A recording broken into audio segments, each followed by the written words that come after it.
ಈ ವೇದಿಕೆ ಒಂದು ಇತ್ತೀಚಿನ ವಿಷಯವನ್ನಿಟ್ಟುಕೊಂಡು ಮಹಿಳಾ ವಿಜ್ಞಾನಿಗಳ ಮರುಶೋಧದ ಪಯಣಗಳು ಎನ್ನುವ ಶೀರ್ಷಿಕೆ ಅಡಿಯಲ್ಲಿ ರಾವ್ ಬಹದ್ದೂರ್ ಧರ್ಮ ಪ್ರವರ್ತ ಗುಬ್ಬಿ ತೋಟದಪ್ಪನವರ ಸ್ಮಾರಕ ದತ್ತಿ ಉಪನ್ಯಾಸ ಈ ಕಾರ್ಯಕ್ರಮದ ಅಡಿಯಲ್ಲಿ ನಾವು ಇಲ್ಲಿ ಸೇರಿದ್ದೇವೆ. ಇವತ್ತಿನ ಈ ಕಾರ್ಯಕ್ರಮ ಬಹಳ ಮುಖ್ಯವಾಗಿ 29ನೆಯ ದತ್ತಿ ಉಪನ್ಯಾಸ ಕಾರ್ಯಕ್ರಮದ ಉಪನ್ಯಾಸಕರು ಇವತ್ತು ಉಪನ್ಯಾಸದ ವಿಷಯನ ಆಯ್ಕೆ ಮಾಡಿಕೊಂಡಿದ್ದಾರೆ.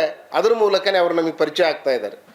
ಮಹಿಳಾ ವಿಜ್ಞಾನಿಗಳ ಮರುಶೋಧದ ಪಯಣಗಳು, ಭಾಳ ಒಳ್ಳೆಯ ಟೈಟಲನ್ನು ಶೀರ್ಷಿಕೆಯನ್ನು ಆಯ್ಕೆ ಮಾಡಿಕೊಂಡು ಇವತ್ತಿನ ಈ ಉಪನ್ಯಾಸವನ್ನು ಕೊಡಲಿಕ್ಕೆ ಬಂದಿರುವಂಥವರು ಶ್ರೀಮತಿ ನೇಮಿಚಂದ್ರ ಅವರು. ಇವರು ಕನ್ನಡದ ಯಾವ ಸಾಹಿತಿಗೂ ಕಡಿಮೆ ಇಲ್ಲದ ಬರಹಗಾರರು, ಆದರೆ ವೃತ್ತಿಯಲ್ಲಿ ಇಂಜಿನಿಯರ್ ಆಗಿದ್ದರೂ ಕೂಡ, ಇದು ಬಹಳ ಮುಖ್ಯವಾಗಿ ಗಮನಿಸಬೇಕು. ಬರಹಗಾರ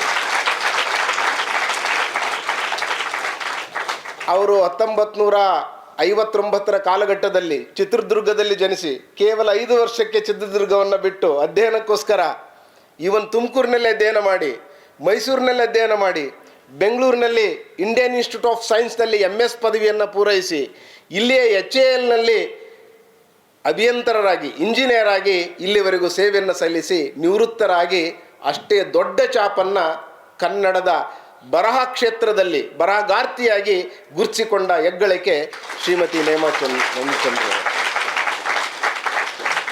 ನಾನು ಇವರ 8ನೇ ತರಗತಿಯ ಪುಸ್ತಕವನ್ನು ನೋಡಿ ಸುಮ್ಮನೆ ಕಣ್ಣಾಡಿಸ್ತಾ ಇದ್ದೆ. ಅದರಲ್ಲಿ ನೀರು ಕೊಡದ ನಾಡಿನಲ್ಲಿ ಅನ್ನೋ ಶೀರ್ಷಿಕೆಯ ಅವರ ಕೃತಿ 8ನೇ ತರಗತಿಗೆ ಪಠ್ಯವಾಗಿದೆ. ಇವತ್ತು ನಾವು ಓದ್ತಾ ಇದ್ದಾರೆ ನಮ್ಮ ಮಕ್ಕಳು, CBSE ಸಿಲೆಬಸ್ನವರು, ಸ್ಟೇಟ್ ಸಿಲೆಬಸ್ನವರು. ನಾನು ಓದ್ತಾ ಇದ್ದೆ, ಏನದು ಕ್ಯೂರಿಯಾಸಿಟಿ ಅಂತ. ಆ ಕೃತಿಯ ಮೂಲಕವಾಗಿ ಅವರು ನಮಗೆ ಅನಾವರಣಗೊಳ್ತಾರೆ. ಭಾರತದ ಬಗ್ಗೆ ಅವರಿಗಿದ್ದ ಅಭಿಮಾನ, ಪ್ರೀತಿ, ದೇಶಭಕ್ತಿ ಅದರಲ್ಲಿ ಪ್ರಕಟೀಕರಣಗೊಳ್ಳುತ್ತೆ. ಜಾಗತೀಕರಣದ ಹಿನ್ನೆಲೆಯಲ್ಲಿ ಇವತ್ತು ಜಗತ್ತು ಹೇಗಿದೆ, ಭಾರತ ಹೇಗಿದೆ ಅನ್ನೋದನ್ನು ಅವರು ಅದರಲ್ಲಿ ತೋರಿಸ್ತಾರೆ. ಅಲ್ಲಿ ಹೋದಾಗ ನಾವು ಕರ್ನಾಟಕ ಭಾರತದ ಯಾವುದೇ ಮೂಲೆಗೆ ಹೋದಾಗ ಮೊದಲು ನಮಗೆ ನೀರನ್ನು ಕೊಡ್ತಾರೆ ಕುಡಲಿಕ್ಕೆ. ಆದರೆ ಅಲ್ಲಿ ನೀರು ಕೊಡೋದಿಲ್ಲ, ಸೋಡಾ ಕೊಡ್ತಾರೆ, ಇನ್ನು ಬೇರೆ ಬೇರೆ ಪಾನೀಯಗಳನ್ನು ಕೊಡ್ತಾರೆ. ಭಾರತದಲ್ಲಿ ಆ ಸಂಸ್ಕೃತಿ ಇಲ್ಲ, ಭಾರತವೇ ಶ್ರೇಷ್ಠ ಅನ್ನೋ ರೀತಿಯಲ್ಲೇ ತುಂಬ ಚೆನ್ನಾಗಿ ಮೂಡಿ ಬಂದಿರೋದು ಪಠ್ಯ ಪುಸ್ತಕದಲ್ಲಿ ಅವ್ರು ಬರೆದಿರೋದನ್ನು ನಾನು ಓದಿದೆ. ಸೊ ಅಷ್ಟು ಮಾತ್ರ ಅಲ್ಲ, ಅನೇಕ ಕಾದಂಬರಿಗಳನ್ನು, ಕಥೆಗಳನ್ನು, ಸಣ್ಣ ಕಥೆಗಳನ್ನು, ಅವರು ಅಂಕಣಗಳನ್ನು ಬರೆಯೋದ್ರ ಮೂಲಕವಾಗಿ ಅನೇಕ ಪ್ರಶಸ್ತಿಗಳಿಗೆ ಭಾಜನರಾಗಿದ್ದಾರೆ. ನೃಪತುಂಗ ಪ್ರಶಸ್ತಿಯಿಂದ ಹಿಡಿದು ವಿಶೇಷವಾಗಿ ಅತ್ತಿಮೆಬ್ಬೆ ಪ್ರಶಸ್ತಿ ಅವರ ಮಡಿಲಿಗೆ ಬಂದಿದೆ. ಹಾಗೆಯೇ ಕನ್ನಡ ಸಾಹಿತ್ಯ ಅಕಾಡೆಮಿ ಕೊಡುವಂಥ ಒಂದು ಪ್ರಶಸ್ತಿ ಬಂದಿದೆ. ಹೀಗೆ ಹಲವಾರು ಪ್ರಶಸ್ತಿಗಳು ಅವರ ಮುಡಿಗೇರಿವೆ ಅವರ ಪರಿಶ್ರಮದ ಕಾರಣದಿಂದಾಗಿ. ಒಬ್ಬ ಇಂಜಿನಿಯರ್ ಆಗಿದ್ದುಕೊಂಡು ಬರಹ ಕ್ಷೇತ್ರದಲ್ಲಿ ಎಷ್ಟು ಸಾಧನೆಯನ್ನು ಮಾಡಬಹುದು ಅನ್ನೋದಕ್ಕೆ ನಿದರ್ಶನ ನಮ್ಮ ಮುಂದಿರುವಂಥವರು ಇವತ್ತು ಶ್ರೀಮತಿ ನೇಮಿಚಂದ್ರ ಅವರು. ಅವರನ್ನು ಮಿಥಿಕ್ ಸೊಸೈಟಿಯ ಪರವಾಗಿ, ನಿಮ್ಮೆಲ್ಲರ ಪರವಾಗಿ, ವೈಯಕ್ತಿಕವಾಗಿ ಭಾಳ ಪ್ರೀತಿಪೂರ್ವಕವಾಗಿ ಈ ಸಭೆಗೆ ನಾನು ಸ್ವಾಗತಿಸ್ತಾ ಇದ್ದೇನೆ. ಹಿರಿಯರೇ, ಆತ್ಮೀಯರೇ ಮತ್ತು ಪ್ರೀತಿಯ ಮಕ್ಕಳೇ, ಇವತ್ತು ನನಗೆ ನನ್ನ ಒಂದು ಮಹಿಳಾ ವಿಜ್ಞಾನಿಗಳ ಮರುಶೋಧದ 1/4 ಶತಮಾನದ ಹಿಂದಿನ ಪಯಣಗಳ ಅನುಭವವನ್ನು ನಿಮ್ಮ ಜೊತೆಗೆ ಹಂಚಿಕೊಳ್ಳೋದಕ್ಕೆ ಅವಕಾಶ ಮಾಡಿಕೊಟ್ಟಿರೋ ಮಿಥಿಕ್ ಸೊಸೈಟಿ ಹಾಗೂ ರಾವ್ ಬಹದ್ದೂರ್ ಧರ್ಮ ಪ್ರವರ್ತ ಗುಬ್ಬಿ ತೋಟಪ್ಪನವರ ಧರ್ಮ ಸಂಸ್ಥೆಗೆ ನಾನು ಎಲ್ಲಿಲ್ಲದ ಹಾಗೆ ಕೃತಜ್ಞತೆಯನ್ನು ವ್ಯಕ್ತಪಡಿಸೋದಕ್ಕೆ ಇಷ್ಟಪಡ್ತೀನಿ.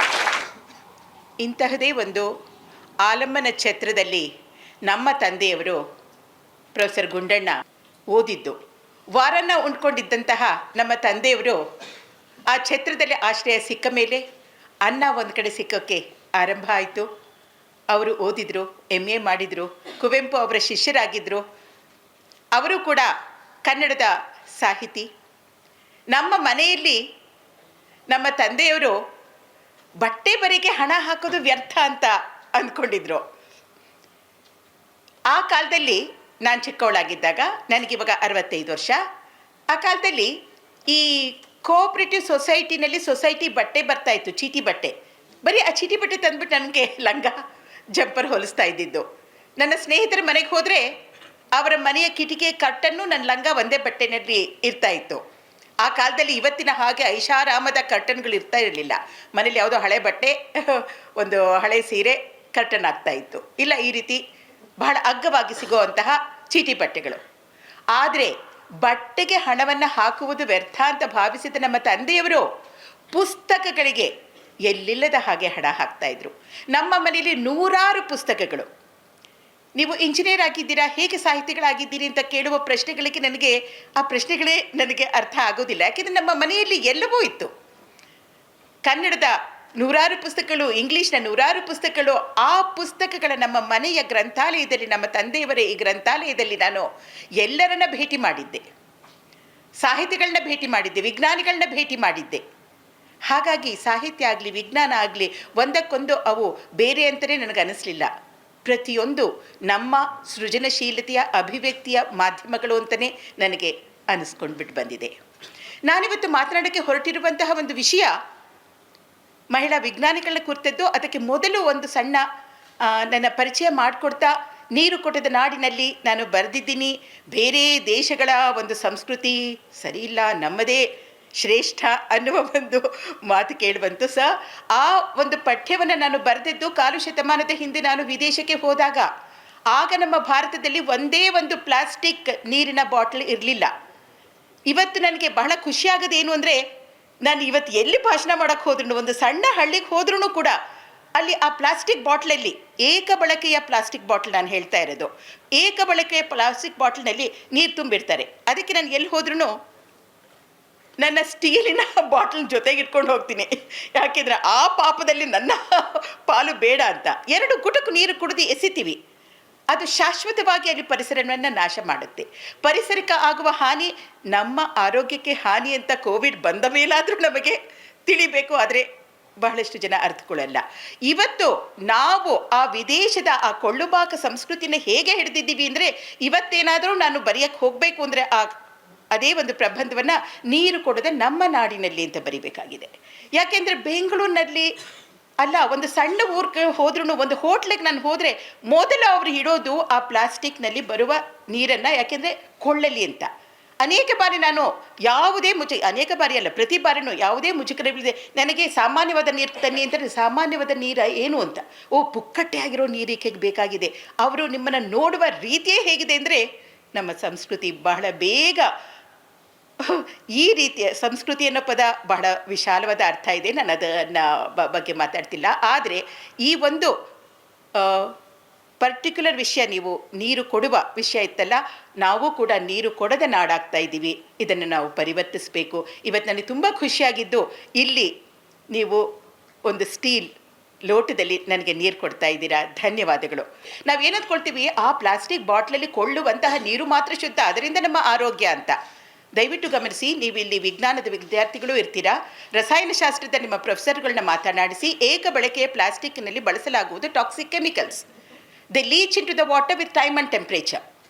ತಾಪಮಾನ ಮತ್ತು ಸಮಯದೊಂದಿಗೆ ಆ ರಾಸಾಯನಿಕಗಳು, ವಿಷಕಾರಕ ರಾಸಾಯನಿಕ ನೀರಿಗೆ ಲೀಕ್ ಆಗುತ್ತೆ. ಯಾವಾಗಲೂ ಅದನ್ನು ಪ್ಯಾಕೆಟ್ ಮಾಡಿರ್ತಾರೆ, ಯಾವಾಗಲೂ ಅದು ನಾವು ಬಳಸ್ತಾ ಇರ್ತೀವಿ.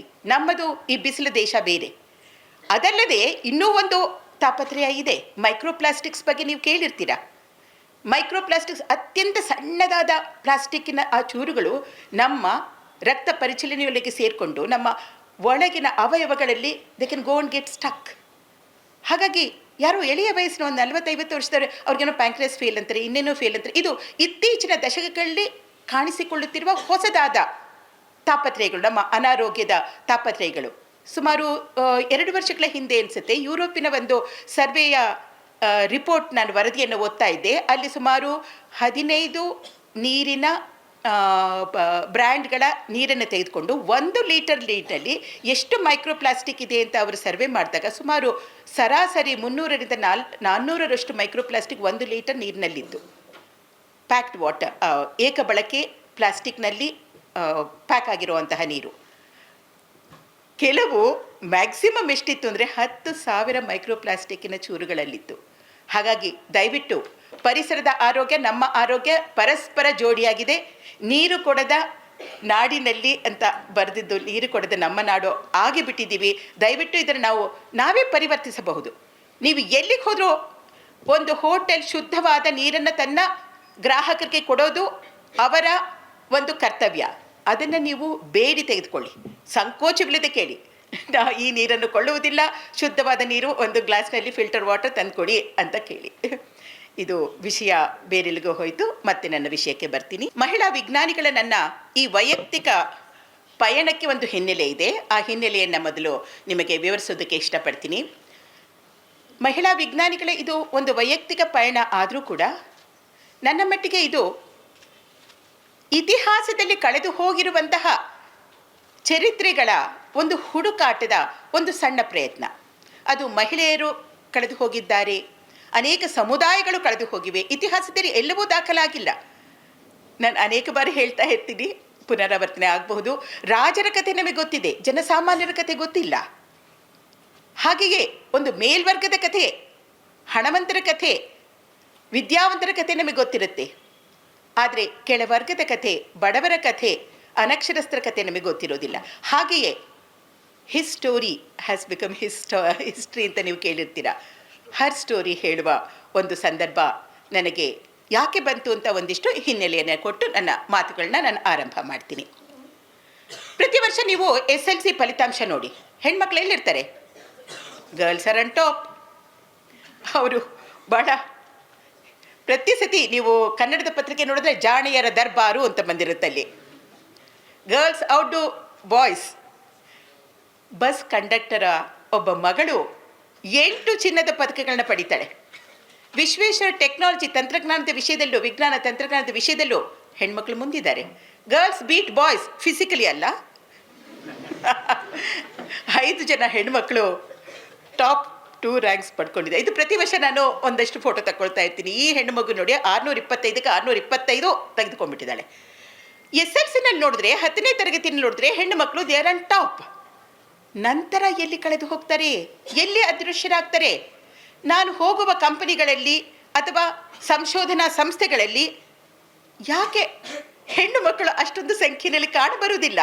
ಈಗ ತಾನೇ ನಾವು ಮಾತಾಡ್ತಾ ಇದ್ವಿ, ನಾನು ಹೇಳಿದೆ 100 ವರ್ಷಕ್ಕೂ ಮೀರಿದ ಇತಿಹಾಸ ಇರುವಂತಹ ನಮ್ಮ ಇಂಡಿಯನ್ ಇನ್ಸ್ಟಿಟ್ಯೂಟ್ ಆಫ್ ಸೈನ್ಸ್, ಭಾರತೀಯ ವಿಜ್ಞಾನ ಸಂಸ್ಥೆಯಲ್ಲಿ ಒಂದು ಡಿಪಾರ್ಟ್ಮೆಂಟ್ಗೆ ಹೋದರೆ ಆ 100 ವರ್ಷದಲ್ಲಿ ಅಲ್ಲಿ ಫ್ಯಾಕಲ್ಟಿ ಆದಂತಹ ಹೆಣ್ಣು ಮಕ್ಕಳು 2, 3, 4, ಕೆಲವು ಕಡೆಯಂತೂ ಅಷ್ಟೂ ಇಲ್ಲ. ಯಾಕೆ ಹಿರಿ? ಆ ಕಥೆಯನ್ನು ನಂತರ ಹೇಳ್ಕೊಂಡ್ಬಿಟ್ಟು ಬರ್ತೀನಿ. ಇವೆಲ್ಲ ನನ್ನ ಬಾಲ್ಯದ ಸಮಯದಲ್ಲಿ ನನ್ನೆದುರಿಗೆ ಇಲ್ಲದಂತಹ ಒಂದು ರೋಲ್ ಮಾಡೆಲ್ ಅಂತೀವಲ್ಲ, ಮಾದರಿಗಳನ್ನ ನಾನು ನನ್ನ ಮುಂದಿನ ಪೀಳಿಗೆ, ನನ್ನ ಮಗಳಿನಂತಹ ಪೀಳಿಗೆ ಎದುರಿಗೆ ಇಡಬೇಕು ಅನ್ನುವಂತಹ ಒಂದು ಹಸಿವಿನಿಂದ ನಾನು ಹೊರಟಂತಹ ಪಯಣಗಳು. ಸುಮಾರು 1/4 ಶತಮಾನದ ಹಿಂದೆ ಒಂದು ಪ್ಯಾರಿಸ್ಗೆ ಹೋಗೋದಾಗಲಿ, ಒಂದು ಇಂಗ್ಲೆಂಡ್ಗೆ ಹೋಗೋದಾಗಲಿ, ಅಮೆರಿಕಾಗೆ ಹೋಗೋದಾಗಲಿ ಅಷ್ಟು ಸುಲಭ ಆಗಿರಲಿಲ್ಲ. ಯಾಕೆ ಅಂತಂದರೆ ನಾವಿಲ್ಲಿ ರೂಪಾಯಿಯಲ್ಲಿ ಹಣವನ್ನು ಗಳಿಸ್ತೀವಿ. ನಾನು national institute of engineering Mysuru ಅಲ್ಲಿ BE ಪದವಿಯನ್ನು ತೆಗೆದುಕೊಂಡು ರ್ಯಾಂಕ್ ಬಂದಿರ್ಬೋದು. ಇಲ್ಲಿ ಇಂಡಿಯನ್ ಇನ್ಸ್ಟಿಟ್ಯೂಟ್ ಆಫ್ ಸೈನ್ಸ್ನಲ್ಲಿ ಸಂಶೋಧನೆ ಮಾಡಿರ್ಬೋದು. ಆಮೇಲೆ HALಗೆ ಡಿಫೆನ್ಸ್ ಪಬ್ಲಿಕ್ ಸೆಕ್ಟರ್ಗೆ ಸೇರಿರ್ಬೋದು. ನನ್ನ ಸಂಬಳ ಆವಾಗ 2200 ರೂಪಾಯಿ. ಅದು ನನ್ನದಷ್ಟೇ ಅಲ್ಲ, ಎಲ್ಲರ ಸಂಬಳ ಹಾಗೇ ಇತ್ತು. 1985ರಲ್ಲಿ ನಾನು ಹೇಳ್ತಾ ಇರೋದು. ಹಾಗಾಗಿ ನಾವೆಲ್ಲಾದರೂ ವಿದೇಶಕ್ಕೆ ಹೋಗಬೇಕು ಅಂದರೆ, ಪ್ಯಾರಿಸ್ಗೆ ಹೋಗೋದಂದ್ರೆ ಒಂಥರ ಪ್ಯಾರಡೈಸ್ಗೆ ಹೋಗೋವಷ್ಟೇ ಕಷ್ಟ ಇತ್ತು. ಈ ಎಲ್ಲ ಹಿನ್ನೆಲೆಯಲ್ಲಿ ನನಗೆ ಈ ಪಯಣಗಳು ಯಾಕೆ ಮುಖ್ಯವಾದವು ಅನ್ನುವುದನ್ನು ನಾನು ತಿಳಿಸೋದಕ್ಕೆ ಪ್ರಯತ್ನ ಪಡ್ತಾ ಇದ್ದೀನಿ. ಸೊ 10ನೇ ತರಗತಿಯಲ್ಲಿ ಹೆಣ್ಮಕ್ಳ ಮೇಲಿದ್ದವರು ನಂತರ ಯಾಕೆ ಕಾಣೆಯಾದರು? ನಮ್ಮ ಭಾರತದ ಕಂಪನಿಯ ಬೋರ್ಡ್ಗಳಲ್ಲಿ ಹೆಣ್ಣು ಮಕ್ಕಳು ಎಲ್ಲಿದ್ದಾರೆ ಅಂತ ನಾವು ಕೇಳಿಕೊಂಡ್ರೆ, 2011ರಲ್ಲಿ RK ಮಿಶ್ರಾ ಮತ್ತು ಶೀತಲ್ ಜುಂಜುನ್ವಾಲಾ ಇವರು ಒಂದು ಪುಸ್ತಕವನ್ನು ಪ್ರಕಟಿಸಿದ್ದಾರೆ, ಬೋರ್ಡ್ ಡೈವರ್ಸಿಟಿ ಇನ್ ಇಂಡಿಯಾ ಅಂತ ಆ ಪುಸ್ತಕದ ಹೆಸರು. ಅವ್ರು ಹೇಳ್ತಾರೆ ಲಿಂಗ ವೈವಿಧ್ಯ ನಮ್ಮ ಭಾರತದ ಬೋರ್ಡ್ಗಳಲ್ಲಿ ಇಲ್ಲವೇ ಇಲ್ಲ ಅಂತ. Any company functions well when there is diversity on board. ಲಿಂಗ ವೈವಿಧ್ಯ ಇರುವಂತಹ ಬೋರ್ಡ್ಗಳು, ಆ ಕಂಪನಿಗಳು ಚೆನ್ನಾಗಿ ಕೆಲಸ ಮಾಡ್ತವೆ. ಆದರೆ ನಮ್ಮ ಭಾರತದ ಕಂಪನಿಗಳಲ್ಲಿ ಲಿಂಗ ವೈವಿಧ್ಯವೇ ಅನುಪಸ್ಥಿತಿ ಅದರದ್ದು. 2013ರಲ್ಲಿ ನನ್ನನ್ನು HAL ಒಂದು ಜಾಯಿಂಟ್ ವೆಂಚರ್ ಕಂಪನಿ ಇದೆ, ಬ್ರಿಟಿಷ್ ಏರೋಸ್ಪೇಸ್ ಮತ್ತು HAL ಸೇರಿ BAE HAL ಸಾಫ್ಟ್ವೇರ್ ಲಿಮಿಟೆಡ್ ಅಂತ. ಆ ಕಂಪನಿಯ ನಿರ್ದೇಶಕಳಾಗಿ ಬೋರ್ಡ್ನಲ್ಲಿ ನನ್ನನ್ನು ಕೂರಿಸಿದಾಗ ಆಗಷ್ಟೇ ಹೊರಬಂದಂತಹ ಕಂಪನಿ ಆ್ಯಕ್ಟ್ 2013 ನಾನು ಓದ್ತಾ ಇದ್ದೆ. ಅದರಲ್ಲಿ ತಂದಂತಹ ಪರಿವರ್ತನೆಗಳಲ್ಲಿ ಒಂದು, ಒಬ್ಬಳಾದರೂ ಮಹಿಳೆ ಕಂಪನಿಯ ಬೋರ್ಡಲ್ಲಿ, ಲಿಸ್ಟೆಡ್ ಕಂಪನಿ ಬೋರ್ಡಲ್ಲಿ ಇರಬೇಕು ಅಂತ. ಇದು ರಿಸರ್ವೇಷನ್ ತರಹ ಅಲ್ಲ. ನಿಮಗೆ ಮೊದಲೇ ಇಲ್ಲಿ ತಿಳಿಸಿದ ಹಾಗೆ ಕಂಪನಿಯ ಆರ್ಥಿಕ ಆರೋಗ್ಯಕ್ಕೆ ಇದು ಅಗತ್ಯ ಇದೆ. ಆಗ ನಾನು ಯೋಚನೆ ಮಾಡಿದೆ, 2013ರಲ್ಲಿ ನಾನು ಆ ಒಂದು ಬೋರ್ಡಿನ ನಿರ್ದೇಶಕರಾಗಿ ಕೂತ್ಕೊಂಡಾಗ ನಮ್ಮ ಭಾರತದಲ್ಲಿ ಇವತ್ತು ಕಂಪನಿಯ ಬೋರ್ಡಲ್ಲಿ ಎಷ್ಟು ಜನ, ಎಷ್ಟು ಶೇಕಡ ಎಷ್ಟು ಹೆಣ್ಣು ಮಕ್ಕಳಿದ್ದಾರೆ ಅಂತ ನಾನು ತೆಗೆದು ನೋಡಿದರೆ ಸ್ಟ್ಯಾಟಿಸ್ಟಿಕ್ ನನಗೆ ಆಶ್ಚರ್ಯ ಆಯಿತು. ಯಾಕಂದರೆ 2013 ಅಂದರೆ ತುಂಬ ಏನು ದೂರ ಅಲ್ಲ, 11 ವರ್ಷಗಳ ಹಿಂದೆ 5% ಕಡಿಮೆ ಹೆಣ್ಣು ಮಕ್ಕಳು ಕಂಪನಿಯ ಬೋರ್ಡ್ನಲ್ಲಿ ನಿರ್ದೇಶಕರಾಗಿದ್ದಿದ್ದು. ಮತ್ತೆ ನಾನು ನನ್ನ ಬಾಲ್ಯದ ದಿನಗಳಿಗೆ ಹೋಗ್ತೀನಿ. ಈ ಎಲ್ಲ ಸ್ಥಿತಿ ಹೇಗೆ ಆರಂಭ ಆಯಿತು ಅನ್ನುವ ಒಂದು ಹಿನ್ನೆಲೆ ತೆಗೆದುಕೊಂಡು, ನಾನು ನನ್ನ ಪ್ರಾಥಮಿಕ ಅಭ್ಯಾಸ ಮಾಡಿದ್ದು ಸರ್ ಹೇಳಿದ ಹಾಗೆ 5ನೇ ವಯಸ್ಸಿಗೆ ನಮ್ಮ ತಂದೆಯವರು, ಅವರ ಕನ್ನಡದ ಪ್ರೊಫೆಸರ್ ಆಗಿದ್ದರು. ಚಿತ್ರದುರ್ಗದಲ್ಲಿ ನಾನು ಹುಟ್ಟಿದ್ದು. ಅಲ್ಲಿಂದ ಅವರಿಗೆ ತುಮಕೂರಿಗೆ ವರ್ಗ ಆದಾಗ ತುಮಕೂರಿಗೆ ಬಂದ್ವಿ. ತುಮಕೂರಿನಲ್ಲಿ ಒಂದು ಮುರುಕಲು ಸರಕಾರಿ ಶಾಲೆಯಲ್ಲಿ ನನ್ನ ಪ್ರಾಥಮಿಕ ವಿದ್ಯಾಭ್ಯಾಸ ಆರಂಭ ಆಯಿತು. ಶಾಲೆ ಮುರುಕಲಾಗಿತ್ತು, ಸರಿಯಾದ ತಾರಸಿ ಕೂಡ ಇರ್ತಾ ಇರಲಿಲ್ಲ. ಅನೇಕ ಬಾರಿ ಅದೊಂದು ಮನೆಯೇ ಒಂದು ಶಾಲೆಯಾಗಿ ಪರಿವರ್ತನೆ ಮಾಡಿದ್ದು. ಆದರೆ ನಮ್ಮ ಪ್ರಾಧ್ಯಾಪಕರು ಬಹಳ ಮೇಧಾವಿಗಳಾಗಿದ್ದರು. ನಮ್ಮ ವಿದ್ಯಾಭ್ಯಾಸದ ಬಗ್ಗೆ ಅತ್ಯಂತ ಕಳಕಳಿ ಉಳ್ಳವರಾಗಿದ್ದರು. ಆ ಪ್ರಾಥಮಿಕ ಶಾಲೆಯ ಅನೇಕ ಟೀಚರ್ಗಳ ಹೆಸರು ಮತ್ತು ಅವರು ನಮಗೆ ತೋರಿಸಿದಂತಹ ಮಾರ್ಗ ನನಗಿವತ್ತು ಮಾರ್ಗದರ್ಶನ ಕೊಡ್ತಾ ಇದೆ ಅಂತ ನಾನು ಹೇಳ್ತೀನಿ. ಆದರೆ ಒಂದು ವಿಷಯ ನನಗೆ ಆ ಮಿಡ್ಲ್ ಸ್ಕೂಲಿಗೆ ಬಂದಾಗ ಬಹಳ ಕಾಡ್ತು. ಏನು ಅಂತಂದರೆ 5ನೇ ತರಗತಿ ಬಂದ ತಕ್ಷಣ ಒಂದಷ್ಟು ವಿಜ್ಞಾನದ ವಿಷಯಗಳನ್ನ ನಮಗೆಲ್ಲ ಪರಿಚಯ ಮಾಡೋಕ್ಕೆ ಶುರು ಮಾಡಿದರು. ಅದು ಒಂದು ಮನೆಯೇ ಶಾಲೆಯಾಗಿ ಪರಿವರ್ತನೆ ಆಗಿತ್ತು ಅಂತ ಹೇಳಿದ್ನಲ್ಲ. ಅನೇಕ ಬಾರಿ ಹಾಲ್ನಲ್ಲಿ 2 ತರಗತಿಗಳು ನಡೀತಾ ಇದ್ವು.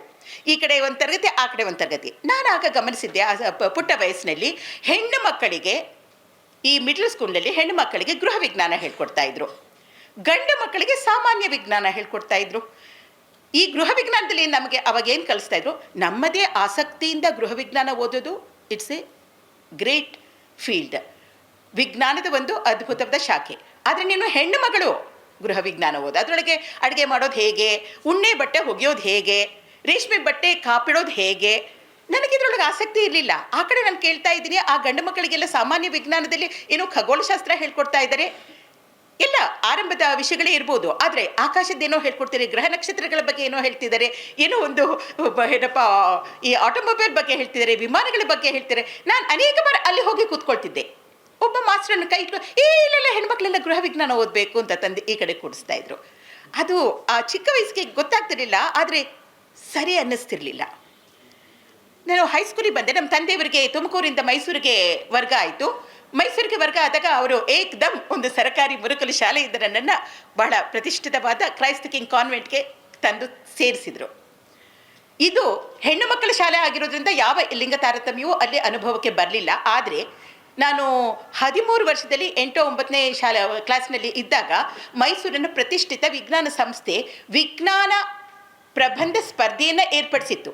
ಆ ಪ್ರಬಂಧ ಸ್ಪರ್ಧೆಯಲ್ಲಿ ಪುಸ್ತಕಗಳನ್ನು ಬಹುಮಾನವಾಗಿ ಕೊಡ್ತಾರೆ ಅಂತ ನನಗೆ ಎಲ್ಲಿಲ್ಲದ ಖುಷಿ ಆಯಿತು. ಯಾಕೆ ನನಗೆ ಪುಸ್ತಕ ಕೈಯಲ್ಲಿ ಇಟ್ಕೊಂಡೇ ನಾನು ಹುಟ್ಟಿದ್ದೆ. ನಮ್ಮ ತಂದೆಯವರ ಮನೆಯೇ ತುಂಬ ಪುಸ್ತಕಗಳಿತ್ತು. ಇಲ್ಲಿ ನಮಗೆ ಪುಸ್ತಕಗಳನ್ನ ಬಹುಮಾನವಾಗಿ ಕೊಡ್ತಾರೆ ಅಂತ ಹೇಳಿದಾಗ ಬಹಳ ಖುಷಿಯಾಗಿ ನಾನು ಹೋಗಿ ತೆಗೆದುಕೊಳ್ಳೋಕ್ಕೆ ಹೋದೆ. ಬಹುಮಾನ ಬಂದಂತಹ ಕೆಲವು ಹುಡುಗಿಯರು, ನಾನು ಕೂಡ ಒಬ್ಬಳಾಗಿದ್ದೆ. ಬಹುಮಾನ ಕೊಟ್ಟದ್ದನ್ನು ತೆಗೆದುಕೊಂಡು ಬಂದು ಬಿಡಿಸಿ ನೋಡಿದ್ರೆ ಅದರೊಳಗೆ 2 ಪುಸ್ತಕ ಇತ್ತು. ಒಂದು ಅಡಿಗೆ, ಇನ್ನೊಂದು ತಾಯಿ ಮಗು. ನೀವು ನಂಬೋದಿಲ್ಲ, ಅದಕ್ಕೋಸ್ಕರ ಅದನ್ನು ಇವತ್ತಿಗೂ ನಾನು ಕಾದಿರಿಸಿದ್ದೀನಿ ಪುರಾವೆಯಾಗಿ. ಆ ಪುಸ್ತಕಗಳು ಒಳ್ಳೆಯ ಪುಸ್ತಕಗಳೇ, ಆದರೆ 13 ವಯಸ್ಸಿನ ಹೆಣ್ಣು ಮಗಳಿಗೆ ವಿಜ್ಞಾನದ ಪ್ರಬಂಧ ಸ್ಪರ್ಧೆಯಲ್ಲಿ ಬಹುಮಾನವಾಗಿ ಕೊಡುವ ಪುಸ್ತಕಗಳನ್ನ ಗಂಡು ಮಕ್ಕಳಿಗೆ ಏನು ಕೊಟ್ಟರು ಅಂತ ಹೋಗಿ ನೋಡಿದರೆ ಮತ್ತೆ ಯಾವುದೋ ಒಂದು ವಿಮಾನದ ಬಗ್ಗೆ, ಒಂದಷ್ಟು ಖಗೋಳಶಾಸ್ತ್ರದ ಬಗ್ಗೆ, ಸಾಮಾನ್ಯ ವಿಜ್ಞಾನಕ್ಕೆ ಸಂಬಂಧಿಸಿದ ಕುತೂಹಲ ವಿಷಯ ಇರುವಂಥ ಪುಸ್ತಕಗಳನ್ನ ಕೊಟ್ಟಿದ್ದಾರೆ. ನನಗೆ ಮಾತ್ರ ಕೊಟ್ಟಿದ್ದು ಅಡಿಗೆ ಮತ್ತು ತಾಯಿ ಮಗು. ಈ ಎಲ್ಲ ಕಥೆ ಆಯಿತು. ನಾನು 15ನೇ ವಯಸ್ಸಿನಲ್ಲಿ ಇದ್ದಾಗ, ಯಾಕೆಂದರೆ ಹೆಣ್ಣು ಮಕ್ಕಳು ವಿಜ್ಞಾನ ಓದ್ಲಾರು, ಹೆಣ್ಣು ಮಕ್ಕಳು ಇಂಜಿನಿಯರಿಂಗ್ ಹೋಗ್ಲಾರು ಅನ್ನುವ ಒಂದು ಪರಿಸರ ಇತ್ತು.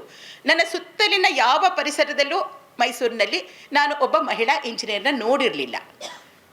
ಆದರೆ ನನಗೆ ಎಲ್ಲಿಂದ ಆ ಇಂಜಿನಿಯರಿಂಗ್ ರಂಗಕ್ಕೆ ಹೋಗುವ ಒಂದು ಆತ್ಮವಿಶ್ವಾಸ ಮೂಡ್ತು ಅಂತಂದರೆ, ನಮ್ಮ ತಂದೆಯವರ ಗ್ರಂಥಾಲಯದಲ್ಲಿ ನನಗೊಂದು ಪುಟ್ಟ ಪುಸ್ತಕ ಸಿಕ್ತು ಮೇರಿ ಕ್ಯೂರಿಯ ಬಗ್ಗೆ.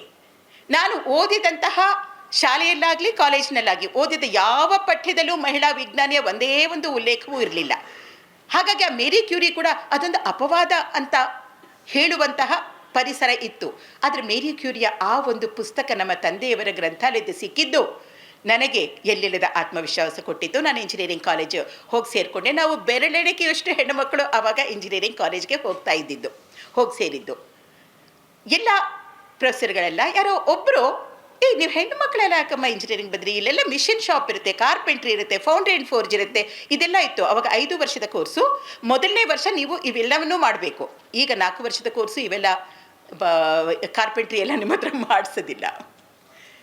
ಆಗ ನನಗಂತೂ ಅನಿಸಿತ್ತು, ಅರೆ ನಾನು ಪಾಸಾದರೂ ಆಗ್ತೀನಾ, ಇದು ನಮ್ಮ ರಂಗ ಅಲ್ವಾ? ಯಾಕೆಂದರೆ ನಾನು ಯಾವುದೇ ಒಂದು ಮಾದರಿಗಳನ್ನು ನೋಡಿಲ್ಲ, ನನಗೊಂದು ರೋಲ್ ಮಾಡೆಲ್ ಇಲ್ಲ, ನನಗೊಂದು ಆದರ್ಶಗಳಿಲ್ಲ, ಒಬ್ಬ ಮಹಿಳಾ ಇಂಜಿನಿಯರ್ನ ನೋಡಿಲ್ಲ, ನಾನು ಪಾಸಾಗ್ತೀನಾ ಅಂತ ನಾನು ಮತ್ತು ನನ್ನ 2 ಗೆಳತಿಯರು ಒಳಹೊಕ್ಕವರು ಆತಂಕದಿಂದ ನಾವು 3 ಜನ ವಿಶ್ವವಿದ್ಯಾಲಯಕ್ಕೆ ರ್ಯಾಂಕ್ ಪಡೆದುಕೊಂಡು ಹೊರಗಡೆ ಬಂದ್ವಿ. ಆಗಲೇ ನಮಗೆ ಗೊತ್ತಾಗಿದ್ದು, ಹೆಣ್ಣು ಮಕ್ಕಳಿಗೆ ಅಸಾಧ್ಯವಾದದ್ದು ಯಾವುದೂ ಇಲ್ಲ. ನಮ್ಮ ಕಾಲುಗಳನ್ನು ಕಟ್ಟಿ ನೀವು ಓಡಲಾರಿರಿ, ನೀವು ಗೆಲ್ಲಲಾರಿರಿ ಅಂತ ಹೇಳಿದ ಹಾಗೆ. It's high time as quickly as possible we have to untangle ourselves. ನಮ್ಮ ಆ ಕಟ್ಟುವಂತಹ ಆ ಗಂಟುಗಳನ್ನು ನಾವು ಎಷ್ಟು ಬೇಗ ಬಿಡಿಸ್ಕೊಳ್ತೀವೋ ಅಷ್ಟು ಬೇಗ ನಾವು ಮುಂದೆ ಹೆಜ್ಜೆ ಇಡಕ್ಕೆ ಸಾಧ್ಯ ಆಗುತ್ತೆ. ನಾನು ಹೇಳಿದ ಹಾಗೆ ನನ್ನ ಶಾಲೆ ಮತ್ತು ಕಾಲೇಜಿನಲ್ಲಿ ನನಗೆ ನಮ್ಮ ಪಠ್ಯದಲ್ಲಿ ಯಾವುದೇ ಮಹಿಳಾ ವಿಜ್ಞಾನಿ ಉದಾಹರಣೆ ಇರಲಿಲ್ಲ. ನಮ್ಮ ತಂದೆಯವರ ಗ್ರಂಥಾಲಯದ ಆ ಪುಸ್ತಕದ ನನಗೆ ಪ್ರೇರಣೆ ಸಿಕ್ತು. ಮೇಡಮ್ ಕ್ಯೂರಿಯ 1903ರಲ್ಲಿ ಆಕೆ ಭೌತಶಾಸ್ತ್ರದಲ್ಲಿ ನೊಬೆಲ್ ಪಾರಿತೋಷಿಕ ಪಡಿತಾಳೆ. 1911ರಲ್ಲಿ ರಾಸಾಯನಶಾಸ್ತ್ರದ ನೊಬೆಲ್ ಪಾರಿತೋಷಿಕ ಪಡಿತಾಳೆ. ಇಂದಿಗೂ ಕೂಡ ನೊಬೆಲ್ ಪಾರಿತೋಷಿಕದ 100 ವರ್ಷಕ್ಕೆ ಮೀರಿದ ಇತಿಹಾಸದಲ್ಲಿ ವಿಜ್ಞಾನದ ವಿಭಿನ್ನ ಶಾಖೆಯಲ್ಲಿ ನೊಬೆಲ್ ಪಾರಿತೋಷಿಕ ಪಡೆದ ಏಕೈಕ ವಿಜ್ಞಾನಿ ಮೇರಿ ಕ್ಯೂರಿ. ಆಕೆ ರೇಡಿಯಂ ಕಂಡು ಹಿಡಿದಿದ್ದು ಒಂದು ಮುರುಕಲು ಮರದ ಕೊಟ್ಟಿಗೆಯಲ್ಲಿ. ಆ ಸಮಯದಲ್ಲಿ ನಾನು ಆಕೆಯ ಕಥೆಯನ್ನು ಓದ್ತಾ ಇದ್ದೀನಿ. ಆಕೆ ಅತ್ಯಂತ ಕಡು ಬಡತನದಲ್ಲಿ ಆಕೆ ಆ ಒಂದು ಮುರುಕಲು ಮರದ ಕೊಟ್ಟಿಗೆ ಅಂತಹ ಜಾಗದಲ್ಲಿ ಆ ರೇಡಿಯಮ್ಮನ್ನು ಪರಿಷ್ಕರಣೆ ಮಾಡಿ ಕಂಡು ಹಿಡಿದಂತು. ಆದರೆ ಅದನ್ನು ಪೇಟೆಂಟ್ ಮಾಡಿ ಆಕೆ ಅತ್ಯಂತ ಶ್ರೀಮಂತಳಾಗಬಹುದಾಗಿತ್ತು. ಆಕೆ ಹೇಳ್ತಾಳೆ, ವಿಜ್ಞಾನಿ ತನ್ನ ವಿಜ್ಞಾನದ ಪ್ರತಿಯೊಂದು ಪರಿಶೋಧದ ವಿಷಯಗಳನ್ನು ಮಾನವ ಸೇವೆಗೆ ಪ್ರಕಟಿಸಬೇಕು, ಅದರಿಂದ ಹಣ ಮಾಡೋಕ್ಕೆ ಹೋಗಬಾರ್ದು. ಆಕೆ ಪ್ರಕಟಿಸಿದ ಆ ಕ್ಷಣದಲ್ಲೇ ಅಣುಯುಗದ ಒಂದು ಅರುಣೋದಯ ಆಯಿತು. It was a Don of atomic age. ಮೊದಲೇ ಹೇಳಿದ ಹಾಗೆ 2 ನೊಬೆಲ್ ಪಾರಿತೋಷಕ ಆಕೆಗೆ ಬಂದಿತ್ತು. ಆದರೆ ಗಮನಿಸಿ ನೋಡಿ, ಫ್ರೆಂಚ್ ಸೈನ್ಸ್ ಅಕಾಡೆಮಿ, ಫ್ರಾನ್ಸ್ನ ವಿಜ್ಞಾನದ ಅಕಾಡೆಮಿ ಇಂತಹ ಮಹಾನ್ ವಿಜ್ಞಾನಿಗೆ ಬಾಗಿಲು ಮುಚ್ಚಿತು. Shamelessly declared that there is no place for women in science academy. ಹೆಣ್ಣು ಮಕ್ಕಳಿಗೆ ವಿಜ್ಞಾನದ ಅಕಾಡೆಮಿಯಲ್ಲಿ ಸ್ಥಳವಿಲ್ಲ ಅಂತ ಬಾಗಿಲು ಮುಚ್ಚಿತು. ಅಂದರೆ ವಿಜ್ಞಾನಿಗಳಿರುವಂತಹ ಒಂದು ಅಕಾಡೆಮಿ ಎಷ್ಟೊಂದು ಅವೈಜ್ಞಾನಿಕ ವಿಚಾರಗಳನ್ನ ಹೊಂದಿದೆ, ಲಿಂಗ ತಾರತಮ್ಯದ ನೀತಿಗಳನ್ನು ಅದು ಪ್ರಾಕ್ಟೀಸ್ ಮಾಡ್ತಾ ಇತ್ತು ಅಂತ ನಿಮಗೆ ಅರಿವಾಗುತ್ತೆ. ಈ ಎಲ್ಲ ಹಿನ್ನೆಲೆಯಲ್ಲಿ ಆಕೆಯ ಬದುಕನ್ನ ಬಗ್ಗೆ ಓದಿದ ಆ 15ನೇ ವಯಸ್ಸಿನಲ್ಲಿ ನನಗೆ ಒಂದು ಕನಸಿತ್ತು. ಮೇರಿ ಕ್ಯೂರಿಯ ಕರ್ಮಭೂಮಿ ಆ ಪ್ಯಾರಿಸ್ಗೆ ಹೋಗಬೇಕು, ಮೇರಿ ಕ್ಯೂರಿ ರೇಡಿಯಂ ಕಂಡು ಹಿಡಿದ ಆ ಸ್ಥಳಕ್ಕೆ ಹೋಗಬೇಕು, ಆಕೆ ಮತ್ತು ಪಿಯರ್ ಕ್ಯೂರಿ ಇಬ್ಬರು ಸಂಶೋಧನೆ ಮಾಡಿದ ಆ ಪ್ರಯೋಗಶಾಲೆಗೆ ಹೋಗಬೇಕು. ನಂತರ ಪಿಯರ್ಸ್ ತೀರ್ಕೊಳ್ತಾರೆ ಒಂದು ಅಪಘಾತದಲ್ಲಿ, ಆಕೆ ರೇಡಿಯಂ ಸಂಸ್ಥೆಯನ್ನು ಸ್ಥಾಪಿಸ್ತಾಳೆ, ಆ ಜಾಗಕ್ಕೆ ಹೋಗಬೇಕು ಅನ್ನುವ ಒಂದು ಕನಸು ಆ ಚಿಕ್ಕ ವಯಸ್ಸಿಗೆ ಮೂಡ್ತು. ಆಗಂತೂ ಖಂಡಿತ ಸಾಧ್ಯ ಇರಲಿಲ್ಲ. ನಾನು ಕೆಲಸಕ್ಕೆ ಸೇರಿ ನಂತರ ಅನೇಕ ವರ್ಷಗಳ ನಂತರ, ಏಕೆಂದರೆ 2 ವಿಷಯಗಳು ಇಲ್ಲಿ ಮುಖ್ಯವಾಗ್ತಿತ್ತು. ಒಂದು, ಹಣವನ್ನು ಉಳಿತಾಯ ಮಾಡಬೇಕಾಯಿತು. ನಾವು ರೂಪಾಯಿಯಲ್ಲಿ ಹಣವನ್ನು ಉಳಿಸಿ ಹೋಗಿ ಅಲ್ಲಿ ಫ್ರಾಂಕ್ಸ್ ಅವಾಗಿದ್ದಿದ್ದು, ಇವಾಗ ಯೂರೋಸ್ ಅಂತ ನೀವು ಹೇಳ್ತೀರಾ, ಆಗ ಫ್ರೆಂಚ್ ಫ್ರಾಂಕ್ಸ್ ಇತ್ತು. ಅದಕ್ಕೆ ಪರಿವರ್ತನೆ ಮಾಡಿ ಹಣವನ್ನು ಖರ್ಚು ಮಾಡಿದಷ್ಟು ಸುಲಭ ಇರಲಿಲ್ಲ. ಇನ್ನೊಂದು, ನಾನು ಅಷ್ಟರಲ್ಲಿ ಕೆಲಸಕ್ಕೆ ಸೇರಿದ್ದು ಹಿಂದೂಸ್ತಾನ್ ಏರೋನಾಟಿಕ್ಸ್ ಲಿಮಿಟೆಡ್ ವಿಮಾನದ ಕಾರ್ಖಾನೆಗೆ. 1940ರಲ್ಲಿ ಆರಂಭವಾದ ವಿಮಾನ ಕಾರ್ಖಾನೆ ನಮ್ಮದು. ನಾನು ಬಹಳ ಕಡೆ ಮಾತಾಡಿದ್ದೀನಿ, ಇದು ಪುನರಾವರ್ತನೆ ಆಗುತ್ತೆ. ಆದರೂ ಈ ಮಕ್ಕಳಿಗೆ ನಾನು ತಿಳಿಸಬೇಕಾಗಿದೆ, ಭಾರತದಲ್ಲಿ ಒಂದು ಸೈಕಲ್ ತಯಾರಿಸುವ ಕಾರ್ಖಾನೆ ಇಲ್ಲದ ಸಮಯದಲ್ಲಿ ವಾಲ್ಚಂದ್ ಹೀರಾಚಂದ್ ಅವರು ವಿಮಾನ ಕಾರ್ಖಾನೆಯ ಕನಸು ಕಾಣ್ತಾರೆ. ಅವರು ಗ್ವಾಲಿಯರ್, ಬರೋಡಾ ಎಲ್ಲೆಲ್ಲಿಗೂ ಹೋಗಿ ವಿಮಾನ ಕಾರ್ಖಾನೆಗೆ ಒಂದು ಸ್ಥಳವನ್ನು ಕೊಡಿ, ಒಂದು ಬೆಂಬಲವನ್ನು ಕೊಡಿ ಅಂತ ಹೇಳಿದಾಗ, ಅವಾಗೆಲ್ಲ ರಾಜಮನೆತನಗಳು ಇದ್ದಿದ್ದು, ನಮಗಿನ್ನೂ ಸ್ವಾತಂತ್ರ್ಯ ಬಂದಿರಲಿಲ್ಲ. ಯಾರೂ ಕೂಡ ಅವರ ಮಾತುಗಳನ್ನ ಕೇಳೋದಿಲ್ಲ. ಯಾಕೆಂತಂದರೆ ನಮ್ಮ ದೇಶದಲ್ಲಿ ಇಷ್ಟೊಂದು ಅನಕ್ಷರಸ್ಥರಿದ್ದೀವಿ. ನಮ್ಮ ದೇಶದಲ್ಲಿ ಇನ್ನೂ ಒಂದು ಸೈಕಲ್ ಮಾಡಿಲ್ಲ, ಒಂದು ಕಾರ್ ತಯಾರಿಸಿಲ್ಲ, ವಿಮಾನ ತಯಾರಿಸೋಕ್ಕಾಗತ್ತಾ? ಈ ರೀತಿಯ ಅಪನಂಬಿಕೆಗಳಿತ್ತು. ಆಗ ಅವರು ಮೈಸೂರು ಸಂಸ್ಥಾನಕ್ಕೆ ಬರ್ತಾರೆ. ನಾವು ನಮ್ಮ ದಿವಾನರನ್ನು, ನಮ್ಮ ಮೈಸೂರು ಮಹಾರಾಜರನ್ನು ಯಾಕೆ ನೆನೆಸ್ಕೊಳ್ಬೇಕು ಅಂತಂದರೆ, ಇವರು ಆ ಒಂದು ವಿಚಾರವನ್ನು ತೆಗೆದುಕೊಂಡು ಬಂದ ತಕ್ಷಣ, ನೀವು ಮೈಸೂರು ಸಂಸ್ಥಾನದಲ್ಲಿ ವಿಮಾನ ಕಾರ್ಖಾನೆಯನ್ನು ಸ್ಥಾಪಿಸಿ, ನಿಮಗೆ ಪುಕ್ಕಟ್ಟೆಯಾಗಿ ಉಚಿತವಾಗಿ ನಾವು ಸ್ಥಳವನ್ನು ನೀಡ್ತೀವಿ, ರಿಯಾಯಿತಿ ದರದಲ್ಲಿ ವಿದ್ಯುತ್ ಮತ್ತು ನೀರನ್ನು ಕೊಡ್ತೀವಿ ಅಂತ ಹೇಳಿ. ಆಗ ದಿವಾನರಾಗಿದ್ದು ಸರ್ ಮಿರ್ಜಾ ಇಸ್ಮಾಯಿಲು ಅವರು, ಅವರ ಹಿಂದಿನ ದಿವಾನರು, ಅನೇಕ ವರ್ಷಗಳ ಹಿಂದೆ ದಿವಾನರಾಗಿದ್ದಂತಹ ನಮ್ಮ ಭಾರತ ರತ್ನ ವಿಶ್ವೇಶ್ವರಯ್ಯವರ ಮಾರ್ಗದರ್ಶನದಲ್ಲಿ ನಡೀತಾ ಇದ್ದವರು ಮಹಾರಾಜರು ಇಂತಹ ದಿವಾನರ ಸಲಹೆಯನ್ನು ಸ್ವೀಕರಿಸಿದರು. ಹಾಗಾಗಿ ಇವತ್ತು ನಾವು ಕನ್ನಡದ ನೆಲ ವೈಮಾನಿಕ ರಂಗದ ತವರೂರು ಅಂತ ಹೇಳ್ತೀವಿ, ಕನ್ನಡದ ನೆಲ ವಿಜ್ಞಾನದ ತವರೂರು ಅಂತ ಹೇಳ್ತೀವಿ. ಎಲ್ಲದಕ್ಕೂ ಕಾರಣ ಇಂತಹ ದೂರದರ್ಶಿ ಉದ್ಯಮಿಗಳು ಹಾಗೂ ದಿವಾನರು, ವಿಜ್ಞಾನಿಗಳು ಮತ್ತು ಮಹಾರಾಜರು. ಕಾರಣ ಇವತ್ತು ಉದ್ಯಮ ಅನ್ನೋದು ಕೇವಲ ನಾನೊಬ್ಬ ಹಣ ಮಾಡಿ ಮೇಲೇರೋದು ಆಗಿರಲಿಲ್ಲ. ಅವರು ಮಾಡಿದ ಹಣವೆಲ್ಲ ಈ ರೀತಿಯ ದೇಶ ಸೇವೆಗೆ ಖರ್ಚಾಗ್ತಿತ್ತು. ಈಗ ತಾನೇ ನಾವು ನೋಡ್ತಾ ಇದ್ದೀವಿ, ರಾವ್ ಬಹದ್ದೂರ್ ಧರ್ಮ ಪ್ರವರ್ತ ಗುಬ್ಬಿ ತೋಟದೊಪ್ಪ ಅವರು ಅಷ್ಟು ಹಿಂದೆ ಮಾಡಿದಂತಹ ಒಂದು ಕೆಲಸ ಎಷ್ಟು ಸಾವಿರ ಜನರ ಭವಿಷ್ಯವನ್ನೇ ಬದಲಿಸಿತು ಮತ್ತು ಬದಲಾಯಿಸ್ತಾ ಇದೆ. ಇಂತಹ ಒಂದು ವಿಮಾನ ಕಾರ್ಖಾನೆಯಲ್ಲಿ ಕೆಲಸ ಮಾಡುವ ಅವಕಾಶ ಸಿಕ್ಕಿದ್ದು ನನ್ನ ಅದೃಷ್ಟ ಅಂತ ನಾನು ಭಾವಿಸ್ತೀನಿ. ನಾನು ರಿಸರ್ಚಲ್ಲಿ ಮಾಡಿ ಮುಗಿಸ್ತಾ ಇದ್ದ ಹಾಗೆ HAL ಕ್ಯಾಂಪಸ್ ಸೆಲೆಕ್ಷನಿಗೆ ಬಂದು ನನ್ನನ್ನು ಆಯ್ಕೆ ಮಾಡಿಕೊಂಡಾಗ ನನಗೆ ಅಲ್ಲಿ ಯಾವ ಯೋಜನೆ ಇದೆ, ಎಂತಹ ಭವಿಷ್ಯ ಇದೆ ಅಂತ ಗೊತ್ತಿರಲಿಲ್ಲ. ಅಲ್ಲಿ ಹೋಗಿ ಸೇರಿಕೊಂಡಾಗ ನನ್ನ ಅದೃಷ್ಟಕ್ಕೆ ಆಗಷ್ಟೇ ಭಾರತದ ದೇಶೀಯ ವಿನ್ಯಾಸದ ಮೊಟ್ಟ ಮೊದಲ ಹೆಲಿಕಾಪ್ಟರ್, ಅತ್ಯಾಧುನಿಕ ಹಗುರ ಹೆಲಿಕಾಪ್ಟರ್ ಧ್ರುವ ಅಂತ ಆಮೇಲೆ ಅದಕ್ಕೆ ಹೆಸರು ಕೊಟ್ಟಿದ್ದು, ಆ ಹೆಲಿಕಾಪ್ಟರ್ನ ಪ್ರಾಜೆಕ್ಟು ಡ್ರಾಯಿಂಗ್ ಬೋರ್ಡ್ ಮೇಲಿತ್ತು. ಈ ಒಂದು ಹೆಲಿಕಾಪ್ಟರ್ ಆ ಡ್ರಾಯಿಂಗ್ ಬೋರ್ಡ್ನ ಗೀಟು ಗೆರೆಗಳಿಂದ ಮೇಲೆದ್ದು ಮುಂದೊಮ್ಮೆ ವಿಶ್ವದ ಅತ್ಯಂತ ಎತ್ತರದ ರಣಭೂಮಿ ಅಲ್ಲಿ ಇಳಿಯುವಂತಹ, ಸಿಯಾಚಿನ್ ಗ್ಲೇಸಿಯರ್ ಹತ್ರ ಇರುವಂತಹ ಅಲ್ಲಿ ಇಳಿಯುವಂತಹ ಆ ಹಂತದವರೆಗೆ ಆ ಒಂದು ಯೋಜನೆಯಲ್ಲಿ ದುಡಿದಂತಹ ಒಂದು ಭಾಗ್ಯ ನನ್ನದಾಗಿದೆ. ಈ ಚಪ್ಪಾಳೆ ನಮ್ಮ ಆ ಹೆಲಿಕಾಪ್ಟರ್ಗೆ ಸೇರಬೇಕು. ಯಾಕೆಂದರೆ ಇದು ಅಂತಿಂತಹ ಹೆಲಿಕಾಪ್ಟರ್ ಅಲ್ಲ, ಅತ್ಯಾಧುನಿಕ ಹಗುರ ಹೆಲಿಕಾಪ್ಟರ್ ನಿಜ, ದೇಶೀಯವಾಗಿ ವಿನ್ಯಾಸ ಮಾಡಿರೋದು ನಿಜ, ಅದರ ಆಚೆಗೆ ಇದು ಬಹುಪಾತ್ರಧಾರಿ. ನಮ್ಮ ಭಾರತದ 4 ಸೇನೆಗಳಿಗೆ ಅವುಗಳ ಅಗತ್ಯಕ್ಕೆ ಸೃಷ್ಟಿ ಮಾಡಿದಂತಹ, ವಿನ್ಯಾಸ ಮಾಡಿದಂತಹ ಹೆಲಿಕಾಪ್ಟರ್ ಇದಾಗಿದೆ. ಈ ಒಂದು ಹೆಲಿಕಾಪ್ಟರ್ ಯೋಜನೆಯಲ್ಲಿ ನಾನು ಸೇರಿಕೊಂಡಾಗ ನಮ್ಮ ಒಂದೊಂದು ಮೈಲ್ ಸ್ಟೋನ್ಗಳಿರುತ್ತೆ. ಹಾಗಾಗಿ ಒಂದು ಮೈಲ್ ಸ್ಟೋನ್ ಮುಗಿದಾಗ ಅದು ಕೆಲವು ತಿಂಗಳ ಮೈಲ್ ಸ್ಟೋನ್ ಆಗಿರಲ್ಲ, ಅನೇಕ ವರ್ಷಗಳ ಮೈಲ್ ಸ್ಟೋನ್ ಆಗಿರುತ್ತೆ. ಒಂದು ದೇಶೀಯವಾಗಿ ನಾವು ವಿನ್ಯಾಸ ಮಾಡೋಕ್ಕೆ ಆರಂಭ ಮಾಡಿದಾಗ ಅನೇಕ ಅಡೆತಡೆಗಳು ಬಂದವು. ಏಕೆಂತಂದರೆ ಭಾರತ ಪೋಖ್ರಾನ್ನಲ್ಲಿ ಅಣು ಪರೀಕ್ಷೆ ಮಾಡಿದಾಗ ಇಡೀ ವಿಶ್ವವೇ ನಮ್ಮ ಮೇಲೆ ದಿಗ್ಬಂಧನವನ್ನು ಹೇರಿತು. ನಿಮಗೆ ಹೊರಗಿನಿಂದ ಯಾವುದೇ ಒಂದು ಟೆಕ್ನಿಕಲ್ ಅಸಿಸ್ಟೆನ್ಸ್ ಕೂಡ ಸಿಗೋದು ಕಷ್ಟವಿತ್ತು. ನಮ್ಮ ದೇಶೀಯ ವಿನ್ಯಾಸದ ಸಮಸ್ಯೆಗಳನ್ನು ನಾವೇ ಪರಿಹರಿಸಿಕೊಂಡು ಮುಂದೆ ಹೋಗುವಂತಹ ಒಂದು ಅದ್ಭುತದ ಈ ಯೋಜನೆ ಈ ಧ್ರುವ ಹೆಲಿಕಾಪ್ಟರ್ದಾಗಿತ್ತು. ಹಾಗಾಗಿ ಅನೇಕ ವರ್ಷಗಳೇ ತೆಗೆದುಕೊಳ್ತಾ ಇತ್ತು ಒಂದೊಂದು ಮೈಲ್ ಸ್ಟೋನ್ಗೆ. ಅಂಥ ಒಂದು ಮೈಲ್ ಸ್ಟೋನ್ ಮುಗಿದಾಗ ನನಗೆ ಒಂದಷ್ಟು ಸಮಯ, ನಮಗೆಲ್ಲರಿಗೂ ಒಂದಷ್ಟು ಸಮಯ ಬಿಡು ಸಿಗ್ತಾ ಇತ್ತು. ಅಂತಹ ಒಂದು ಸಮಯವನ್ನು ನಾನು ಆರಿಸ್ಕೊಂಡು ನನ್ನ ಉಳಿತಾಯದ ಹಣ ಕೈಗೂಡಿದಾಗ ಈ ಒಂದು ಮೇರಿ ಕ್ಯೂರಿಯ ಕರ್ಮಭೂಮಿಗೆ ಪ್ರವಾಸ ತೆಗೆದುಕೊಳ್ಳೋಕ್ಕೆ ಸಾಧ್ಯ ಆಯಿತು. 1997ರಲ್ಲಿ ನಾನು ಈ ತೀರ್ಥಯಾತ್ರೆ ಅಂತಲೇ ಹೇಳಬೇಕು, ವಿಜ್ಞಾನದ ಒಂದು ತೀರ್ಥಯಾತ್ರೆಗೆ ನಾನು ಪ್ಯಾರಿಸ್ಗೆ ಹೋಗಿದ್ದು. ಅಲ್ಲಿ ನಾನು ಮೇರಿ ಕ್ಯೂರಿಯ ಬಗ್ಗೆ ಅಲ್ಲಿ ಹೋಗಿ ಯಾರನ್ನು ಕೇಳಿದ್ರು ನನಗೆ ದಾರಿ ತೋರಿಸ್ತಾರೆ ಅಂತ ಅಂದ್ಕೊಂಡಿದ್ದೆ. ಒಂದೇ ಒಂದು ಪ್ಯಾರ ನನ್ನ ಪುಸ್ತಕದಿಂದ ಓದ್ತೀನಿ. ಇಸವಿ 1997 ನನ್ನ ವರ್ಷಗಳ ಕನಸುಗಳನ್ನು ಹೊತ್ತು ಪ್ಯಾರಿಸಿಗೆ ಬಂದಿದ್ದೆ.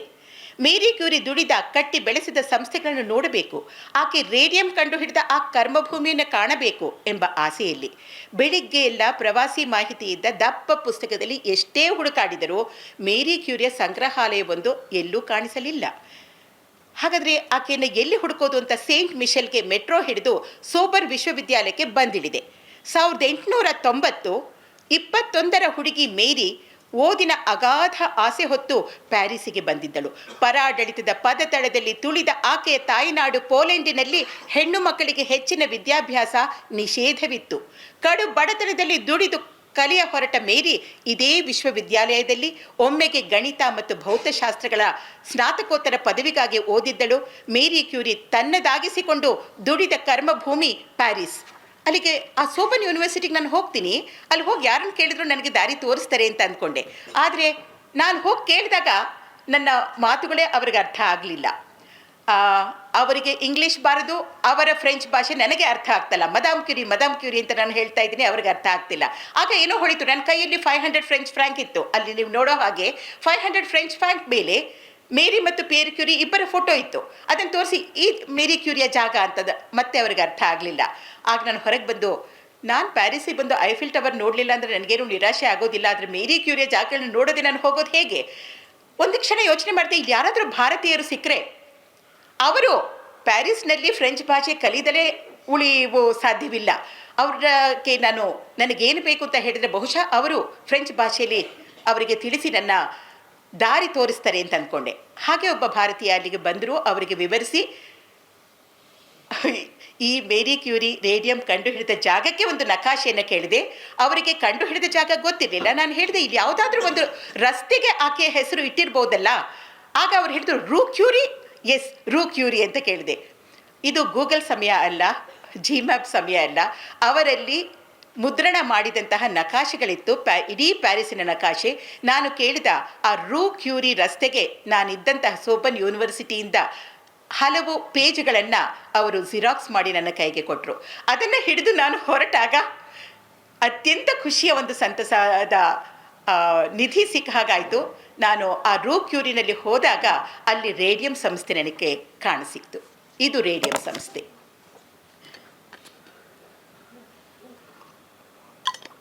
ಇದು ಆಗ ನಾನೇ 1997ರಲ್ಲಿ ತೆಗೆದಂತಹ ಫೋಟೋ ಇದು. ಆ ಸಂಸ್ಥೆಯ ಒಳಗೆ ಹೋಗ್ತೀನಿ, ಆದರೆ ಬಾಗಿಲು ಇಲ್ಲಿಯ ಹಾಗೆ ಎಲ್ಲ ಕಡೆ ತೆಗೆದಿರಲಿಲ್ಲ. ಎಲ್ಲ ಕಡೆ ಬಾಗಿಲು ಮುಚ್ಚಿತ್ತು. ಅಲ್ಲೊಂದು ಕಾಲಿಂಗ್ ಬೆಲ್ ಕಾಣಿಸ್ತು, ಅದನ್ನು ಒತ್ತಿದೆ. ಈ ಮೇಲ್ವಿಚಾರಕ ಹೊರಗೆ ಬಂದರು, ಹಿಂಗೆ ಇಣಕ್ಕೆ ನೋಡಿದ್ರು. ನಾನು ಭಾರತದಿಂದ ಬಂದಿದ್ದೇನೆ, ನಾನು ಮೇರಿ ಕ್ಯೂರಿಯ ಬಗ್ಗೆ ತಿಳಿದುಕೊಂಡಿದ್ದೇನೆ, ಆಕೆಯ ಈ ಒಂದು ಜಾಗವನ್ನು ನೋಡೋದಕ್ಕೆ ಬಂದಿದ್ದೇನೆ ಅಂತ ಹೇಳಿದಾಗ ಆತನಿಗೆ ಸ್ವಲ್ಪ ಇಂಗ್ಲೀಷಿನ ಪದಗಳ ಅರ್ಥ ಆಗ್ತಿತ್ತು, ಒಂದಿಷ್ಟು ಸಂವಹನ ಸಾಧ್ಯ ಆಯಿತು. ಅದು ಒಳಗೆ ಕರೆದ. ಅಲ್ಲಿ ದೊಡ್ಡದಾಗಿ ಮೇರಿ ಕ್ಯೂರಿಯ ಪೋಸ್ಟರ್ಗಳನ್ನ ಅಂಟಿಸಿದ್ರು. ಓಹ್, ಐ ಹ್ಯಾವ್ ಅರೈವ್ಡ್ ಅನ್ನಿಸ್ತು. ಅವ್ರು ಹೇಳಿದರು, ನನ್ನ ಹತ್ರ ಕ್ಯಾಮ್ರಾ ಇರೋದು ನೋಡಿಬಿಟ್ಟು, ಇಲ್ಲ ಫೋಟೋ ತೆಗೆಯೋ ಹಾಗಿಲ್ಲ ಅಂತ ಹೇಳಿದರು. ನಾನು ಕ್ಯಾಮ್ರಾ ತೆಗೆದಿಟ್ಟು ಹಾಗೆ ನೋಡೋಕ್ಕೆ ಶುರು ಮಾಡಿದೆ. ನಾನು ಅವ್ರನ್ನ ಕೇಳಿದೆ, ಈ ಜಾಗದಲ್ಲಿ 1 ಗ್ರಾಮ್ ರೇಡಿಯಂ ಎಲ್ಲಿಯೋ ನೀವು ಕಾಪಿಟ್ಟಿದ್ದೀರಾ ಅಲ್ವಾ ಅಂತ. ಆ ಅಮೆರಿಕದ ಮಹಿಳೆಯರು ಕೊಟ್ಟಂತಹ 1 ಗ್ರಾಮ್ ರೇಡಿಯಂ ಅಂದೆ. ತಕ್ಷಣ ಆತನಿಗೆ ಎಷ್ಟು ಉತ್ಸಾಹ ಬಂತು ಅಂದರೆ, ನಿಮಗೆ ಅದ್ರ ಬಗ್ಗೆ ಗೊತ್ತಿದೆಯೇ? ಏನಾಗಿರುತ್ತೆ ಅಂತಂದರೆ, ಮೇರಿ ಕ್ಯೂರಿ ಮತ್ತು ಪಿಯರ್ ಕ್ಯೂರಿ ತಾವು ಕಂಡುಹಿಡಿದ ಆ ರೇಡಿಯಂ ಪರಿಷ್ಕರಣದ ವಿಧಾನವನ್ನು ಪೇಟೆಂಟ್ ಮಾಡದೆ ಅದನ್ನು ಪ್ರಕಟಿಸಿದಾಗ ಅವರಿಗೆ 1 ಕಾಸು ಬರೋದಿಲ್ಲ. ಆದರೆ ರೇಡಿಯಂ ಸಂಸ್ಥೆ ಸ್ಥಾಪಿಸಿದಾಗ ಅಲ್ಲಿ ತಮ್ಮ ಸಂಶೋಧನೆ ಮಾಡೋದಕ್ಕೆ, ಆಗ ಬರೀ ಮೇರಿ ಕ್ಯೂರಿ ಅಷ್ಟೇ ಇದ್ದಿದ್ದು, ತನ್ನ ಸಂಶೋಧನೆ ಮಾಡೋದಕ್ಕೆ ಅವರಿಗೆ 1 ಗ್ರಾಮ್ ರೇಡಿಯಂ ಬೇಕಿತ್ತು. ಆ ಕಾಲದಲ್ಲಿ ಇನ್ನು ಕೃತಕ ವಿಕಿರಣ ಆರ್ಟಿಫಿಷಿಯಲ್ ರೇಡಿಯೇಷನ್ ಇನ್ನೂ ಬಂದಿರಲಿಲ್ಲ. ಈ ರೇಡಿಯಂ 1 ಗ್ರಾಮ್ ರೇಡಿಯಂ ಅತ್ಯಂತ ದುಬಾರಿಯಾಗಿತ್ತು. ಮೇರಿ ಕ್ಯೂರಿಗೆ ಕೊಳ್ಳೋದಕ್ಕೆ ಸಾಧ್ಯ ಇರಲಿಲ್ಲ. ಒಂದು ದಿನ ನ್ಯೂಯಾರ್ಕ್ನಿಂದ ಬಂದಂತಹ ಪತ್ರಕರ್ತೆ ಶ್ರೀಮತಿ ಮೆಲೋನಿ ಮೇರಿ ಕ್ಯೂರಿಯ ಒಂದು ಸಂದರ್ಶನ ಮಾಡ್ತಾರೆ. ಸಂದರ್ಶನ ಎಲ್ಲ ಮುಗಿದೋಗಿದೆ. ಹಾಗೆ ಎಲ್ಲವನ್ನು ಪ್ಯಾಕಪ್ ಮಾಡ್ತಾ ಇರೋ ಸಮಯದಲ್ಲಿ ಒಂದು ಪ್ರಶ್ನೆ ಹಾಗೆ ಒಂದು ತೂರ್ತಾಳೆ. ಮೇಡಮ್, ಇಡೀ ಪ್ರಪಂಚದಲ್ಲಿ ನಿಮಗೆ ಏನು ಬೇಕಾದರೂ ಆರಿಸಿಕೊಳ್ಳಿ ಅಂತಂದರೆ ನೀವು ಏನನ್ನು ಆರಿಸ್ಕೊಳ್ತೀರಾ ಅಂತ. ತಕ್ಷಣ ಮೇರಿ ಕ್ಯೂರಿ ಹೇಳ್ತಾರೆ, 1 ಗ್ರಾಮ್ ರೇಡಿಯಂ. ಆಕೆಗೆ ಆಶ್ಚರ್ಯ ಆಗುತ್ತೆ ಮೆಲೋನಿಗೆ. ರೇಡಿಯಂಗೆ ಜನ್ಮ ಕೊಟ್ಟ ಮಹಾಮಾತೆ, ಕೋಟ್ಯಾಧಿಪತಿ ಆಗಬಹುದಾಗಿತ್ತು, ಅದನ್ನು ಮಾನವ ಸೇವೆಗೆ ಅರ್ಪಿಸಿದವಳು. ಈಗ ಆಕೆಗೆ 1 ಗ್ರಾಮ್ ರೇಡಿಯಂ ಸಿಗ್ತಾ ಇಲ್ಲ. ಆಕೆ ಮೆಲೋನಿ ಪತ್ರಕರ್ತೆ ಬರೀ ಸಂದರ್ಶನ ಮಾಡಿ ವಾಪಸ್ ಹೋಗಲಿಲ್ಲ. ಹಿಂದೆ ಹೋದಾಗ ಅಮೆರಿಕದ ಶ್ರೀಮಂತರು ಮತ್ತು ಬಡ ಹೆಣ್ಣು ಮಕ್ಕಳ ನಡುವೆ ಹೋಗಿ ಮೇರಿ ಕ್ಯೂರಿಯ 1 ಗ್ರಾಂ ರೇಡಿಯಂಗೆ ನಿಧಿಯನ್ನು ಸಂಗ್ರಹಿಸಿ ಅಮೆರಿಕದ ಅಧ್ಯಕ್ಷರ ಮೂಲಕ ಮೇರಿ ಕ್ಯೂರಿಗೆ ಆಹ್ವಾನವನ್ನು ಕಳಿಸಿ ಆ 1 ಗ್ರಾಂ ರೇಡಿಯಂನ ಮೇರಿ ಕ್ಯೂರಿಯ ಕೈಗೆ ಅಮೆರಿಕದ ಅಧ್ಯಕ್ಷರು ನೀಡ್ತಾರೆ. ಇಷ್ಟೆಲ್ಲ ಕಥೆಯ ಹಿನ್ನೆಲೆ ಇದ್ದು ನಾನು ಆ 1 ಗ್ರಾಂ ರೇಡಿಯಂ ಎಲ್ಲಿಟ್ಟಿದ್ದೀರಾ ಅಂತ ಕೇಳಿದಾಗ ಈ ವ್ಯಕ್ತಿಗೆ ಎಲ್ಲೆಲ್ಲದ ಹಾಗೆ ಖುಷಿಯಾಯಿತು. ಆತ ನನ್ನನ್ನು ಕರೆದುಕೊಂಡು ಹೋಗಿ ಒಂದು ಮೂಲೆಯಲ್ಲಿ 25 kg ಲೆಡ್ ಬಾಕ್ಸ್ನಲ್ಲಿ, ಯಾಕೆಂದರೆ ಇಟ್ ರೇಡಿಯೇಟ್ಸ್, ಆ ಲೆಡ್ ಬಾಕ್ಸ್ನಲ್ಲಿ ಇರೋದನ್ನು ಇದರೊಳಗೆ ಇದೆ ಅಂತ ನನಗೆ ತೋರಿಸಿದರು. ನಂತರ ನಾನು ಕೇಳಿದೆ, ನಾನು ಓದಿದ್ದೀನಿ ಮೇರಿ ಮತ್ತು ಪೇರಿ ಅವರಿಬ್ಬರ ಆ ಪ್ರಯೋಗಶಾಲೆಯ ನೋಟು ಪುಸ್ತಕಗಳು ಇವತ್ತಿಗೂ ಕೂಡ ವಿಕಿರಣತೆಯನ್ನು ಚಿಮ್ತಾ ಇದೆ, ದೇ ಆರ್ ರೇಡಿಯೇಟಿಂಗ್. ಆತ ಹೇಳಿದ, ಹೌದು. ಮತ್ತೊಂದು ಡ್ರಾಯರಲ್ಲಿ ಅದನ್ನು ಸುರಕ್ಷಿತವಾಗಿ ಇಟ್ಟಂತಹ ಒಂದು ನೋಟ್ಬುಕ್ಕನ್ನು ಹೊರಗಡೆ ತೆಗೆದುಕೊಂಡು ಒಂದು ರೇಡಿಯೇಷನ್ ಡಿಟೆಕ್ಟರು, ಕೈಯಲ್ಲಿ ಹಿಡಿಯುವಂತಹ ಒಂದು ಮೊಬೈಲ್ ಹ್ಯಾಂಡ್ ಹೆಲ್ಡ್ ರೇಡಿಯೇಷನ್ ಡಿಟೆಕ್ಟರ್ನ ಆ ಪೇಜ್ಗಳಿಗೆ ಇಟ್ಟು ತೋರಿಸಿದ. ಪಿ ಪಿ ಪಿ ಪೀಪ್ ಅಂತ ಆ ಬೀಪು ಇವತ್ತಿಗೂ ಕೂಡ, ಇಷ್ಟೆಲ್ಲ ದಶಕಗಳ ನಂತರ ಕೂಡ ಆ ಹಾಳೆಗಳು, ಅವರು ದುಡಿದಂತಹ, ಅವರು ಬರೆದಂತಹ ಆ ಪ್ರಯೋಗಶಾಲೆಯ ಆ ಹಾಳೆಗಳು ರೇಡಿಯೇಟ್ ಮಾಡ್ತಾ ಇದೆ ಅಂತ ತೋರಿಸ್ತು. ಮತ್ತೆ ನಾನು ಒಳಗೆ ಬಂದಾಗ ಅಲ್ಲಿ ಮೇರಿ ಕ್ಯೂರಿಯ, ಇದು ಆಕೆಯ ಮೇಜು, ಆಕೆಯ ಕುರ್ಚಿ, ಆಕೆ ಕುಳಿತಂತಹ ಜಾಗ, ಅದನ್ನು ನೋಡ್ತಾ ಒಂದು ಫೋಟೋನು ತೆಗೆಯೋ ಹಾಗಿಲ್ವಾ ಅಂತ ಕೇಳಿದೆ. ಈಗ ಆತ ಒಂದು ಕ್ಷಣ ಕರೆಗೆ ಹೋಗಿ ಬಾಗಿಲು ಮುಚ್ಚಿಬಿಟ್ಟು ತೆಗೆದುಕೊಳ್ಳಿ ಅಂತಂದರು. ನಾನು ಫೋಟೋ ತೆಗೆದುಕೊಂಡೆ. ಅದೇನು ಅನ್ನಿಸ್ತು, ಆತ ಹೇಳ್ದ, ನೀವು ಆ ಮೇರಿ ಕ್ಯೂರಿ ಕುರ್ಚಿನಲ್ಲಿ ಕೂತ್ಕೊಳ್ಳಿ, ನಾನು ಫೋಟೋ ತಕ್ಕೊಡ್ತೀನಿ ಎಂದ. ನಾನು ಖಂಡಿತ ಇಲ್ಲ, ಆ ಅರ್ಹತೆ ನನಗಿಲ್ಲ, ಆದರೆ ಕುರ್ಚಿಯ ಪಕ್ಕದಲ್ಲಿ ನಾನು ನಿಂತ್ಕೊಳ್ತೀನಿ, ನನ್ನ ಫೋಟೋ ತಕ್ಕೊಡಿ ಎಂದೆ. ಇದು ಆಗ ಆತ ತಕ್ಕೊಟ್ಟ ಫೋಟೋ. ಮತ್ತೆ ಆತ ಮತ್ತೊಂದು ಡ್ರಾಯರ್ ತೆಗೆದುಬಿಟ್ಟು ಒಂದು ಉದ್ದನೆಯ ಕಪ್ಪು ನಿಲುವಂಗಿಯನ್ನು ನನ್ನ ಕೈಗಿಟ್ರು. ಇದು ಮೇರಿ ಕ್ಯೂರಿ ಹಾಕಿಕೊಂಡಂತಹ ನಿಲುವಂಗಿ. ಆ ಕಪ್ಪು ನಿಲುವಂಗಿಯಲ್ಲಿ ಬಿಳಿಯ ಚುಕ್ಕೆಗಳಿತ್ತು. ಅದನ್ನು ಕೈಯಲ್ಲಿ ಹಿಡಿದಾಗ ಅತ್ಯಂತ ಭಾವುಕ ಕ್ಷಣ ನನ್ನದಾಗಿತ್ತು. ಹಾಗೆ ನಾನು ನೋಡ್ತಾ ಇದ್ದೀನಿ, ಅಲ್ಲೊಂದು ಪೋಸ್ಟರ್ ಕಾಣಿಸ್ತು. ಆ ಪೋಸ್ಟರಲ್ಲಿ ಇದು ಪ್ರಯೋಗಶಾಲೆ ಆಕೆದು. ಆ ಪೋಸ್ಟರಲ್ಲಿ ಒಂದು ಬಳ್ಳಿ ಇತ್ತು. ಆ ಕಿಟಕಿಯ ಹೊರಗೇನೆ ಆ ಬಾಲ್ಕನಿ ಇತ್ತು. ನಾನು ನೋಡ್ತಾ ಇದ್ದಾಗ ಅವ್ರು ಹೇಳಿದ್ರು, ಆ ಪೋಸ್ಟರ್ ಕಾಣ್ತಾ ಇದೆಯಲ್ಲ, ಆ ಬಳ್ಳಿ ಗುಲಾಬಿ ಬಳ್ಳಿ, ಅದು ಮೇರಿ ಕ್ಯೂರಿ ಹಾಕಿದ್ದು. ಅದನ್ನು ನಾವು ಇಂದಿಗೂ ಕೂಡ ಸುರಕ್ಷಿತವಾಗಿ ಕಾಪಿಟ್ಟು ತಂದಿದ್ದೀವಿ ಅಂತ. ನಾನು ಹೊರಗಡೆ ಬಂದಾಗ ಅದು ಹೂವೆಲ್ಲ ಬಿಟ್ಟು ಹರಳಿ ನಿಂತ್ಕೊಂಡಿತ್ತು. ಮತ್ತೆ ಈತ ಆ ಒಂದು ಜಾಗ, ಮುರುಕಲು ಮರದ ಕೊಟ್ಟಿಗೆ ಇದ್ದಂತಹ ಆ ಜಾಗ ನಾನು ನೋಡಬೇಕಲ್ಲ, ರೇಡಿಯಂ ಕಂಡು ಹಿಡಿದಿದ್ದು ಅಂದಾಗ ದಾರಿ ತೋರಿಸಿದ್ರು, ಹೇಗೆ ಹೋಗೋದು ಅಂತ ಕೈಯಲ್ಲೇ ಮ್ಯಾಪ್ ಹಾಕ್ಕೊಟ್ರು. ಅಲ್ಲಿಗೆ ನಾನು ಹೋದೆ. ಆ ಜಾಗಕ್ಕೆ ಬಂದಾಗ ಅಲ್ಲಿ ಈಗ ಮುರುಕಲು ಮರದ ಕೊಟ್ಟಿಗೆ ಇರಲಿಲ್ಲ. ಅದನ್ನೆಲ್ಲೋ ಕಾಪಿಟ್ಟಿದ್ದಾರೆ ಅಂತ ನಾನು ಅಂದ್ಕೊಂಡಿದ್ದೆ, ಅದಿರಲಿಲ್ಲ. ಅದೆಂದೋ ಅದನ್ನು ಡಿಮಾಲಿಷ್ ಮಾಡಿದ್ದಾಗಿತ್ತು. ಆದರೆ ಆ ಆವರಣದಲ್ಲಿ ಬರ್ತೀನಿ, ಇದೇ ಜಾಗವ, ಅವರು ಕೊಟ್ಟದ್ದು ಜಾಗ ಅದೇ ಆಗಿತ್ತು. ಎಲ್ಲಿ ಏನು ಅಂತ ನೋಡ್ತಾ ಇರಬೇಕಾದಾಗ ಅಲ್ಲೊಂದು, ನೀವು ನೋಡ್ತಾ ಇರೋ ಹಾಗೆ ಬೋರ್ಡ್ ಕಾಣಿಸ್ತಾ ಇದೆ ಕಲ್ಲಿನಲ್ಲಿ, ಒಂದು ಅಲ್ಲಿ ಫ್ರೆಂಚ್ ಭಾಷೆಯಲ್ಲಿ ಇದ್ದರೂ ನನಗೆ ಅಲ್ಲಿ ಹಾಕಿರೋ ಫೋಟೋಯಿಂದ ಗೊತ್ತಾಯಿತು ಈ ಸ್ಥಳದಲ್ಲೇ ಆ ಮುರುಕಲು ಮರದ ಕೊಟ್ಟಿಗೆ ಇತ್ತು, ಎಲ್ಲಿ 4 ವೀರೋಚಿತ ವರ್ಷಗಳು ಮೇರಿ ತನ್ನಷ್ಟೇ ಎತ್ತರದ ದೊಡ್ಡ ಕಡಾಯಿಯಲ್ಲಿ ಆ ಕಪ್ಪು ಕೊಳಕು ಪಿಚ್ ಬ್ಲೆಂಡು, ಟನ್ಗಟ್ಟಲೆ ಪಿಚ್ ಬ್ಲೆಂಡನ್ನು ಹಾಕಿ ಪ್ರಾಸೆಸ್ ಮಾಡಿ 1 ಡೆಸಿಗ್ರಾಮ್ ಅಂದರೆ 0.1 ಗ್ರಾಮ್ ರೇಡಿಯಮನ್ನು ಪರಿಷ್ಕರಿಸಿ ಹೊರಗೆ ತೆಗೆದಂತಹ ಆ ಸ್ಥಳ ಇದಾಗಿತ್ತು. ನಾನು ಅದನ್ನು ನೋಡ್ತಾ ಮೇಲೆ ನಾನು ನೋಡ್ತಾ ಇದ್ದೀನಿ, ಹೀಗೆ ಇಲ್ಲಿ ಒಳಗಡೆ ಹೋಗೋದು, ಇಲ್ಲಿ ಯಾರನ್ನಾದ್ರೂ ಕೇಳಬೇಕಲ್ಲ, ಈ ಒಳಗೆ ಹೋಗಿ ಒಂದೆರಡಾದರೂ ಫೋಟೋ ತಗೋಬೇಕಲ್ಲ ಅಂತ ನೋಡ್ತಾ ಇದ್ದಾಗ ಮತ್ತೆ ಎಲ್ಲ ಕಡೆನೂ ಬಾಗಿಲು ಮುಚ್ಚಿರುತ್ತೆ. ಮೇಲಿಂದ ಒಬ್ಬರು ಪ್ರೊಫೆಸರ್ ನನ್ನನ್ನು ಗಮನಿಸಿದರೆ, ನಾನು ಸುಮಾರು ಹೊತ್ತು ಅಲ್ಲೇ ಫೋಟೋ ತಗೊಂಡು ನಿಂತ್ಕೊಂಡಿದ್ದೀನಿ. ಅವರು ಕೆಳಗಡೆ ಬಂದು ಕೇಳಿದರು. ಅವರಿಗೆ ಇಂಗ್ಲೀಷ್ ಬರ್ತಾ ಇರಲಿಲ್ಲ, ಆದರೆ ಅಷ್ಟೊತ್ತಿಗೆ ನನ್ನ ಕೈಯಲ್ಲಿ ಪೋಸ್ಟ್ಗಳಿತ್ತು, ನಾನು ರೇಡಿಯಂ ಸಂಸ್ಥೆಯಲ್ಲಿ ಕೊಂಡಂತಹ ಮೇರಿ ಕ್ಯೂರಿಯ ಪೋಸ್ಟ್. ಅದನ್ನು ತೋರಿಸ್ತಾ ನಾನು ಮತ್ತೆ ಇಂಗ್ಲೀಷ್ನಲ್ಲಿ ಹೇಳಿದಾಗ ನನ್ನ ಉತ್ಸಾಹದಿಂದಲೇ ಅವರಿಗೆ ಅರ್ಥ ಆಯಿತು ನಾನು ಏನಕ್ಕೆ ಬಂದಿದ್ದೀನಿ ಅಂತ. ಬನ್ನಿ ಒಳಗೆ ಅಂತ ನನ್ನ ಕರ್ಕೊಂಡು ಹೋದರು.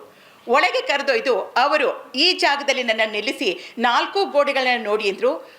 ನೀವು ಗೋಡೆಯ ಮೇಲೆ ಇರುವಂತಹ ಚಿತ್ರ ನೋಡಿ, ಅದು ಆ ಮುರುಕಲು ಮರದ ಕೊಟ್ಟಿಗೆಯ 4 ದಿಕ್ಕಿನಲ್ಲಿ ಇದ್ದಂತಹ ವ್ಯೂನ ಒಂದು ಚಿತ್ರ. ಅದು ಇದೇ ವ್ಯಕ್ತಿ ನನಗೆ ಆ ಕ್ಯೂರಿ ದಂಪತಿಗಳು ಬಳಸಿದಂತಹ ವೈಜ್ಞಾನಿಕ ಸಲಕರಣೆಗಳನ್ನೆಲ್ಲ ತೋರಿಸಿದರು. ನಂತರ ಪೇರಿ ಮತ್ತು ಮೇರಿ ಇಬ್ಬರು ನೊಬೆಲ್ ಪಾರಿತೋಷಿಕ ಬಂದ ಮೇಲೆ ಸರಿಯಾದ ಕೆಲಸ ಅವರಿಗೆ ಸಿಕ್ಕ ಮೇಲೆ ಒಂದು ಸುವ್ಯವಸ್ಥಿತವಾದ ಪ್ರಯೋಗಶಾಲೆಯಲ್ಲಿ ಅವರು ಕೆಲಸ ಮಾಡ್ತಾರೆ. ಜೊತೆಯಾಗಿ ಅಲ್ಲಿಗೆ ಹೋಗಿ ಅಲ್ಲಿಯ ಮಹಿಳಾ ವಿಜ್ಞಾನಿಗಳನ್ನ ಭೇಟಿ ಮಾಡಿದ್ದು. ಕೊನೆಯಲ್ಲಿ ಅವರ ಸಮಾಧಿಗಳಿಗೆ ನಾನು ಇದಕ್ಕೆ ಹಿಂದೆಯೇ ಸುಧಾದಲ್ಲಿ ಮೇರಿ ಕ್ಯೂರಿಯ ಜೀವನ ಕಥಾನ ಬರೆದಿದ್ದೆ, ಪರಿಷ್ಕರಿಸಿ ಪುಸ್ತಕವನ್ನು ತಂದೆ. ಇತ್ತೀಚಿನ ದಿನಗಳಲ್ಲಿ ಯಂಗ್ ರೀಡರ್ಸ್ಗೆ ಅಂತ ಮತ್ತಷ್ಟು ಸರಳವಾಗಿ ಈ ಪುಸ್ತಕವನ್ನು ತಂದಿದ್ದು. ಈ ಕಥೆಯನ್ನು ನಾನು ಅನೇಕ ಬಾರಿ ಹೇಳಿದ್ದೀನಿ. ದಯವಿಟ್ಟು ಪುನರಾವರ್ತನೆ ಆಗಿದ್ದರೆ ಕ್ಷಮಿಸಿ. ಆದರೆ ಮೇರಿ ಕ್ಯೂರಿಯ ಒಂದು ಕಥನ ನನ್ನ ಬದುಕಿಗೆ ಹೇಗೆ ಮಾರ್ಗದರ್ಶನ ನೀಡಿತೋ ನಿಮ್ಮೆಲ್ಲರಿಗೆ ಬದುಕಿಗೂ ಮಾರ್ಗದರ್ಶನ ನೀಡುತ್ತೆ ಅಂತ ನಾನು ಅಂದ್ಕೊಂಡಿದ್ದೀನಿ. ಆ ಕಾರಣಕ್ಕೆ ಈಗ ನಾನು ಮಾತಾಡಿದ್ದೆಲ್ಲವೂ ಒಂದು ಡಾಕ್ಯುಮೆಂಟ್ರಿ ಮೂಲಕ ಕನ್ನಡದಲ್ಲಿ ಒಂದು ವರದಿ ಚಿತ್ರದ ಮೂಲಕ ಯೂಟ್ಯೂಬ್ನಲ್ಲಿ ಉಚಿತವಾಗಿ ಮಾಧ್ಯಮ ಅನೇಕ ಬಿಟ್ಟಿದೆ. ಯಾರು ಬೇಕಾದ್ರೂ ನಂತರ ಕೇಳ್ಬೋದು. ಈಗ ಮತ್ತೆ ನಾನು ರೀಡಿಸ್ಕವರಿಂಗ್ ಹೆರಿಟೇಜ್ ಆಫ್ ವುಮೆನ್ ಸೈಂಟಿಸ್ಟ್, ನಮ್ಮ ಮಹಿಳಾ ವಿಜ್ಞಾನಿಗಳ ಪರಂಪರೆಯ ಒಂದು ಶೋಧಕ್ಕೆ ನಾನು ಹೊರಟ ಪಯಣದ ಬಗ್ಗೆ ಮಾತನಾಡ್ತೀನಿ. ಇದು ಅದರ ಒಂದು ಭಾಗವೇ. ಇಲ್ಲಿವರೆಗೂ ಮಾತನಾಡಿದ್ದು ಕೂಡ 18ನೇ ಶತಮಾನದಲ್ಲಿ ಕ್ಯಾರೋಲಿನ್ ಹರ್ಷಲ್ ಅಂತ ಒಬ್ಬ ಖಗೋಳ ವಿಜ್ಞಾನಿ, ಮಹಿಳಾ ಖಗೋಳ ವಿಜ್ಞಾನಿ ಇದ್ಲು ಅಂತ ನನಗೆ ಗೊತ್ತೇ ಇರಲಿಲ್ಲ. ಇಲ್ಲಿಯೂ ಒಂದು ಆಕೆಯ ಹೆಸರು ನನಗೆ ಕಂಡು ಬಂದಾಗ ಆಕೆಯನ್ನು ಹುಡುಕಿ ನಾನು ಹೊರಟದ್ದು ಇಂಗ್ಲೆಂಡ್ನಲ್ಲಿ ಸ್ಲೌ ಮತ್ತು ಬಾತ್ ಅನ್ನೋ 2 ಜಾಗ. ಈ 2 ಜಾಗದಲ್ಲಿ ಆಕೆ ದಶಕಗಳು ಆಕಾಶ ಕಾಯಗಳನ್ನು ನೋಡುತ್ತಾ ಅವಲೋಕಿಸುತ್ತಾ ದಾಖಲಿಸಿದ್ಲು. ಆಕೆ ಸುಮಾರು 14 ನೆಬ್ಯುಲಾ ನಕ್ಷತ್ರ ನಿಹಾರಿಕೆಗಳನ್ನ, ನಕ್ಷತ್ರ ಪುಂಜಗಳನ್ನು ಮತ್ತು 8 ಧೂಮಕೇತುಗಳನ್ನ ಕಂಡುಹಿಡಿದಳು. ಮೊಟ್ಟ ಮೊದಲಿಗೆ ಧೂಮಕೇತುವನ್ನು ಕಂಡುಹಿಡಿದ ಮಹಿಳಾ ಖಗೋಳಶಾಸ್ತ್ರಜ್ಞೆ ಕ್ಯಾರೋಲಿನ್ ಹರ್ಷಲ್. ಆದರೆ ಆಕೆಯ ಬಗ್ಗೆ ಯಾವುದೇ ಒಂದು ವಿಚಾರಗಳು ನನಗೆ ಆಗ ತಿಳಿದಿರಲಿಲ್ಲ. ಕ್ಯಾರೋಲಿನ್ ಹರ್ಷಲ್ ವಿಲಿಯಂ ಹರ್ಷಲ್ ಅವರ ಸೋದರಿ. ವಿಲಿಯಂ ಹರ್ಷಲ್ ಬಗ್ಗೆ ನಮಗೆ ಸಾಕಷ್ಟು ಗೊತ್ತಿದೆ, ಯಾಕೆಂದರೆ ಯುರೇನಸ್ ಗ್ರಹವನ್ನು ಕಂಡುಹಿಡಿದ ಖಗೋಳ ವಿಜ್ಞಾನಿ ಆತ. ಆದರೆ ವಿಲಿಯಂ ಹರ್ಷಲ್ ಬಗ್ಗೆ ಪುಸ್ತಕಗಳು ನನಗೆ ಸಿಗ್ತಾ ಇದ್ವು, ಕ್ಯಾರೋಲಿನ್ ಹರ್ಷಲ್ ಬಗ್ಗೆ ವಿಷಯಗಳಿರಲಿಲ್ಲ. ಇದು ಕ್ಯಾರೋಲಿನ್ ಹರ್ಷಲ್ಲು. ಆಕೆಯ ಬಗ್ಗೆ ವಿಷಯವನ್ನು ಹೇಗೆ ಕಂಡುಹಿಡಿದು ಅಂದಾಗ ಕೊನೆಗೆ ನಾನು ಅಂದ್ಕೊಂಡು ಸ್ಲೌಗೆ ಹೋದರೆ ಅಲ್ಲಿ ಸುಮಾರು 4 ದಶಕಗಳ ಕಾಲ ಒಂದು ಅಬ್ಸರ್ವೇಟ್ರಿ ಹೌಸ್ ಅನ್ನುವ ಒಂದು ಜಾಗದಲ್ಲಿ ಆಕೆ ಆಕಾಶ ಕಾಯಗಳನ್ನ ಅವಲೋಕನ ಮಾಡಿದ್ಲು. ಅಲ್ಲಿಯ ಒಂದು ಚರ್ಚ್ನಲ್ಲಿ ಹರ್ಷಲ್ ಅವರ ಸಮಾಧಿ ಕೂಡ ಇದೆ. ಬಹುಶಃ ಅಲ್ಲಿ ನನಗೆ ಅಬ್ಸರ್ವೇಟ್ರಿ ಹೌಸ್ನಲ್ಲಿ ಎಲ್ಲವೂ ಸಿಗುತ್ತೆ ಅಂತ ಅಂದ್ಕೊಂಡೆ. 20ನೇ ಶತಮಾನದ ಆರಂಭದ ಒಂದು ಪುಸ್ತಕದಲ್ಲಿ ಅಬ್ಸರ್ವೇಟ್ರಿ ಹೌಸ್ ಈಗಲೂ ಕೂಡ ಸ್ಲೌನಲ್ಲಿ ಕಾದಿರಿಸಲಾಗಿದೆ ಅಂತ ಬರೆದಿತ್ತು. ಆ ಕಾರಣಕ್ಕೆ ಬಹುಶಃ ಅಲ್ಲಿಗೆ ಹೋದರೆ ಸಿಗುತ್ತೆ ಅಂತ ನಾನು ಹೋದೆ.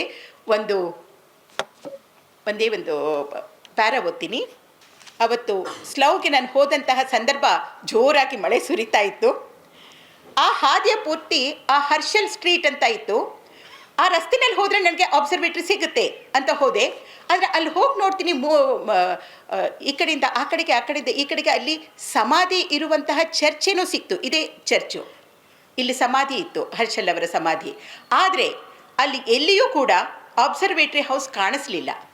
ಮತ್ತೆ ನೋಡ್ತೀನಿ, ಏನಕ್ಕೋ ಗಮನಿಸಿ ನೋಡ್ತೀನಿ, ಒಂದು ದೊಡ್ಡ ಕಟ್ಟಡ, ಮಾಲ್ ಥರನೂ ಇದೆ, ಹಾಗೆ ಪಬ್ಲಿಕ್ ಆಫೀಸಸ್ ಇರುವಂತಹ ಒಂದು ಭರ್ಜರಿ ಕಟ್ಟಡ. ಅದರ ಮೇಲೆ ಬರೆದಿತ್ತು ದಿ ಅಬ್ಸರ್ವೇಟರಿ.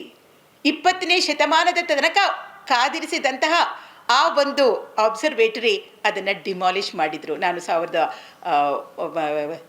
1997-98 ಸಂದರ್ಭದಲ್ಲಿ ಅಲ್ಲಿ ಹೋಗುವ ಹೊತ್ತಿಗಾಗಲೇ ಅದನ್ನು ಡಿಮಾಲಿಷ್ ಮಾಡಿ ಈ ಕಟ್ಟಡ ಅಲ್ಲಿ ಬಂದಿತ್ತು. ತುಂಬ ನಿರಾಶೆ ಆಯಿತು. ಹಾಗಾದರೆ ಹೇಗೆ ಈ ಹರ್ಷಲ್ ಬಗ್ಗೆ, ಕ್ಯಾರೋಲಿನ್ ಹರ್ಷಲ್ ಬಗ್ಗೆ ತಿಳಿಯೋದು ಅಂತ ನಾನು ಅಲ್ಲಿ ಸ್ಲೌಮ್ನ ಸಾರ್ವಜನಿಕ ಗ್ರಂಥಾಲಯಕ್ಕೆ ಹೋದೆ. ಅವರಲ್ಲಿ ಕೇಳಿಕೊಂಡೆ. ಆಗ ಅವರು ಹೇಳಿದ್ರು, ಒಂದು ಕಡೆ ತುಂಬ ಹಳೆಯದಾದ ಪುಸ್ತಕಗಳು ಮತ್ತು ದಿನಚರಿಗಳನ್ನ ಇಟ್ಟಿದ್ರು. ಅಲ್ಲಿ ಹೋಗಿ ನಾನು ನೋಡಿದಾಗ ನನ್ನ ಅದೃಷ್ಟಕ್ಕೆ ಕ್ಯಾರೋಲಿನ್ ಹರ್ಷಲ್ನ ದಿನಚರಿ ಕೈಗೆ ಸಿಕ್ತು. ಆಕೆಯ ಸೋದರನ ಮೊಮ್ಮಗಳು ಆ ದಿನಚರಿಯನ್ನು ಆ ಕಾಲದಲ್ಲಿಯೇ ಪುಸ್ತಕದ ರೂಪದಲ್ಲಿ ಮುದ್ರಣ ಮಾಡಿದ್ಲು. ಆ ದಿನಚರಿಯ ಪುಟಗಳನ್ನು ನನಗೆ ಜಿರಾಕ್ಸ್ ಮಾಡ್ಕೊಳ್ಳೋದಕ್ಕೆ ಆ ಗ್ರಂಥಾಲಯ ಅವಕಾಶ ಕೊಡ್ತು. ಅಲ್ಲಿಂದ ನನಗೆ ಕ್ಯಾರೋಲಿನ್ ಹರ್ಷಲ್ ಬಗ್ಗೆ ತಿಳಿಯೋದಕ್ಕೆ ಸಾಧ್ಯ ಆಯಿತು. ಈ ರೀತಿ ಒಂದೊಂದೇ ಮಹಿಳಾ ವಿಜ್ಞಾನಿಗಳ ಬಗ್ಗೆ ಹುಡುಕಿ ಮಾಹಿತಿಯನ್ನು ಹುಡ್ಕೊಂಡು ಹೋಗಬೇಕಾಗಿತ್ತು. ಇವತ್ತು ಗೂಗಲ್ನಲ್ಲಿ ಅನೇಕ ಮಾಹಿತಿ ನಿಮಗೆ ಒಂದು ಕ್ಯಾರೋಲಿನ್ ಹರ್ಷಲ್ ಅಂತ ಹಾಕಿದರೆ ಸಿಗುತ್ತೆ. ಆದರೆ ಒಂದು ಮನಸ್ಸಿನಲ್ಲಿ ನೀವು ಇಟ್ಕೊಂಡಿರಬೇಕು, ಗೂಗಲ್ ತನ್ನಷ್ಟಕ್ಕೆ ತಾನೇ ಈ ಅಧ್ಯಯನ ಮತ್ತು ರಿಸರ್ಚ್ ಮಾಡೋದಿಲ್ಲ. ಯಾರೋ ಮಾಡಿರ್ತಾರೆ, ಯಾರೋ ಮಾಡಿದ ನಂತರ ಅದನ್ನು ನೀವು ಗೂಗಲಲ್ಲಿ ಪಡೆಯಬಹುದು. ನಾನು ಕೊನೆಯಲ್ಲಿ ನಿಮಗೆ ಕರ್ನಾಟಕದ ಮಹಿಳಾ ವಿಜ್ಞಾನಿಗಳ ಕೆಲವು ಫೋಟೋ ತೋರಿಸ್ತೀನಿ. ಆ ವಿಜ್ಞಾನಿಗಳ ಹೆಸರುಗಳನ್ನ ನೀವು ಹುಡುಕಿದರೆ ನಿಮಗೆ ಒಂದೇ ಒಂದು ದಾಖಲೆ ಸಿಗುತ್ತೆ ಗೂಗಲಲ್ಲಿ. ಆ ಒಂದು ದಾಖಲೆ ನಾನು ಬರೆದ ಒಂದು ಡೆಕ್ಕನ್ ಹೆರಾಲ್ಡಲ್ಲಿ ಬರೆದ ಒಂದು ಲೇಖನದ್ದು. ಕನ್ನಡದಲ್ಲಿ ತುಂಬ ಹಿಂದೆಯೇ ಬರೆದಿದ್ದೆ, ಬಟ್ ಕನ್ನಡದ ಲೇಖನಗಳು ಯಾವುದು ಗೂಗಲ್ಗೆ ಅಲ್ಲಿ ಹೋಗಿರಲಿಲ್ಲ. ಹಾಗಾಗಿ ಗೂಗಲ್ ಇವತ್ತಿಗೆ ಇದ್ದರೂ ಕೂಡ ನಾವು ಏನನ್ನು ಹುಡುಕ್ತೀವಿ ಮತ್ತು ಯಾರಾದರೂ ಒಬ್ಬರು ಅಧ್ಯಯನ ಮತ್ತು ಮರುಶೋಧ ಮಾಡಿ ಅದನ್ನು ಹಾಕದೆ ನಮಗೆ ದೊರೆಯೋದಿಲ್ಲ. ಮತ್ತು ನಾನು ಅಲ್ಲಿಂದ ನನಗೆ ಬರ್ನ್ಗೆ ಹೋಗುವ ಆಸಕ್ತಿ ಇತ್ತು. ಸ್ವಿಟ್ಜರ್ಲ್ಯಾಂಡಿನ ರಾಜಧಾನಿ, ಅತ್ಯಂತ ಸುಂದರವಾದ ನಗರ ಇದು ಬರ್ನ್. ಒಂದೇ ಒಂದು ಪ್ಯಾರ ಓದ್ತೀನಿ. ಇದು ಐನ್ಸ್ಟೈನ್ ಅವರ ಮನೆಗೆ ಹೋಗುವ ನನ್ನ ಉತ್ಸಾಹ. ನನ್ನ ಆಸಕ್ತಿ ಇದ್ದದ್ದು ಐನ್ಸ್ಟೈನ್ ಅವರಿಗಿಂತ ಮಿಲಿವಾ ಐನ್ಸ್ಟೈನ್ ಅವರ ಬಗ್ಗೆ. ಇತ್ತೀಚಿನ ದಿನಗಳಲ್ಲಿ ಸಾಕಷ್ಟು ಮಾಹಿತಿ ಆಕೆಯ ಬಗ್ಗೆ ತಿಳಿದು ಬಂದಿದೆ. ನಾನು ಮಾತಾಡ್ತಿರೋದು ಕಾಲು ಶತಮಾನದ ಹಿಂದೆ. ಒಂದು ಮುಸುಕು ಮುಂಜಾನೆ ಸ್ವಿಟ್ಜರ್ಲ್ಯಾಂಡಿನ ರಾಜಧಾನಿ ಬರ್ನ್ ತಲುಪಿದ್ದೆ. ಹೇಮಲತಾ ಮೈಷಿಯವರು ನನ್ನ ಜೊತೆಗಿದ್ದರು. ಸಣ್ಣಗೆ ಜಿನುಗುವ ಮಳೆ. ಈ ಮಳೆಯಲ್ಲಿ ಹುಡುಕಿ ಹೊರಟದ್ದು ಐನ್ಸ್ಟೈನ್ ಅವರ ಮನೆಯನ್ನು. ಬರ್ನ್ನ ಹಳೆಯ ಆ ನಗರ, ಅತ್ಯಂತ ಸುಂದರ ಬೀದಿಯಲ್ಲಿ ನಾವು ನಡೀತಾ ಇದ್ವಿ. ಈ ರಸ್ತೆಯ ತುದಿಯಲ್ಲಿ ಮಧ್ಯಕಾಲೀನ ಗಂಟೆಗೋಪುರ ಕಾಣಿಸಿತು. ಇದು ಈ ರಸ್ತೆಯಲ್ಲಿ, ಇದು ನಾನೇ ತೆಗೆದಿರೋ ಫೋಟೋ, ಗೂಗಲ್ದಲ್ಲ ಇದು. ಆ ಮಧ್ಯಕಾಲೀನ ಗಂಟೆಗೋಪುರ ಕಾಣಿಸಿತು. ಪೇಟೆಂಟ್ ಕಚೇರಿಯಿಂದ ಹೊರಟು ಟ್ರಾಮ್ನಲ್ಲಿ ಕುಳಿತು ಇದೇ ಹಾದಿಯಲ್ಲಿ ಐನ್ಸ್ಟೈನ್ ಮನೆಗೆ ಬರುವಾಗ ಅವರ ಮಿದುಳಿನಲ್ಲಿ ಸಾಪೇಕ್ಷತಾ ಸಿದ್ಧಾಂತ, ರಿಲೇಟಿವಿಟಿ ಥಿಯರಿ ವಿಚಾರಗಳು ಹೊಳೆದಿದ್ದವು. ಇದೇ ಕ್ಲಾಕ್ ಟವರ್ನ ಗಡಿಯಾರ ಅವರಿಗೆ ವೇಗವಾಗಿ ಚಲಿಸಿದಾಗ ಸಮಯ ನಿಧಾನಿಸುತ್ತದೆ, ಡೈಲೇಷನ್ ಆಫ್ ಟೈಮ್ ಅಂತೀವಿ, ಎಂಬ ಆಲೋಚನಾ ಪ್ರಯೋಗಗಳಿಗೆ ಸ್ಫೂರ್ತಿ ನೀಡಿತ್ತು. ಥಾಟ್ ಎಕ್ಸ್ಪೆರಿಮೆಂಟ್ಸ್ ಅಂತಾರೆ. ಐನ್ಸ್ಟೈನ್ ಅವರ ಮನೆ ಮುಖ್ಯ ಬೀದಿಯಲ್ಲಿ ಸುಲಭವಾಗಿ ಸಿಕ್ಕಿತು. ಖುಷಿಯಿಂದ ಒಳಹೊಕ್ಕೆವು. ಐನ್ಸ್ಟೈನ್ ಅವರ ಸಾಪೇಕ್ಷತಾವಾದದ ವಿಚಾರಗಳು ಹೊಳೆದ ಮನೆ ಇದು. ವಿಜ್ಞಾನದ ಹಾದಿಯನ್ನೇ ಬದಲಿಸಿದ ಅವಿಸ್ಮರಣೀಯ ಕ್ಷಣಗಳನ್ನು ಕಂಡ ಮನೆ. ಐನ್ಸ್ಟೈನ್ ಅವರ ಬದುಕಿನ ಪವಾಡ ಸದೃಶವಾದ 1905 ವರ್ಷ ಇಲ್ಲಿ ಕಳೆದಿತ್ತು. 1902ರಿಂದ 1909 ತನಕ ಅವರು ಈ ಮನೆಯಲ್ಲಿದ್ದರು. ಅವರ ಆರಂಭದ ಆ ವೈಜ್ಞಾನಿಕ ಪ್ರಬಂಧಗಳಲ್ಲಿ, ಆ ಸಾಪೇಕ್ಷತಾವಾದಕ್ಕೆ ಸಂಬಂಧಪಟ್ಟಿದ್ದ ಪ್ರಬಂಧಗಳಲ್ಲಿ ನಮ್ಮ ಸಂಶೋಧನೆ, ಅಂದರೆ ನನ್ನ ಮತ್ತು ಮಿಲಿವಾ ಇಬ್ಬರ ಸಂಶೋಧನೆ ಅನ್ನುವ ಪದಗಳೇ ಸಾಕಷ್ಟು ಮೂಡಿ ಬರುತ್ತೆ. ಅದು ನನಗೆ ಸಿಕ್ಕಿದ್ದು ಸಿಲ್ವರ್ ಮೂನ್ ಅಂತ ಒಂದು ಪುಸ್ತಕದ ಅಂಗಡಿ. ಇವತ್ತದಿಲ್ಲ, ಚಾರಿಂಗ್ಟನ್ ಸ್ಟ್ರೀಟ್ ಇಂಗ್ಲೆಂಡಲ್ಲಿತ್ತು. ಒಂದೇ ಒಂದು ಉಲ್ಲೇಖದಲ್ಲಿ ಮಿಲಿವಾ ಐನ್ಸ್ಟೈನ್ ಅವರ ಕೊಡುಗೆ ಆ ಸಾಪೇಕ್ಷತಾವಾದಕ್ಕೆ ಏನಿತ್ತು ಅನ್ನುವುದನ್ನು ಉಲ್ಲೇಖಿಸಿತ್ತು. ಇವತ್ತು 20ನೇ ಶತಮಾನ ಕಳೆದ ಮೇಲೆ 21ನೇ ಶತಮಾನದಲ್ಲಿ ಐನ್ಸ್ಟೈನ್ ಅವರ ಸಾವಿರಾರು ಪತ್ರಗಳನ್ನ ಸಾರ್ವಜನಿಕಗೊಳಿಸಿದ್ದಾರೆ. ಅವನ್ನೆಲ್ಲ ಗುಡ್ಡೆ ಹಾಕ್ಕೊಂಡು ಮಿಲಿವಾ ಐನ್ಸ್ಟೈನ್ ಅವರ ಬಗ್ಗೆ ನಾನೊಂದು ಪುಸ್ತಕ ಬರೀತಾ ಇದ್ದೀನಿ. ಇದು ಐನ್ಸ್ಟೈನ್ ಅವರ ಮನೆ, ಅವರಿದ್ದಂತಹ ಜಾಗ. ಮಹಿಳಾ ವಿಜ್ಞಾನಿಗಳನ್ನ ಹುಡುಕೊಂಡು ಹೋದ್ರೂ ನನ್ನೊಳಗೆ ಇದ್ದಂಥ ಸಾಹಿತಿ ಮಹಿಳಾ ಸಾಹಿತಿಗಳನ್ನು ಕೂಡ ಹುಡುಕ್ತಾ ಇತ್ತು. ನಾನು ಕಾನ್ವೆಂಟಲ್ಲಿ ಓದ್ತಿದ್ದ ಒಂದು ಸಂದರ್ಭದಲ್ಲಿ ನನಗೇನು ಹೇಳ್ತಾ ಇದ್ರು ಅಂತಂದರೆ, ನನಗೆ ಕೇಳಿ ಬಂದಂತಹ ವಿಷಯ ಏನು ಅಂತಂದರೆ, ಇಂಗ್ಲೀಷ್ನಲ್ಲಿ ಬರೆದಂತಹ ಮೊಟ್ಟ ಮೊದಲ ಕಾದಂಬರಿ ಅಂದರೆ 1719ರಲ್ಲಿ ಡೇನಿಯಲ್ ಡಿಫೋ ಬರೆದ ರಾಬಿನ್ಸನ್ ಕ್ರೂಸೋ ಅಂತ ನಮಗೆ ತಿಳಿಸಲಾಗ್ತಾ ಇತ್ತು. ಆದರೆ ಆಫ್ರಾಬೆನ್ ಆಕೆಯ ಬಗ್ಗೆ ನಾವು ಎಲ್ಲೂ ಉಲ್ಲೇಖ ಕೇಳಿರಲಿಲ್ಲ. ಈಗ ನನಗೆ ತಿಳಿದು ಬಂತು, ಆಫ್ರಾಬೆನ್ ಮತ್ತು ಕೆಲವು ಪುಸ್ತಕಗಳಿಂದ ತಿಳಿದು ಬಂದದ್ದು, ಸಿಲ್ವರ್ ಮೂನಲ್ಲಿ ದೊರೆತಂತಹ ಆ ಒಂದು ಹಳೆಯ ಪುಸ್ತಕದಿಂದ ಆಫ್ರಾಬೆನ್ ರಾಬಿನ್ಸನ್ ಕ್ರೂಸೋ ಬರೆಯುವುದಕ್ಕೂ ಮೊದಲೇ ಸುಮಾರು 20 ಪುಸ್ತಕಗಳನ್ನ ಬರೆದಿದ್ಲು, ಅಂದರೆ ಕಾದಂಬರಿಗಳನ್ನ ಬರೆದಿದ್ಲು. ಅದರಲ್ಲಿ ಅತ್ಯಂತ ಪ್ರಸಿದ್ಧವಾದದ್ದು ಒರಾನಿಕೋ ಅಂತ ಹೇಳಿ, ಆಫ್ರಿಕಾದಿಂದ ಎಳೆ ತಂದಂತಹ ಒಬ್ಬ ಗುಲಾಮನ ಬದುಕಿನ ಬಗ್ಗೆ ಬರೀತಾಳೆ. ಆ ಕಾಲದಲ್ಲಿ ಆಕೆ ವೆನಿನ್ಸುಲಾ ಮತ್ತು ಅಮೆಜಾನ್ ಅಂತಹ ಜಾಗಗಳಿಗೆ ಹೋಗಿದ್ಲು. ನಾನು ಕಾಲು ಶತಮಾನದಿಂದ ಪೆರುಗೆ ಹೋಗಿ ಅಮೆಜಾನ್ ಮೇಲೆ ಹೋದದ್ದೇ ಒಂದು ಸಾಹಸ ಅಂತ ಅನಿಸಿತ್ತು. ಗಮನಿಸಿ, 17ನೇ ಶತಮಾನದಲ್ಲಿ ಈ ಹೆಣ್ಣು ಮಗಳು ಇಂಗ್ಲೆಂಡ್ನಿಂದ ಅಮೆಜಾನ್ ಮತ್ತು ವೆನಿನ್ಸುಲಾ ಅಂತಹ ಜಾಗಗಳಿಗೆ ಹೋಗಿದ್ರು. ಆದರೆ ಈಕೆ ಬಗ್ಗೆ ನಮಗೆ ಯಾವುದೇ ವಿಷಯ ಗೊತ್ತಿರಲಿಲ್ಲ. ನಾನು ಅಂದ್ಕೊಂಡೆ ಆಕೆ ಹುಟ್ಟಿದ ಜಾಗ ಆ ಕ್ಯಾಂಟರ್ಬರಿ, ಒಂದು ಕ್ರೈಸ್ತ ಧರ್ಮಕ್ಕೆ ಬಹಳ ಮುಖ್ಯವಾದ ಪವಿತ್ರವಾದ ತೀರ್ಥ ಸ್ಥಳ. ಅದರ ಬಳಿ ಇರೋ ಒಂದು ಸಣ್ಣ ಹಳ್ಳಿ ಹಾರ್ಬಲ್ ಡೌನ್ ಅಂತ ಇತ್ತು. ನಾನು ಅಲ್ಲಿ ಹಾರ್ಬಲ್ ಡೌನ್ ಹೋಗಿ ಯಾರನ್ನು ಕೇಳಿದ್ರು, ಅಥವಾ ಕ್ಯಾಂಟರ್ಬರಿಗೆ ಹೋಗಿ ಯಾರನ್ನು ಕೇಳಿದ್ರು ನನಗೆ ದಾರಿ ತೋರಿಸ್ತಾರೆ ಅಂತ ಅಂದ್ಕೊಂಡೆ. ನಾನು ಕ್ಯಾಂಟರ್ಬರಿಗೆ ಹೋಗಿ ಅಲ್ಲಿದ್ದ ಒಂದು ಮಹಿಳಾ ಸಂಸ್ಥೆಗೆ ಹೋಗಿ ಆಫ್ರಾಬೆನ್ ಅವರ ಮನೆ ನೋಡಬೇಕು ಅಂತ ಅಂದ್ಕೊಂಡೆ. ಅವ್ರು ಹೇಳಿದ್ರು, ಯಾರು ಆಫ್ರಾ ಅಂತ. ಅವರಿಗೆ ಆ ವಿಷಯ ಗೊತ್ತಿರಲಿಲ್ಲ. ಅರೆ, ಹಾರ್ಬಲ್ ಡೌನ್ ಇಲ್ಲೇ ಹತ್ತಿರದಲ್ಲಿದೆ. ನಾನು ಹೇಳಿದೆ, ಶೇಕ್ಸ್ಪಿಯರ್ ಅದೆಷ್ಟೋ ಈಗಿಗಿಂತ ಅದೆಷ್ಟೋ ಶತಮಾನಗಳ ಹಿಂದೆ ಇದ್ದಂಥ ಶೇಕ್ಸ್ಪಿಯರ್ ಮನೆ ಅಷ್ಟು ಚಂದವಾಗಿ ಕಾದಿರಿಸಿದ್ದೀರಾ, ಹಾರ್ಬಲ್ ಡೌನಲ್ಲಿ ಆಫ್ರಾಬೆನ್ ಬಗ್ಗೆ ಯಾವುದೂ ಇಲ್ವೇ ಅಂತ. ಅವರು ನನ್ನನ್ನು ಜೊತೆಗೆ ಕರ್ಕೊಂಡು ಹೋದರು, ಹುಡ್ಕೋಣ ಅಂತ ಹೇಳಿ. ಅಲ್ಲಿ ಯಾವುದೇ ಇರಲಿಲ್ಲ. ಅವರು ಒಂದು ಚರ್ಚ್ ತೋರಿಸಿ ಹೇಳಿದರು, ಹಾರ್ಬಲ್ ಡೌನಲ್ಲಿ ಯಾರ್ಯಾರು ಹುಟ್ಟಿದ್ದರೋ ಅವರೆಲ್ಲರ ದಾಖಲೆ ಈ ಚರ್ಚ್ನಲ್ಲಿ ಇರುತ್ತೆ, ನಿಮಗೆ ಬಹುಶಃ ಸಿಗಬಹುದು ಅಂತ ಹೇಳಿ. ನನ್ನೆಲ್ಲ ಪಯಣಗಳು ದೇವರನ್ನ ಶೂ ಸ್ಟ್ರಿಂಗ್ ಬಜೆಟ್ ಅಂತ ಹೇಳಬೇಕು. ಇವು ಯಾವುದು ಕಂಡಕ್ಟೆಡ್ ಟೂರ್ ಅಲ್ಲ. ಆ ಕಾಲದಲ್ಲಿ ಕಂಡಕ್ಟೆಡ್ ಟೂರು ಇರ್ತಿಲ್ಲ. ಇವತ್ತಿಗೂ ಕಂಡಕ್ಟೆಡ್ ಟೂರ್ ಇದ್ದರೂ ನಮಗೆ ಬೇಕಾದಂತಹ ಸ್ಥಳಗಳಿಗೆ ನಾವು ಹುಡುಕಿಯೇ ಹೋಗಬೇಕಾಗತ್ತೆ. ಅತ್ಯಂತ ಅಲ್ಪ ಹಣ ಇದ್ದಾಗ ನಾವು ಅನುಭವಗಳನ್ನ ಹೆಚ್ಚು ಪಡಿತೀವಿ ಅನ್ನೋದು ನನಗೆ ನನ್ನ ಮೊದಲ ಪ್ರವಾಸದಿಂದಲೇ ಅರಿವಾಯಿತು. ಒಂದು ಕನಸಿನ ಪಯಣ ಈ ಪ್ರವಾಸದ ಒಂದು ಕಥನವಾಗಿ ಮೂಡಿಬಂತು. ನಂತರ ನನ್ನ ಕಾಲು ಹಾದಿಯ ಕೋಲ್ಮಿಂಚುಗಳು ಮಹಿಳಾ ವಿಜ್ಞಾನಿಗಳ ಕಥೆಯ ಪುಸ್ತಕಕ್ಕೆ ಈ ಎಲ್ಲ ಪಯಣದ ಸಂದರ್ಭದಲ್ಲಿ ನಾನು ಸಂಗ್ರಹಿಸಲು ಸಾಧ್ಯವಾದಂತಹ ಮಾಹಿತಿಗಳು ಉಪಯೋಗಕ್ಕೆ. ಇಲ್ಲಿ ಈ ಪುಸ್ತಕದ ಹಿಂಭಾಗದಲ್ಲಿ ನನ್ನ ಜೊತೆಗೆ ಕುಳಿತಿರುವಂತಹ ಆ ಮಹಾನ್ ವಿಜ್ಞಾನಿ ಯಾರು ಅಂತ ಯಾರಾದರೂ ಹೆಸರು ಹೇಳೋಕ್ಕಾಗತ್ತಾ? ಈಕೆಯನ್ನು ನಾನು ಹುಡುಕಿ ಹೋಗಿರಲಿಲ್ಲ, ಯಾಕೆಂದರೆ ಆಕೆಯ ಕರ್ಮಭೂಮಿ ಆಫ್ರಿಕಾದ ಟಾನ್ಸಾನಿಯಾ ಆಗಿತ್ತು. ಆದರೆ ಆಕೆ 90ರ ದಶಕದಲ್ಲಿ ಬೆಂಗಳೂರಿಗೆ ಬಂದರು. ಭಾರತಕ್ಕೆ ಮೊಟ್ಟ ಮೊದಲ ಬಾರಿಗೆ ಬರ್ತಾಯಿದ್ರು. ನಾನು ಅಂದ್ಕೊಂಡೆ ಈಕೆ ಮೊಟ್ಟ ಮೊದಲ ಬಾರಿಗೆ ಬರ್ತಾ ಇದ್ದಾರೆ, ಪ್ರತಿಯೊಂದು ಪತ್ರಿಕೆಯಲ್ಲೂ ಆಕೆ ಕಾಣಿಸ್ತಾರೆ ಅಂತ. ಹಾಗೇನೂ ಇರಲಿಲ್ಲ. ಆಕೆ ಬಂದದ್ದು ಹೆಚ್ಚು ಸುದ್ದಿ ಆಗಿರಲಿಲ್ಲ. ನನಗೆ ಆಕಸ್ಮಿಕವಾಗಿ ಇವತ್ತಿನ ಟುಡೇಸ್ ಎಂಗೇಜ್ಮೆಂಟಲ್ಲಿ ಗೊತ್ತಾಗಿ ಆ ದಿನ ನಾನು ರಜೆ ಹಾಕಿ ಆಕೆ ಭಾಷಣ ಮಾಡುವ ಜಾಗಕ್ಕೆ ಓಡಿ ಹೋದೆ. ಅದ್ಭುತವಾಗಿ ಮಾತನಾಡಿದರು. ಅವರು ವಿಜ್ಞಾನಿಯಾಗಿ ಟಾನ್ಸಾನಿಯಾದ ಆ ಕಾಡುಗಳಲ್ಲಿ, ಅರಣ್ಯಗಳಲ್ಲಿ, ನಾನು ಒಂದು ಕ್ಲೂ ಕೊಡ್ತೀನಿ, ಚಿಂಪಾನ್ಸಿಗಳನ್ನು ಕುರಿತಂತಹ ಒಂದು ಅಧ್ಯಯನವನ್ನು ದಶಕಗಳು ಮಾಡಿದಂತಹ ಹೆಣ್ಣುಮಗಳು. ಆ ಕಾಲಕ್ಕೆ ಚಿಂಪಾನ್ಸಿಗಳ ಬಗ್ಗೆ ಗೊತ್ತಿದ್ದು ಬಹಳ ಅಲ್ಪ ವಿಷಯಗಳು. She is virtually the mother of ethology. Ethology ಅಂತಂದರೆ ಪ್ರಾಣಿಗಳನ್ನು ಅವುಗಳ ಸಹಜ ವಾಸಸ್ಥಾನದಲ್ಲಿ ಅಧ್ಯಯನ ಮಾಡೋದು. ಅಂಥ ಕ್ಷೇತ್ರ ಕಾರ್ಯವನ್ನು ಮಾಡಿದಂತಹ ವಿಜ್ಞಾನಿ ಈಕೆ. ಯಾರಾದರೂ ಹೆಸರು ಹೇಳಕ್ಕೆ ಸಾಧ್ಯನಾ? ನ್ಯಾಷನಲ್ ಜಿಯೋಗ್ರಫಿ, ಡಿಸ್ಕವರಿ ನೀವು ನೋಡಿದರೆ ನೋಡಿ. Yes sir, thank you, very nice. Jane Goodall. ದಯವಿಟ್ಟು ಚಪ್ಪಾಳೆ.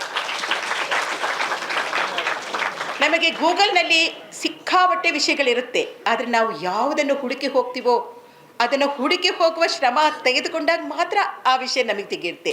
ಇಲ್ಲ ಅಂತಂದರೆ ನಿಮಗೆ ಮತ್ತೆ ಮತ್ತೆ ಕಾಣಸಿಗೋದೆಲ್ಲ ಈ ಜಾಹೀರಾತುಗಳು, ಅದರೊಳಗೂ ಗ್ಯಾಂಬ್ಲಿಂಗ್ ಜಾಹೀರಾತುಗಳೇ ಜಾಸ್ತಿ. ಜೇನ್ ಗುಡಾಲ್ ಸರಿಯಪ್ಪ. ಈಕೆ ತನ್ನ ಕಿರಿಯ ವಯಸ್ಸಿನಲ್ಲಿ ಟಾನ್ಸಾನಿಯಾಗಿ ಹೋಗ್ತಾಳೆ. ಆ ಚಿಂಪಾನ್ಸಿಗಳ ಅವುಗಳ ಮೂಲ ಸ್ಥಾನದಲ್ಲಿ ದಶಕಗಳ ಕಾಲ ಅಧ್ಯಯನ ಮಾಡ್ತಾಳೆ.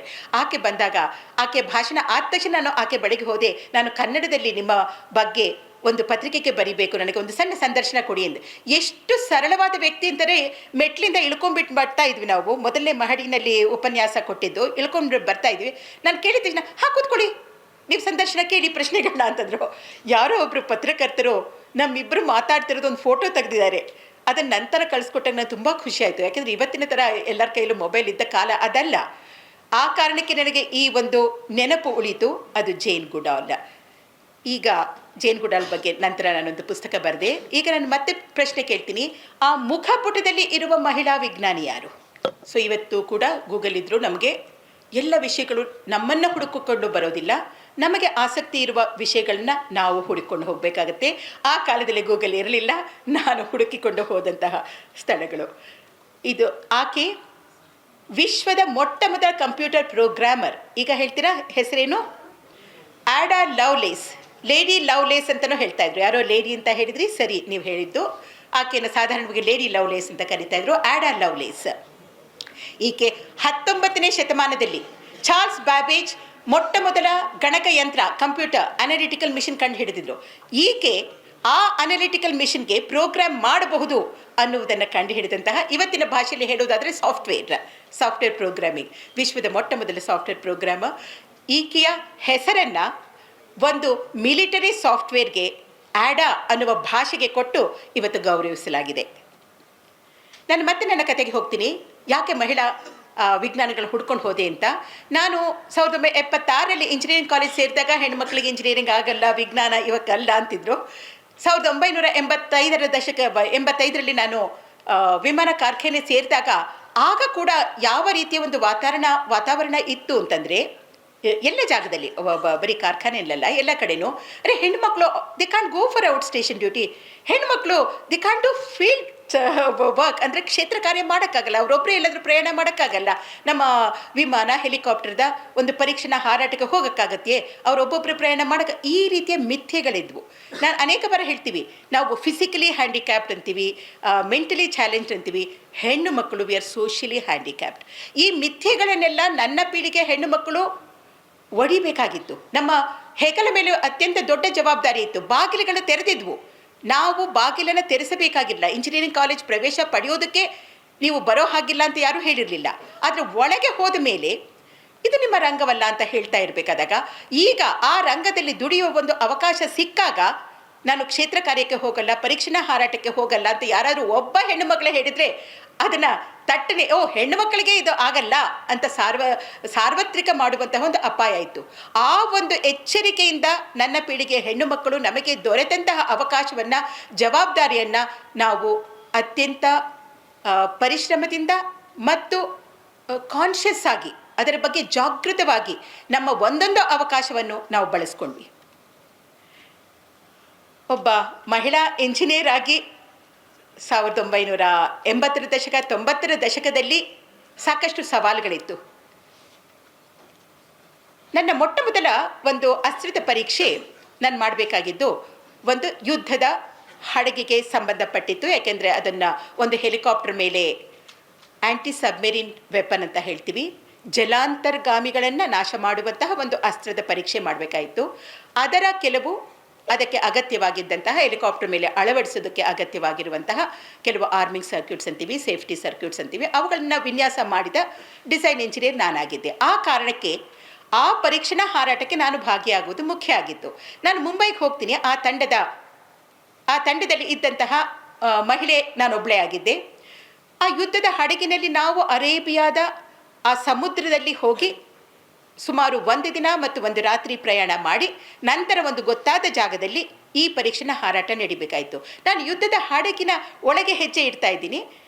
ಎಲ್ಲರೂ ಸಾಲಾಗಿ ನಿಂತ್ಕೊಂಡು ಸಲ್ಯೂಟ್ ಮಾಡಿದ್ರು. ನಾನು ಅಯ್ಯೋ, ಯಾಕೆ ನನಗೆ ಸಲ್ಯೂಟ್ ಮಾಡ್ತಿದ್ದಾರೆ ಅಂತ ಅಂದ್ಕೊಂಡೆ. ಆಗ ಯಾರೋ ಹೇಳಿದ್ರು, ಬಹುಶಃ ಕ್ಯಾಪ್ಟನ್ಸ್ ವೈಫ್.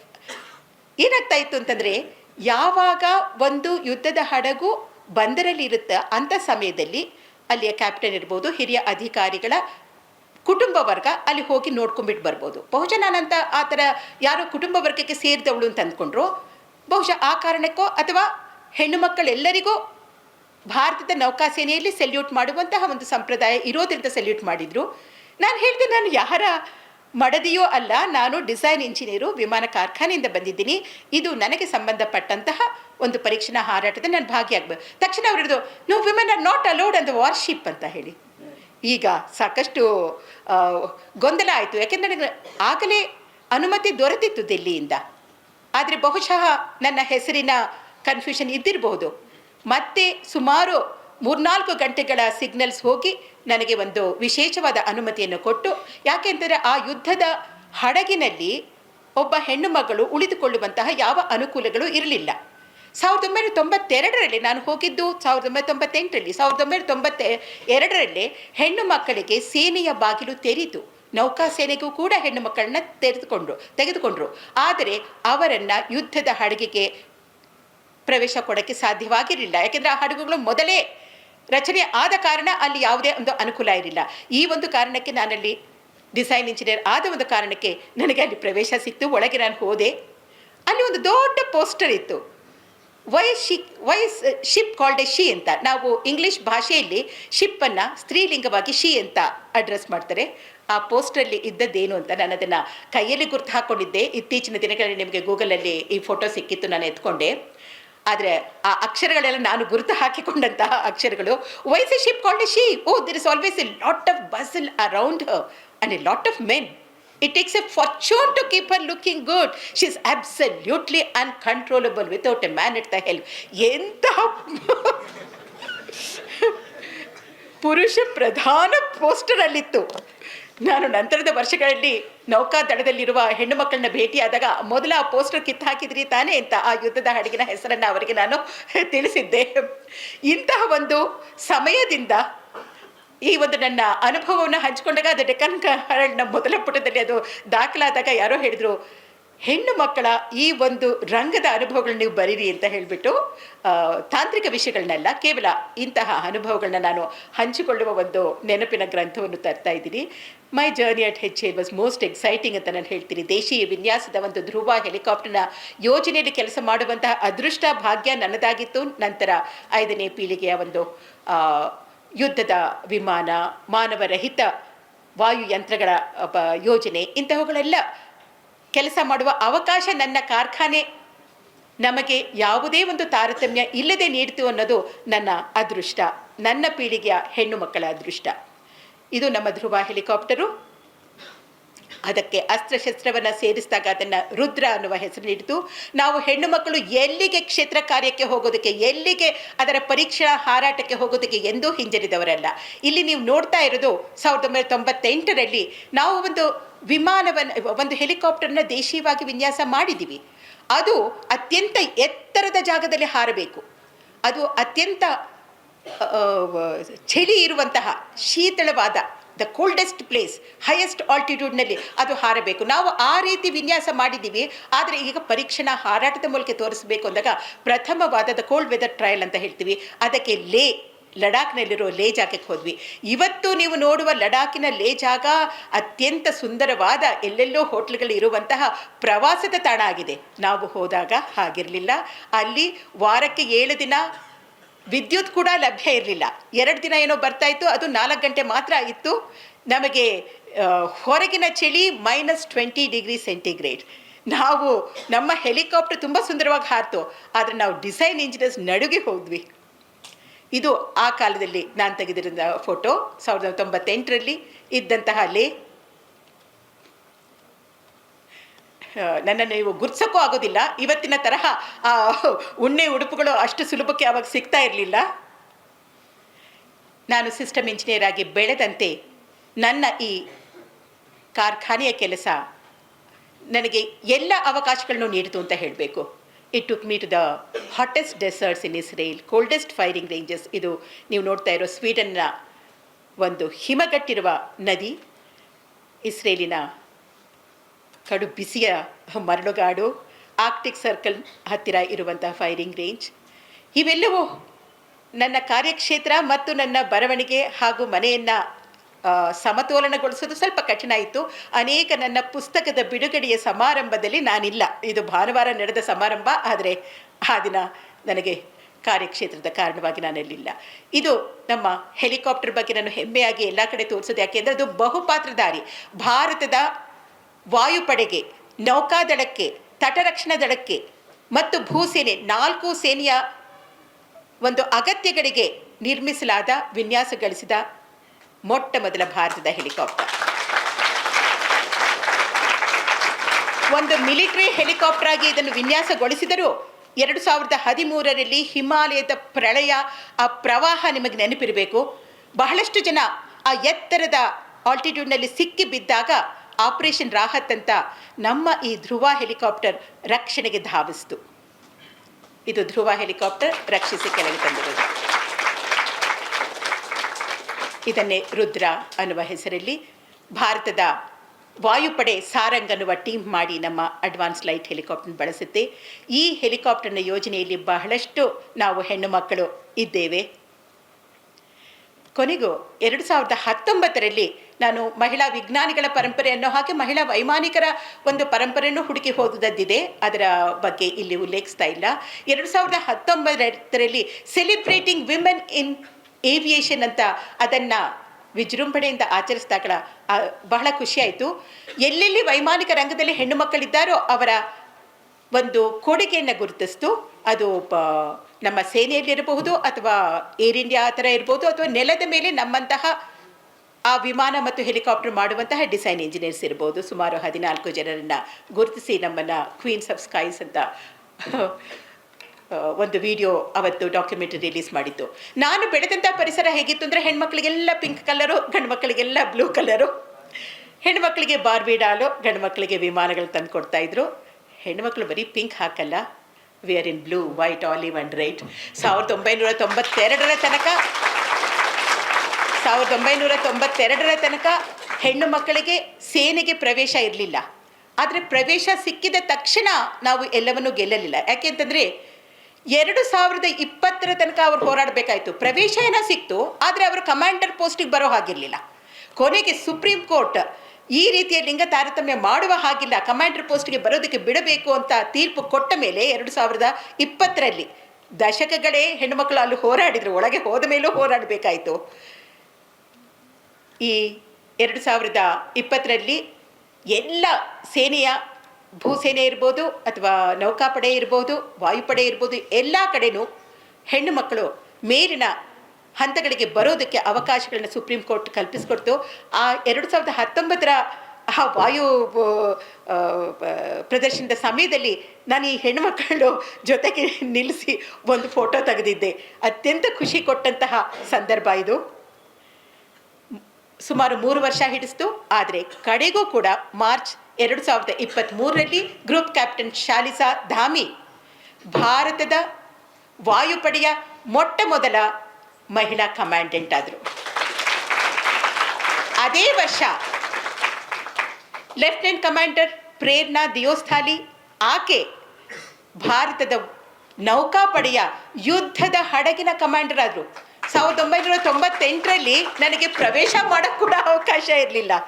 ನಾನಿನ್ನೂ ಜೀವಂತವಾಗಿ ಇರಬೇಕಾದಾಗಲೇ ಒಬ್ಬ ಮಹಿಳೆ ಯುದ್ಧದ ಹಡಗಿನ ಕಮಾಂಡರ್ ಆದದ್ದನ್ನು ನೋಡಿದ್ದು ನನ್ನ ಅದೃಷ್ಟ ಅಂತ ನಾನು ಭಾವಿಸ್ತೀನಿ. So back to women scientist. ನಾನು ಒಂದು ಪುಸ್ತಕವನ್ನು ಬರೆದದ್ದು ಈ ಪೆರುವಿನ ಪವಿತ್ರ ಕಣಿವೆಯಲ್ಲಿ ಪೆರುವಿಗೆ ಹೋದ ಮತ್ತೆ ಕಾಲುಷ್ಯತಮನದ ಹಿಂದಿನ ಒಂದು ಪ್ರವಾಸ ಕಥನ. ಇದಕ್ಕೆ ಕೂಡ ಒಬ್ಬ ಮಹಿಳಾ ವಿಜ್ಞಾನಿಯನ್ನು ಹುಡುಕಿ ಹೋದಂತಹ ಹಿನ್ನೆಲೆ ಇದೆ. ನಾನು ಈ ನಾಸ್ಕಾ ಅನ್ನುವ ಒಂದು ಜಾಗ ಇದೆ ಪೆರುವಿನ ಈ ಮರಳುಗಾಡು, ಕರಾವಳಿಯ ಮರಳುಗಾಡಿನಲ್ಲಿ ಇರುವಂತಹ ಒಂದು ನಾಸ್ಕಾ ಅನ್ನುವ ಆ ಮರುಭೂಮಿಯಲ್ಲಿ ಬೃಹತ್ತಾದ ಭೂಚಿತ್ರಗಳಿವೆ. ಬಹಳ ದೊಡ್ಡದಾದ ಭೂಚಿತ್ರಗಳು. ಒಂದೊಂದು ಚಿತ್ರವೂ ಕೂಡ 25-30 ಕಿಲೋಮೀಟರ್ನಷ್ಟು ದೊಡ್ಡ ಚಿತ್ರಗಳು. ಅದು ಏನು ಆ ಚಿತ್ರ ಏನು ಅಂತ ನೋಡಬೇಕು ಅಂದರೆ ನೀವು ಮೇಲೆ ಹಾರಿದರೆ ಮಾತ್ರ ಕಾಣಿಸೋದು. ನೆಲದ ಮೇಲೆ ನೋಡಿದ್ರೆ ಆ ಗೆರೆಗಳೆಲ್ಲ ಒಂದು ಹೆದ್ದಾರಿಗಳ ಥರ ಕಾಣಿಸುತ್ತೆ. ಆದರೆ ಇವನ್ನ ಪೆರುವಿನ ಪೂರ್ವಿಕರು ಸುಮಾರು 2000 ವರ್ಷಗಳ ಹಿಂದೆ ಅವರು ಅವುಗಳನ್ನು ರಚನೆ ಮಾಡಿದರು. ಅದು ಹೇಗೆ ರಚನೆ ಮಾಡಿದರು? ನಾವು 1903ರ ತನಕ ಯಾವ ವಿಮಾನವೂ ಮೇಲೆ ಹಾರಿರಲಿಲ್ಲ. ಮೇಲೆ ಹೋಗಿ ನೋಡಲಾರದೆ ಇಷ್ಟು ಪರ್ಫೆಕ್ಟ್ ಆಗಿ ಪರಿಪೂರ್ಣವಾದ ಚಿತ್ರಗಳನ್ನ ಹೇಗೆ ರಚಿಸಿದ್ರು ಅನ್ನೋದೇ ಒಂದು ರಹಸ್ಯದ ವಿಷಯ ಆಗಿದೆ. ಅನೇಕರು ಪುಸ್ತಕಗಳನ್ನ, ರೋಚಕವಾದ ಪುಸ್ತಕಗಳನ್ನು ಬರೆದಿದ್ರು. ಬೇರೆ ಗ್ರಹದಿಂದ ಅನ್ಯ ಗ್ರಹದ ನಿವಾಸಿಗಳು ಬಂದಿದ್ರು, ಹಾಗೆ ಹೀಗೆ ಅಂತ ಹೇಳಿ. ಆದರೆ ಒಬ್ಬ ಮಹಿಳಾ ವಿಜ್ಞಾನಿ ಜರ್ಮನಿಯಲ್ಲಿದ್ದಾಕೆಗೆ ಈ ನಾಸ್ಕಾ ಗೆರೆಗಳ ಬಗ್ಗೆ ಅಧ್ಯಯನ ಮಾಡಬೇಕು ಅಂತ ಅನ್ನಿಸ್ತು. ಆಕೆ ಆ ಕಾಲದಲ್ಲಿ ಇಲ್ಲಿಗೆ ಬಂದಿದ್ಲು. ಆಕೆಯ ಹೆಸರು ಮರಿಯಾ ರೇಖಿ ಅಂತ. ನನಗೆ ಆಕೆಯ ಬಗ್ಗೆ ಹೆಚ್ಚಿನ ಮಾಹಿತಿ ಏನೇನೂ ಸಿಕ್ಕಿರಲಿಲ್ಲ. ಹಾಗಾಗಿ ನಾನು ಅಲ್ಲಿಗೆ ಹೊರಟಾಗ ಆಕೆ ಇನ್ನೂ ಬದುಕಿದ್ದಾಳೆ, ಯಾಕೆಂದರೆ ನಾಸ್ಕಾದಲ್ಲೇ ಆಕೆ ತನ್ನ ಪರಿಶೋಧವನ್ನು ಮುಂದುವರಿಸಿದ್ಲು ಅಂತ ಕೇಳಿದ್ದೆ. ಆಕೆನ ಭೇಟಿಯಾಗಬಹುದು ಅನ್ನೋ ಉತ್ಸಾಹದಲ್ಲಿ ನಾನು ಅಲ್ಲಿ ಹೋದೆ. ಆದರೆ ಅಲ್ಲಿಗೆ ಹೋದಾಗ ತಿಳಿದು ಬಂತು ಆಕೆ ಆಗಲೇ ತೀರ್ಕೊಂಡಿದ್ಲು. ಆಕೆ ಅಲ್ಲಿಗೆ ಬಂದಿದ್ದು ಒಂದು 5-6 ವರ್ಷಗಳ ಅಧ್ಯಯನ ಮಾಡಿ ಅವುಗಳ ಬಗ್ಗೆ ಬರೆಯಬೇಕು ಒಂದು ಸಂಶೋಧನಾ ಕೃತಿಯನ್ನ ಅಂತ ಬಂದಿದ್ದು. ಆಗ ಆಕೆ ನೋಡ್ತಾಳೆ ಇಷ್ಟೆಲ್ಲ 1000 ವರ್ಷ 2000 ವರ್ಷ ಆ ಭೂಚಿತ್ರಗಳು ಸುರಕ್ಷಿತವಾಗಿ ಉಳಿದಿದ್ವು. ಆದರೆ ಈಗ ನೋಡಿದರೆ ಈ ಒಂದು ಆಧುನಿಕ ಸಮಯದಲ್ಲಿ ಆ ಗೆರೆಗಳ ಮೇಲೆಲ್ಲ ಹೆದ್ದಾರಿಗಳು ಮಾಡಿದ್ದಾರೆ, ಹೈವೇಸ್ ಮಾಡಿದ್ದಾರೆ. ಹಾಗಾಗಿ ಆ ಗೆರೆಗಳು ಹಾಳಾಗ್ತವೆ ಅಂತ ಹೇಳ್ಬಿಟ್ಟು ತನ್ನ ಸಂಶೋಧನೆ ಜೊತೆಗೆ ಅವುಗಳನ್ನ ಉಳಿಸುವುದಕ್ಕೆ ಆಕೆ ಅಲ್ಲಿಯೇ ತನ್ನ ಇಡೀ ಜೀವನವನ್ನು ಕಳೆದ್ಲು.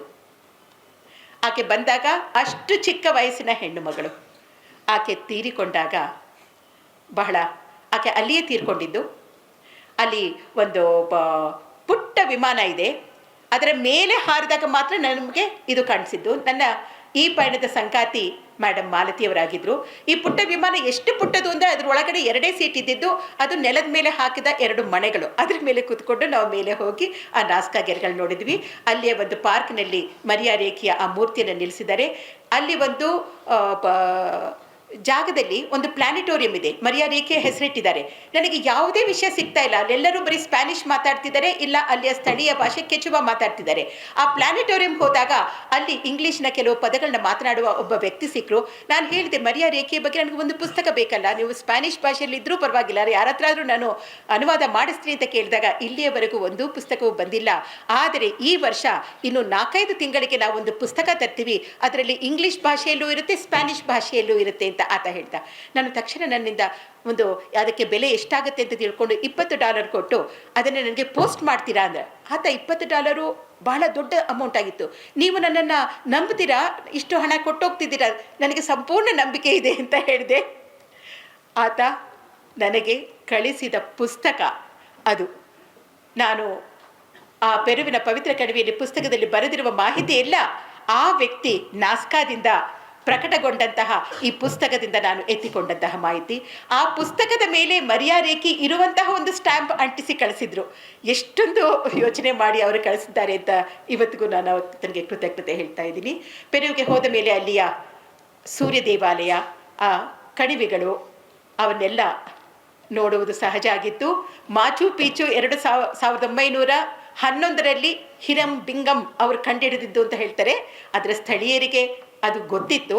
ಆದರೆ ಅಮೆರಿಕಾದಿಂದ ಬಂದಂತಹ ಈ ವ್ಯಕ್ತಿ ಅದನ್ನು ಗುರುತಿಸಿದ ತಕ್ಷಣ ನ್ಯಾಷನಲ್ ಜಿಯೋಗ್ರಫಿ ಅದಕ್ಕೆ ಒಂದು ಬೆಂಬಲ ಕೊಟ್ಟು ತೆರೆದಿಟ್ಟಾಗ ಕಳೆದು ಹೋದಂತಹ ಈ ನಗರಿ ತೆರೆದುಕೊಂಡಿತ್ತು. ಆ ಮಾಚು ಪಿಚುವಿನ ಎತ್ತರದಲ್ಲಿ ಹೋಗಿ ನಿಲ್ಲುವ ಒಂದು ಅವಕಾಶ ಈ ಒಂದು ಪಯಣದ ಸಂದರ್ಭದಲ್ಲಿ ಆಯಿತು. ಮತ್ತೊಂದು ಕನಸಿತ್ತು, ಮೈಟಿ ಅಮೆಜಾನ್ ಮೇಲೆ, ಪೆರುವಿನಿಂದ ಬ್ರೆಜಿಲ್ಗೆ ನೆಲದ ಮೇಲೆ ಹೋಗುವುದಲ್ಲ, ವಿಮಾನದಲ್ಲಿ ಹಾರುವುದಲ್ಲ, ಆ ಒಂದು ಮೈಟಿ ಅಮೆಜಾನ್ ಮಹಾನದಿಯ ಮೇಲೆ ಹೋಗಬೇಕು ಅಂತ ಹೇಳಿ ಹಾಗೆ ಹೊರಟಂತಹ ಒಂದು ಇಂಟರ್ನ್ಯಾಷನಲ್ ಪೋರ್ಟ್ ಅಂತ ಅಂದ್ಕೊಂಡು ನಾವು ಹೋದಾಗ ಅಲ್ಲಿದ್ದದ್ದು ಈ ರೀತಿ ಅಂತರ್ಗಂಗೆಗಳು ಇಲ್ಲೆಲ್ಲ ನಮ್ಮ ಕುಕ್ಕನಹಳ್ಳಿ ಕೆರೆಯಲ್ಲಿ ಕಾಣಿಸುವಂತಹ ಆ ಜಾಗದಿಂದ ಒಂದು ಸಣ್ಣ ಈ ಬೋಟಲ್ಲ, ಒಂಚೂರು ಮೋಟರ್ ಅಳವಡಿಸಿದಂತಹ ಬೋಟ್ನಲ್ಲಿ ನಾವು ಹೊರಟದ್ದು. ಇದು ವಿಕ್ಟೋರಿಯಾ ಅಮೆಜಾನಿಕಾ ಅನ್ನುವಂತಹ ಆ ಹಾದಿಯಲ್ಲಿ ಕಂಡಂತಹ ದೃಶ್ಯಗಳು. ಸಣ್ಣ ಸಣ್ಣ ಹಳ್ಳಿಗಳು, 2-3 ಮನೆಗಳಿದ್ದಂತಹ ಜಾಗ, ಊಲಿ ಮಂಕೀಸ್. ಹಾಗೆ ನಡೆದುಕೊಂಡು ನಾವು ಬ್ರೆಜಿಲ್ನಿಂದ ಕೊಲಂಬಿಯಾ ತಲುಪಿಬಿಟ್ಟಿದ್ವಿ. ಯಾಕೆಂದರೆ ಆ ಬಾರ್ಡರ್ ಲೈನ್ ಅಂತ ಏನೂ ಗೊತ್ತಾಗ್ತಿರ್ಲಿಲ್ಲ. ನಂತರ ಗೊತ್ತಾಯಿತು, ವೀಸಾ ಕೂಡ ನಮ್ಮ ಹತ್ರ ಇರಲಿಲ್ಲ. ತಕ್ಷಣ ಹಿಂದಕ್ಕೆ ಬಂದ್ವಿ. ಇದೇ ಕಥೆಯನ್ನು ನಾನು ಸುಧಾದಲ್ಲಿ ಪ್ರಕಟಿಸಿದ್ದು. ನಂತರ ಪೆರುವಿನ ಪವಿತ್ರ ಕಣಿವೆ ಪುಸ್ತಕ ಬಂತು. ಹೋದ ವರ್ಷ ಕನ್ನಡದ ಒಬ್ಬ ಮುಖ್ಯ ಲೇಖಕರಾದ ಮಲ್ಲಿಕಾರ್ಜುನ ಅವರು ಮಾಚು ಪಿಚುಗೆ ಹೋದರು. ಅವರು ನನ್ನ ಪುಸ್ತಕವನ್ನು ಆ ಎತ್ತರದಲ್ಲಿ ಹಿಡಿದು ಒಂದು ಫೋಟೋ ಕಳಿಸಿದಾಗ ನನಗೆ ಬಹಳ ಖುಷಿ ಆಯಿತು. ಇವತ್ತು ಮಾಚು ಪಿಚುಗೆ ಹೋಗುವುದು ಅಷ್ಟೊಂದು ಕಠಿಣ ಇಲ್ಲ. ನಮ್ಮ ಕನಸುಗಳು ನಮ್ಮನ್ನು ಬಹಳ ದೂರಕ್ಕೆ ಕೊಂಡೊಯ್ಯುತ್ತೆ. ಒಂದು ಮುಂಜಾನೆ 1995ರಲ್ಲಿ ನಾನು ವಿಜಯನಗರದಿಂದ ಕನ್ನಡ ಸಾಹಿತ್ಯ ಪರಿಷತ್ತಿಗೆ ಬರ್ತಾ ಇದ್ದೆ. ಯಾವುದೋ ಒಂದು ಪ್ರೋಗ್ರಾಮ್ ಮುಗಿಸ್ಕೊಂಡು ಹಿಂತಿರುಗಬೇಕಾದಾಗ ಅಲ್ಲಿ ತಕ್ಷಣ ಎಷ್ಟೋ ಬಾರಿ ಆ ಗೋರಿಪಾಳ್ಯದ ಮೂಲಕ ನಾನು ಹಾದಿದ್ದೀನಿ, ಆ ಇಕ್ಕಟ್ಟಾದ ರಸ್ತೆಗಳ ಮೂಲಕ. ಆ ದಿನ ನನಗೆ ಕಣ್ಣಿಗೆ ಬಿತ್ತು. ಒಂದು ಕಡೆ ನೋಡಿದರೆ ಮುಸ್ಲಿಮರ ಸಮಾಧಿಗಳಿವೆ, ಇನ್ನೊಂದು ಕಡೆ ಹಿಂದೂಗಳ ಸ್ಮಶಾನ ಇದೆ. ಈ ಒಂದು ಮೂಲೆಯಲ್ಲಿ ಸಣ್ಣ ಅಕ್ಷರದಲ್ಲಿ ಬರೆದಿತ್ತು ಜೂಯಿಷ್ ಬರಿಯಲ್ ಗ್ರೌಂಡ್. ಅಲ್ಲಿಯವರೆಗೂ ನನಗೆ ಬೆಂಗಳೂರಿನಲ್ಲಿ ಯಹೂದಿಗಳು ಇದ್ದರು ಅಂತ ಕೂಡ ಗೊತ್ತಿರಲಿಲ್ಲ. ಕುತೂಹಲದಿಂದ ನಾನು ಒಳಗೆ ಹೋಗಿ ನೋಡ್ತೀನಿ, ಅಲ್ಲಿ ಹೀಬ್ರೂ ಭಾಷೆಯಲ್ಲಿ ಮತ್ತು ಇಂಗ್ಲೀಷ್ನಲ್ಲೂ ಇದ್ದಂತಹ 100 ವರ್ಷಕ್ಕೂ ಮೀರಿದಂತಹ ಯಹೂದಿಗಳ ಸಮಾಧಿಗಳಿತ್ತು. ಆ ಕ್ಷಣ, ಅದೇ ಸಂದರ್ಭದಲ್ಲಿ ನಾನು ಸರ್ ಸಿ ವಿ ರಾಮನ್ ಅವರ ಜೀವನ ಚರಿತ್ರೆಯನ್ನು ಓದ್ತಾ ಇದ್ದೆ. ಅವೆಲ್ಲ ಕಾಕತಾಳೀಯ ಅಂತ ನನಗನ್ಸುತ್ತೆ. ಅಲ್ಲಿ ಆ ಸಮಾಧಿಗಳನ್ನ ನೋಡ್ತಾ ಇದ್ದೀನಿ. ಒಂದು ಸಮಾಧಿ ಅಲ್ಲಿ ನನಗೆ ಜರ್ಮನ್ ಭಾಷೆಯಲ್ಲಿ, ಜರ್ಮನ್ ವ್ಯಕ್ತಿಯ ಸಮಾಧಿ ಅದು ಜರ್ಮನ್ ಭಾಷೆ ಅಂತ ನನಗೆ ಯಾಕೆ ಗೊತ್ತಾಯಿತು ಅಂತಂದರೆ, ನಮ್ಮ ಅನೇಕ ಹೆಲಿಕಾಪ್ಟರ್ನ ಪ್ರಾಜೆಕ್ಟಿನ ಸಮಯದಲ್ಲಿ ಜರ್ಮನ್ ವ್ಯಕ್ತಿಗಳನ್ನ ನಾನು ಮಾತನಾಡಿಸಿದ್ದೆ. ಅಲ್ಲಿ ಒಬ್ಬ ಜರ್ಮನ್ ವ್ಯಕ್ತಿಯ ಸಮಾಧಿ ಅಲ್ಲಿ ನನಗೆ ಕಾಣಿಸ್ತಾ ಇದೆ. ಇಷ್ಟು ಹಳೆಯದಾದ ಒಂದು ಸಮಾಧಿ. ಸಿ ವಿ ರಾಮನ್ ಅವರು, ನಾನು ಆ ಪುಸ್ತಕವನ್ನು ಜೀವನ ಚರಿತ್ರೆ ಓದಬೇಕಾದಾಗ ನನಗೆ ಗೊತ್ತಾಯಿತು, 1933ರಲ್ಲಿ ಸಿ ವಿ ರಾಮನ್ ಅವರು ಕಲ್ಕತ್ತಾಯಿಂದ, ಅಷ್ಟೊತ್ತಿಗಾಗಲೇ ಅವರಿಗೆ ನೋಬೆಲ್ ಪಾರಿತೋಷಿಕ ಬಂದಿತ್ತು, ಕಲ್ಕತ್ತಾಯಿಂದ ಅವರು ಬೆಂಗಳೂರಿಗೆ ನಮ್ಮ ಇಂಡಿಯನ್ ಇನ್ಸ್ಟಿಟ್ಯೂಟ್ ಆಫ್ ಸೈನ್ಸಿಗೆ ಮೊಟ್ಟ ಮೊದಲ ಭಾರತೀಯ ನಿರ್ದೇಶಕರಾಗಿ ಬರ್ತಾರೆ. Very first Indian director. ಅದೇ ಸಮಯದಲ್ಲಿ 1933ರಲ್ಲಿ ಹಿಟ್ಲರ್ ಜರ್ಮನಿಯಲ್ಲಿ ಅಧಿಕಾರಕ್ಕೆ ಬರ್ತಾನೆ. ನಂತರ ಏನಾಯಿತು ಅಂತ ನಮಗೆ ಗೊತ್ತಿದೆ. ಅಲ್ಲಿಂದ ಹೊರಬರುತ್ತಿರುವ ಆ ಯಹೂದಿ ವಿಜ್ಞಾನಿಗಳನ್ನು ಸಿ ವಿ ರಾಮನ್ ಅವರು ಯೋಚಿಸ್ತಾರೆ. ಆ ಯಹೂದಿ ವಿಜ್ಞಾನಿಗಳನ್ನ ಭಾರತಕ್ಕೆ ಕರೆತರಬೇಕು, ಭಾರತೀಯ ಈ ವಿಜ್ಞಾನ ಸಂಸ್ಥೆಗೆ ಕರೆತರಬೇಕು. ಆಗ ಭಾರತದಲ್ಲಿ ಒಂದು ವೈಜ್ಞಾನಿಕ ಕ್ರಾಂತಿ ಆಗುತ್ತೆ ಅಂತ ಎಷ್ಟು ದೂರಾಲೋಚನೆ ಇತ್ತು ಸಿ ವಿ ರಾಮನ್ ಅವರಿಗೆ. ಹಾಗೆಯೇ ಅವರು ಮ್ಯಾಕ್ಸ್ ಬಾರ್ನ್ ಅಂತಹ ವಿಜ್ಞಾನಿಯನ್ನು ಸೇರಿಸಿದಾಗ ಅನೇಕರನ್ನು ಕರೆತರ್ತಾರೆ. ನಂತರ ಮ್ಯಾಕ್ಸ್ ಬಾರ್ನ್ಗೆ ನೋಬೆಲ್ ಪಾರಿತೋಷಿಕ ಬರುತ್ತೆ. ಆದರೆ ಏನಾಗುತ್ತೆ, ಆ ಸಮಯದಲ್ಲಿ ನಾವು ಪರಾಡಳಿತದಲ್ಲಿದ್ವಿ, ಹಾಗೂ ಆ ಆ್ಯಂಟಿಸೆಮೆಟಿಕ್ ಫೀಲಿಂಗ್ ನಮ್ಮನ್ನು ಆಳುತ್ತಿರುವವರ ಮನಸ್ಸಿನಲ್ಲಿ ಖಂಡಿತ ಇತ್ತು ಅನಿಸುತ್ತೆ. ಸಿ ವಿ ರಾಮನ್ ಅವರಿಗೆ, ನೀವು ಕಂಪನಿಯ ಈ ಇನ್ಸ್ಟಿಟ್ಯೂಟ್ನ ಎಲ್ಲ ಬೈಲಾಸ್ಗಳನ್ನ ನೀವು ಬೈಪಾಸ್ ಮಾಡಿದ್ದೀರಾ ಅಂತ ಅವರನ್ನು ಡಿಮೋಟ್ ಮಾಡಿ ಫಿಸಿಕ್ಸ್ ಡಿಪಾರ್ಟ್ಮೆಂಟಲ್ಲಿ ಪ್ರೊಫೆಸರ್ ಆಗಿ ಕೂಡಿಸ್ತಾರೆ. ಇವೆಲ್ಲವನ್ನು ನಾನು ಆ ಪುಸ್ತಕದಲ್ಲಿ ಓದ್ತಾ ಇದ್ದೀನಿ, ಅವರ ಜೀವನ ಚರಿತ್ರೆ ಆ ಪುಸ್ತಕದಲ್ಲಿ ಓದ್ತಾ ಇದ್ದೀನಿ. ಇಲ್ಲೊಂದು ಜರ್ಮನ್ ವ್ಯಕ್ತಿಯ ಒಂದು ಸಮಾಧಿ ಕಾಣಿಸ್ತಾ ಇದೆ. ತಕ್ಷಣ ನನ್ನ ಮನಸ್ಸಿನಲ್ಲಿ ಏನೋ ಹೊಳೆಯಿತು. ಒಬ್ಬ ಜರ್ಮನ್ ವಿಜ್ಞಾನಿ ತನ್ನ ಪುಟ್ಟ ಮಗಳ ಜೊತೆಗೆ ಭಾರತಕ್ಕೆ ಬರುತ್ತಿದ್ದಾನೆ, ಹಿಟ್ಲರ್ನ ನೆಲದಿಂದ ಗಾಂಧಿಯ ನೆಲಕ್ಕೆ ಬರ್ತಾ ಇದ್ದಾನೆ. ಆ ಒಂದು ಕಥೆಯ ಒಂದು ಹೊಳಹು ನನಗೆ ಆ ಸಮಾಧಿಗಳ ನಡುವೆ, ಆ ಯಹೂದಿಗಳ ಸ್ಮಶಾನದಲ್ಲಿ ಈ ಮೈಸೂರು ರಸ್ತೆಯಲ್ಲಿ ಇರುವಂತಹ ಈ ಸ್ಮಶಾನದಲ್ಲಿ ಸಿಕ್ತು. ಆದರೆ ಒಂದು ಕತೆ ಹೊಳಿಬಹುದು ಒಬ್ಬ ಸಾಹಿತಿಗೆ, ಆ ಕಥೆಯ ಬೆನ್ನತ್ತಿ ಹೋಗಬೇಕಾಗಿತ್ತು. ಅಲ್ಲಿ ಒಂದು ಸಿ ವಿ ರಾಮನ್ ಏನಪ್ಪ 1930-40 ಒಂದು ದಶಕಗಳ ಬಗ್ಗೆ ನಾನು ಮಾತಾಡ್ತಾ ಇದ್ದಿದ್ದಕ್ಕೆ, ಬರ್ಲಿನ್ನಲ್ಲಿ ಒಬ್ಬ ವಿಜ್ಞಾನಿಯ ಕಥೆಯನ್ನು ನಾನು ಹುಡುಕಿ ಹೊರಟದ್ದು, ಒಬ್ಬ ಮಹಿಳಾ ವಿಜ್ಞಾನಿಯ ಕಥೆಯನ್ನು ಹುಡುಕಿ ನಾನು ಹೊರಟದ್ದು ಬರ್ಲಿನ್ಗೆ. ಈ ಒಂದು ಕಾದಂಬರಿಯ ಹಿನ್ನೆಲೆಗೆ ನಾನು ಆ ಶೋಧವನ್ನು ಮಾಡಬೇಕಾಗಿತ್ತು. ನಾನು ಆರಿಸಿಕೊಂಡಂತಹ ಆ ವಿಜ್ಞಾನಿ ಲೀ ಮೇಟ್ನರ್. ಆಕೆ ಯುರೇನಿಯಂ ವಿದಳನವನ್ನು ಕಂಡು ಹಿಡಿದಾಕೆ, ಯುರೇನಿಯಂ ಫಿಷನ್ ಅಂತ ನಾವು ಏನು ಹೇಳ್ತೀವಿ ಅದನ್ನು ಕಂಡು ಹಿಡಿದಂತಹ ವಿಜ್ಞಾನಿ ಈಕೆ. ಆದರೆ ಆಕೆ ಯಹೂದಿ ಆಗಿದ್ಲು. ಹಾಗಾಗ್ಬಿಟ್ಟು ಹಿಟ್ಲರ್ ಅಧಿಕಾರಕ್ಕೆ ಬಂದ ತಕ್ಷಣ ಆಕೆ ಅಲ್ಲಿಂದ ಜರ್ಮನಿಯಿಂದ ಓಡಬೇಕಾಯಿತು. ಹಾಗೆ ಓಡುತ್ತಿದ್ದ ಸಮಯದಲ್ಲೂ ಕೂಡ ಮ್ಯಾನ್ಹ್ಯಾಟನ್ ಪ್ರಾಜೆಕ್ಟ್ಗೆ ಅಣ್ವಸ್ತ್ರ ತಯಾರಿಸೋದಕ್ಕೆ ಆಕೆಯನ್ನು ಕರೆದಾಗ ಆಕೆ ನಿರಾಕರಿಸ್ತಾಳೆ. ವಿಜ್ಞಾನಿಯಾಗಿ ನಾನು ಕಂಡು ಹಿಡಿದದ್ದು ಈ ಯುರೇನಿಯಂ ವಿದಳನ, ಇದನ್ನು ಶಾಂತಿ ಕಾಲದ ಉಪಯೋಗಕ್ಕೆ ಮಾತ್ರ ಬಳಸ್ಕೊಳ್ಳೋದಕ್ಕೆ ನಾನು ಕೆಲಸ ಮಾಡಬಲ್ಲೆನೇ ಹೊರತು ಇಂತಹ ವಿಧ್ವಂಸಕ ಪ್ರಾಜೆಕ್ಟ್ಗೆ ನಾನು ಕೆಲಸ ಮಾಡೋಲ್ಲ ಅಂತ ಹೇಳ್ತಾಳೆ. ಆಕೆ ಓಟೋ ಹಾನ್ ಜೊತೆಗೆ ಕೆಲಸ ಮಾಡಿದ್ದು ಬರ್ಲಿನ್ನಲ್ಲಿ. ಈ ವಿಜ್ಞಾನಿ ಜರ್ಮನಿಯನ್ನು ಬಿಟ್ಟು ಹೋದ ಮೇಲೆ, ಯುದ್ಧ ಮುಗಿದ ಮೇಲೆ ಓಟೋ ಹಾನ್ಗೆ ನೊಬೆಲ್ ಪಾರಿತೋಷಕ ದೊರೆಯುತ್ತೆ. ಈಕೆಯ ಕೊಡುಗೆ ಎಲ್ಲಿ ಕೂಡ ದಾಖಲೆ ಆಗೋದಿಲ್ಲ. ಅನೇಕ ದಶಕಗಳ ನಂತರ, ಸುಮಾರು 30 ವರ್ಷಗಳ ನಂತರ ಅವರಿಬ್ಬರ ನಡುವಿನ ಆ ಪತ್ರಿಕೆಗಳು, ಪತ್ರಗಳು ಏನಿತ್ತು ಅದರ ಮೂಲಕ ಸಂಶೋಧನೆ ಮಾಡಿ ವಿಜ್ಞಾನಿಗಳು ಹೊರತೆಗಿತಾರೆ ಆಕೆಯ ಕಾಂಟ್ರಿಬ್ಯೂಷನ್ ಏನಿತ್ತು ಅಂತ ಹೇಳಿ. ಕೊನೆಗೂ ನಾನು ಬರ್ಲಿನ್ಗೆ ಹೋದಂತಹ ಆ ಸಮಯದಲ್ಲಿ 1997ರಲ್ಲಿ ಈ ಒಂದು ವಿಚಾರ ಪ್ರಕಟವಾಯಿತು. ನಮ್ಮ ಪೀರಿಯಾಡಿಕ್ ಟೇಬಲಲ್ಲಿ ಎಲಿಮೆಂಟ್ 109 ಇದೆ, ಅದಕ್ಕೆ ಆಕೆಯ ಹೆಸರನ್ನು ಕೊಟ್ಟು ಗೌರವಿಸಿದರು. ಅದನ್ನು ಇವತ್ತು ನಾವು ಮೇಟ್ನಿರಿಯಂ ಅಂತ ಕರಿತೀವಿ. ಮತ್ತೆ ಉಳಿದದ್ದು ಕತೆ. ಆ ಕಾದಂಬರಿಗೆ ಹಿನ್ನೆಲೆಯಾಗಿ ಡಕಾವ್ ನಾಸಿ ಕ್ಯಾಂಪ್ ಹೋಗಿದ್ದು,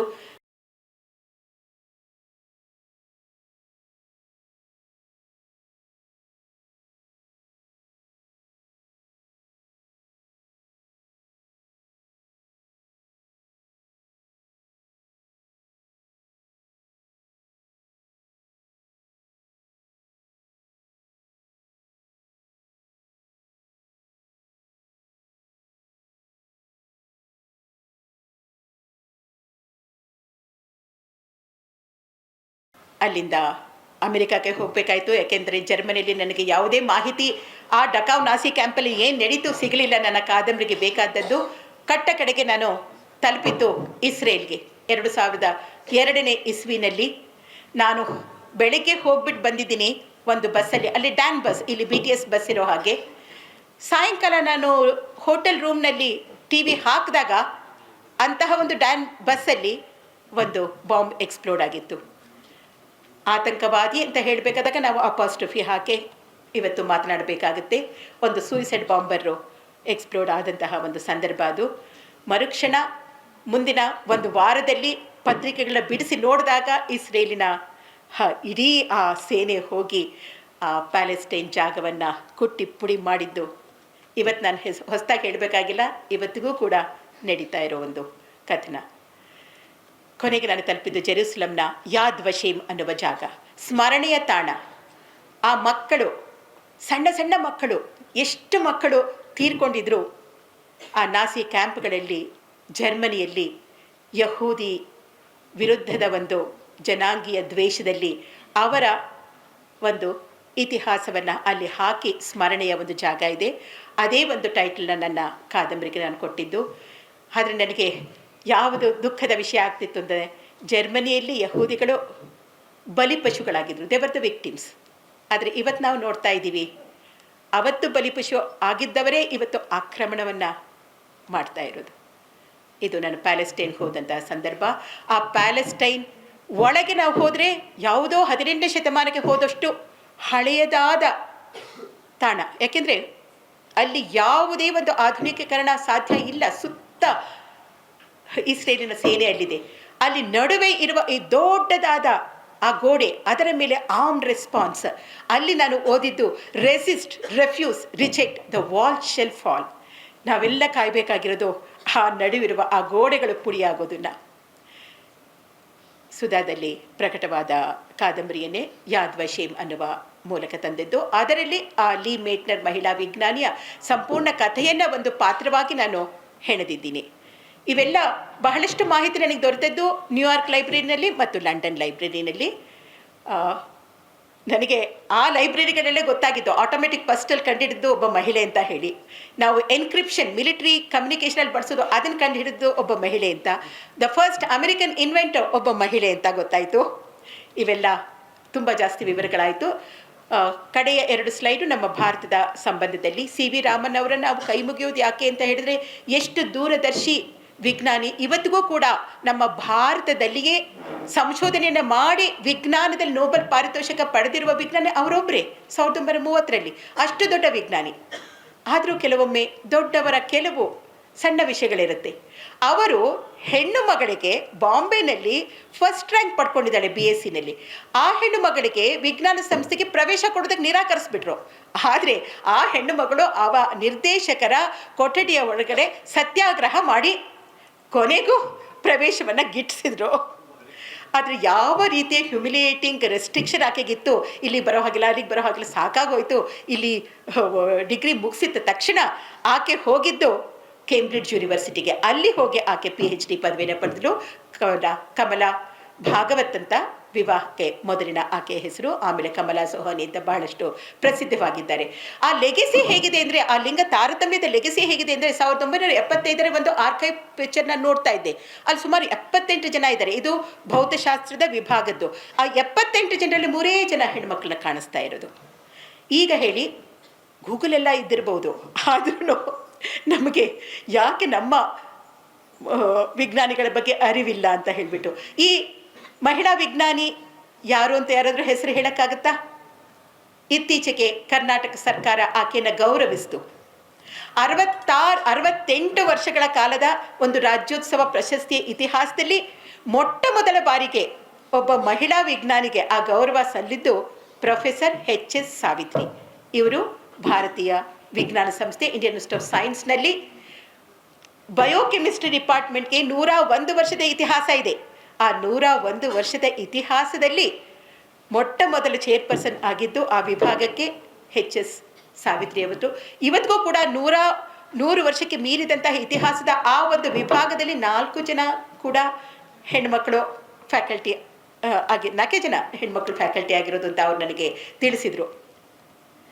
ಸೊ ನಾನು ಹೇಳಿದ ಹಾಗೆ ಗೂಗಲಲ್ಲಿ ಯಾರಾದರೂ ಅಧ್ಯಯನ ಮಾಡಿ ಹಾಕಿದರೆ ಮಾತ್ರ ಸಿಗೋಕ್ಕೆ ಸಾಧ್ಯ. ಈಗ ಗೂಗಲಲ್ಲಿ ಎಲ್ಲವೂ ಸಿಗುವಂತಹ ಒಂದು ಕಾಲದಲ್ಲೂ ಕೂಡ ನಮಗೆ ಬೆಂಗಳೂರಿನ ಈ ಮಹಿಳಾ ವಿಜ್ಞಾನಿಯ ಒಂದು ಉಲ್ಲೇಖ, ನಿಮ್ಗೆ ಒಂದೇ ಒಂದು ಉಲ್ಲೇಖ ಸಿಗುತ್ತೆ ಅಂತ ಹೇಳಿದೆ. ಡೆಕ್ಕನ್ ಹೆರಾಲ್ಡಲ್ಲಿ ನಾನು ಬರೆದಂತಹ ಒಂದು ಲೇಖನದಲ್ಲಿ. ಈಕೆ ಹೆಸರು ಬಹುಶಃ ಯಾರಿಗೂ ಪರಿಚಯ ಇರಲ್ಲ. ನಾನು ಸುಮಾರು 30 ವರ್ಷಗಳ ಹಿಂದೆ ಈ ಮಹಿಳಾ ವಿಜ್ಞಾನಿಗಳನ್ನ ಹೊರಗಡೆ ಪಯಣದಕ್ಕಿಂತ ಹೆಚ್ಚಾಗಿ ಒಳಗಿನ ಪಯಣಗಳನ್ನು ಮಾಡಿದ್ದೆ. ಆಗ ಇವರನ್ನು ಸುಮಾರು ಅವರು 70 ವರ್ಷ ದಾಟಿತ್ತು ಅವ್ರಿಗಾಗಲೇ. ಆ ಸಮಯದಲ್ಲಿ ಅವರನ್ನು ಹೋಗಿ ಭೇಟಿಯಾಗುವ ಒಂದು ಭಾಗ್ಯ ನನಗೆ ಸಿಕ್ತು. ಆಕೆ ಕಸ್ತೂರಿ ಬಾಯಿ. ನೀವು ಜಸ್ಟ್ ಆಕೆ ಹುಟ್ಟಿದ್ದು 1925ರಲ್ಲಿ. MSc ಝೂಯಾಲಜಿನಲ್ಲಿ ಮಾಡ್ತಾರೆ. ಅಲಹಾಬಾದ್ ಒಬ್ಬರೇ ಹೋಗಿ ಅಲ್ಲಿ ಡಾಕ್ಟರಲ್ ರಿಸರ್ಚ್ ಮಾಡ್ತಾರೆ. ಅವರು ಆರಿಸ್ಕೊಂಡಿದ್ದ ವಿಷಯ ಏನಿತ್ತು ಅಂದರೆ ಮೈಕ್ರೋಹೈಲಾ ಫ್ರಾಗ್ಸ್, ಈ ಕಪ್ಪೆಗಳ ಬಗ್ಗೆ. ಆ ಕಪ್ಪೆಗಳನ್ನ ಜೀವಂತವಾಗಿ ಇಲ್ಲಿ ಹಿಡ್ಕೊಂಡು ಅಲ್ಲಿ ಅಲಹಾಬಾದಿಗೆ ತಗೊಂಡು ಹೋಗಿ ಅಲ್ಲಿ ಅವರು ಸಂಶೋಧನೆ ಮಾಡಿದ್ದನ್ನು ನನಗೆ ವಿವರಿಸಿದಾಗ ಬಹಳ ಅದ್ಭುತ ಅನ್ನಿಸ್ತು. ಅವರು DPhilನ 1947ರಲ್ಲಿ ತೆಗೆದುಕೊಳ್ತಾರೆ. ಪೋಸ್ಟ್ ಡಾಕ್ಟರಲ್ ರಿಸರ್ಚ್ಗೆ ಅವರು ಜರ್ಮನಿಗೆ ಹೋಗ್ತಾರೆ. ಅಷ್ಟೇ ಇಲ್ಲ, ತನ್ನ ಸಂಶೋಧನೆಗೋಸ್ಕರ ಜರ್ಮನಿ, ಜಪಾನ್, ಕೊರಿಯಾ, ಅಮೆರಿಕ ಹೆಣ್ಣು ಮಕ್ಕಳು ಕ್ಷೇತ್ರ ಕಾರ್ಯ ಮಾಡಲ್ಲ, ಹೆಣ್ಣು ಮಕ್ಕಳು ಒಬ್ಬರೇ ಹೊರಗಡೆ ಹೋಗೋಲ್ಲ ಅನ್ನುವಂತಹ ಆ ಮಿಥ್ಯೆಗಳನ್ನೆಲ್ಲ ಎಂದೋ ಅವರು ಒಡೆದಿದ್ರು. ಆದರೆ ಅವರ ಬಗ್ಗೆನೇ ನಮಗೆ ತಿಳಿದಿರಲಿಲ್ಲ. ಇನ್ನೊಬ್ಬ ವಿಜ್ಞಾನಿ ಈಕೆ, ಇವರ ಹೆಸರು ಕೂಡ ಬಹುಜನಕ್ಕೆ ಗೊತ್ತಿರಲ್ಲ, ಮತ್ತೆ ಒಂದೇ ಉಲ್ಲೇಖ ಇರೋದು ಗೂಗಲಲ್ಲಿ, ಡಾಕ್ಟರ್ ಭವಾನಿ ಬೆಳವಾಡಿ. 1927ರಲ್ಲಿ ಇವರು ಕೂಡ ಬೆಂಗಳೂರಿನಲ್ಲೇ ಇದ್ದಂತಹ ವಿಜ್ಞಾನಿ. ಎಲ್ಲಕ್ಕಿಂತ ಅವರ ಬೇರೆ ಎಲ್ಲ ವಿಷಯಗಳನ್ನ ಬಿಟ್ಟರು ಮೈಸೂರು ವಿಶ್ವವಿದ್ಯಾಲಯದಲ್ಲಿ ಮೊಟ್ಟ ಮೊದಲ ಮಹಿಳೆ ಈಕೆ ಡಾಕ್ಟರ್ ಆಫ್ ಸೈನ್ಸ್ ಪಡೆದುಕೊಂಡಂಥವರು. ಬಹಳ ಮುಖ್ಯವಾದ ಆಕೆಯ ಒಂದು ವಿಚಾರ ಯಾವುದು ಅಂತಂದರೆ, ವೈಜ್ಞಾನಿಕವಾಗಿ ಆಕೆ ಒಂದು ತಂಡದ ಭಾಗವಾಗಿ ವರ್ಲ್ಡ್ ಹೆಲ್ತ್ ಆರ್ಗನೈಸೇಷನ್ನ ಒಂದು ಸಂಶೋಧನೆಗೆ ಪಾಲ್ಗೊಂಡಿದ್ರು. ಏನಿತ್ತು ಅಂತಂದರೆ, ನಾನು ಕೂಡ ಆ ಜಾಹೀರಾತುಗಳನ್ನ ನಾನು ನೋಡಿದ್ದೆ. ಏನಪ್ಪ ಅಂತಂದರೆ, ಈ ಮಕ್ಕಳಿಗೆ ಕೊಡುವಂತಹ ಹಾಲಿನ ಪುಡಿಯ ಮೇಲೆ ಪರವಾಗಿಲ್ಲ ಇದು ಶ್ರೇಷ್ಠವಾದದ್ದು ಅಂತ ಹಾಕ್ತಾ ಇದ್ದಂತಹ ಕೆಲವು ಜಾಹೀರಾತುಗಳು ಇರ್ತಿದ್ವು.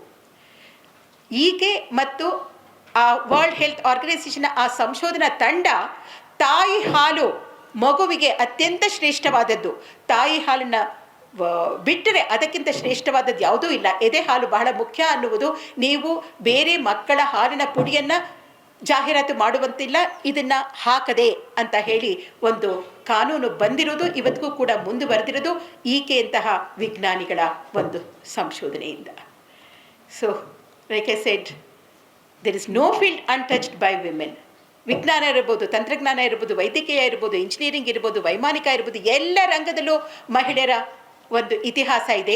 ಆದರೆ ಅವರು ಚರಿತ್ರೆಯಲ್ಲಿ ಅದೃಶ್ಯರಾಗಿದ್ದಾರೆ, ಕಾಣೆಯಾಗಿದ್ದಾರೆ, ಕಳೆದು ಹೋಗಿದ್ದಾರೆ. ಅವರನ್ನು ಹೊರತೆಗೆಯುವಂತಹ ಪ್ರಯತ್ನಗಳನ್ನ ಬಹಳಷ್ಟು ಜನ ಮಾಡಿದ್ದಾರೆ.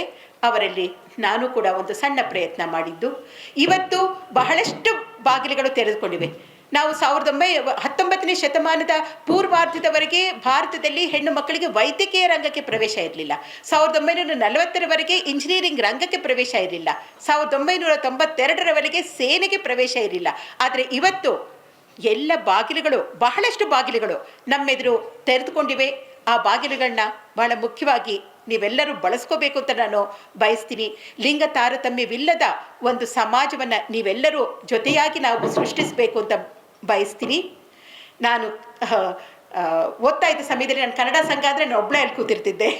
ನಾವು 7 ಜನ ಹೆಣ್ಮಕ್ಳು ಆ ವರ್ಷ ಆ ಕಾಲೇಜಿಗೆ, ಇಂಜಿನಿಯರಿಂಗ್ ಕಾಲೇಜಿಗೆ ಸೇರಿದ್ದು. ಆದರೆ 2019ರಲ್ಲಿ ನಾನು ಬಾಗಲಕೋಟೆಗೆ ಹೋಗಿದ್ದೆ, ಒಂದು ಬಸವೇಶ್ವರ ಇಂಜಿನಿಯರಿಂಗ್ ಕಾಲೇಜಿನಲ್ಲಿ. ಅಲ್ಲಿ ನೋಡ್ತೀನಿ, ನಾನು ಏರೋಸ್ಪೇಸ್ ಬಗ್ಗೆ ಮಾತನಾಡ್ತಾ ಇದ್ದಿದ್ದು. ಸಡನ್ನಾಗಿ ನಾನು ನೋಡಿದೆ, ಆ ಇಡೀ ಆಡಿಟೋರಿಯಮಲ್ಲಿ ಹೆಣ್ಮಕ್ಳೇ ಜಾಸ್ತಿ ಇದ್ದರು. ಬಹಳ ಖುಷಿ ಆಯಿತು. ನನ್ನದೇ ಬದುಕಿನ ಒಂದು ಘಟ್ಟದಲ್ಲಿ ಇದನ್ನು ನೋಡೋಕ್ಕೆ ಸಾಧ್ಯ ಆಯಿತು ಅಂತ. For women even sky is not the limit. ನಿಜ, ಅನೇಕ ಬಾರಿ sky is not the limit. ಈ ತೆರೆದ ಬಾಗಿಲುಗಳು ನಮ್ಮನ್ನು ನಭದ ಚುಕ್ಕಿಯಾಗಿ ಮಾಡಬಹುದು, ಕಲ್ಪನಾ ಚಾವ್ಲಾ ಅವರ ಹಾಗೆ. ಇಲ್ಲ, ಅಂತರಿಕ್ಷದಲ್ಲೇ ನಮ್ಮನ್ನು ಸುನೀತಾ ವಿಲಿಯಮ್ಸ್ ಜೂನ್ 5ನೇ ತಾರೀಕು 2023 ಅಂತರಿಕ್ಷಕ್ಕೆ ಹೋದದ್ದು. 8 ದಿನದ ಒಂದು ಮಿಷನ್ ಮುಗಿಸ್ಕೊಂಡು ವಾಪಸ್ ಬರಬೇಕಾಗಿತ್ತು. ಇವತ್ತಿನವರೆಗೂ ಅಂತರಿಕ್ಷದಲ್ಲೇ ಸುನೀತಾ ವಿಲಿಯಮ್ಸ್ ಇದ್ದಾರೆ. ಅವರು ಸುರಕ್ಷಿತವಾಗಿ ಹಿಂತಿರುಗಲಿ ಅಂತ ನಾವೆಲ್ಲ ಪ್ರಾರ್ಥನೆ ಮಾಡೋಣ. ಅದರ ಜೊತೆಗೆ ನನ್ನ ಮಾತನ್ನು ಮುಗಿಸ್ತೀನಿ. ಎಲ್ಲರಿಗೂ ನಮಸ್ಕಾರ. ಈ ದಿನ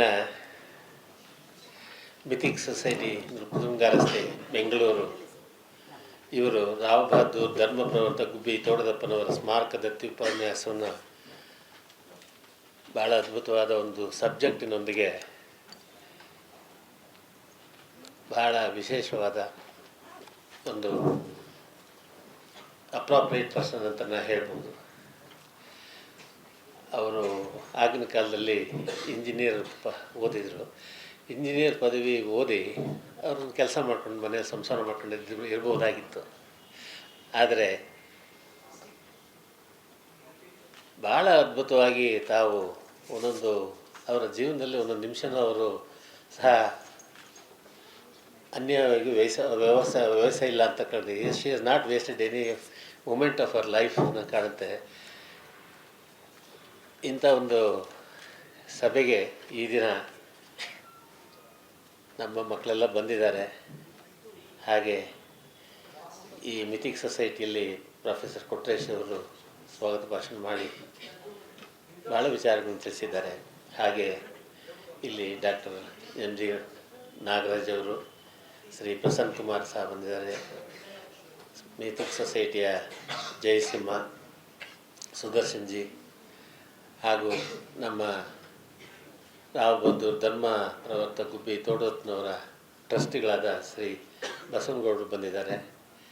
ಹಾಗೆ ನಮ್ಮ ಮಕ್ಕಳು, ವಿದ್ಯಾರ್ಥಿಗಳು, ವಿದ್ಯಾರ್ಥಿನಿಯರು ಹಾಗೂ ಮ್ಯಾನೇಜರ್ ಆದ ಆನಂದ್, ಮಹಾದೇವ್, ಆಮೇಲೆ ಎಲ್ಲರೂ ಇಲ್ಲಿ ಬಂದಿರೋದು ತುಂಬ ಸಂತೋಷದ ವಿಚಾರ ಆಗಿದೆ. ಸ್ನೇಹಿತರೆ, ಇದೊಂದು ಅದ್ಭುತವಾದ ಒಂದು ಸನ್ನಿವೇಶ ನಮ್ಮ ಮಕ್ಕಳಿಗೆಲ್ಲ ಸಿಕ್ಕಿದೆ ಅಂತ ಹೇಳಿ. ನಮ್ಮ ಇಂಜಿನಿಯರ್ ನೇಮಚಂದ್ರ ಅವರು ಭಾಳ ಭಾಳ ಭಾಳ ಸ್ಟ್ರಾಂಗಾಗಿ ಹೋರಾಟ ಮಾಡ್ತಾ ಇದ್ದಾರೆ. ಲಿಂಗ ಇದು ಡಿಸ್ಪ್ಯಾರಿಟಿ ಇರಬಾರ್ದು, ಆ ರೀತಿಯಾಗಿ ಅವ್ರನ್ನ ಸಪ್ರೆಸ್ ಮಾಡಲಾಗಿದೆ, ಅವರಿಗೆ ಅನುಕೂಲಗಳು ಜಾಸ್ತಿ ಕೊಟ್ಟಿಲ್ಲ ಸಮಾಜ ಅಂತೇಳಿ ಇದು 100% ಒಪ್ಪಬೇಕಾದ ಒಂದು ವಿಚಾರ.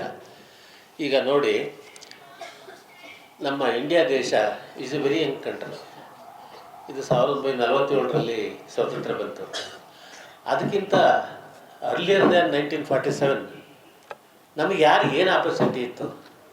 ನಮ್ಮದೊಂದು ದೊಡ್ಡ ದೊಡ್ಡ ಕುಲಗಳಿದ್ವು, ಯೂನಿವರ್ಸಿಟಿಗಳಿದ್ವು, ಎಲ್ಲದನ್ನೆಲ್ಲ ಸಪ್ರೆಸ್ ಮಾಡಿಬಿಟ್ಟು ಅವರ ಒಂದು ಕಲ್ಚರ್ ಡೆವಲಪ್ ಮಾಡೋಕ್ಕೋಸ್ಕರ ಮಾಡಿಬಿಟ್ರು. ಅದಕ್ಕಿಂತ ಮೊದಲೇ ಮೊಹಮ್ಮಡಿಯನ್ಸ್ ಬಂದಿದ್ದರು.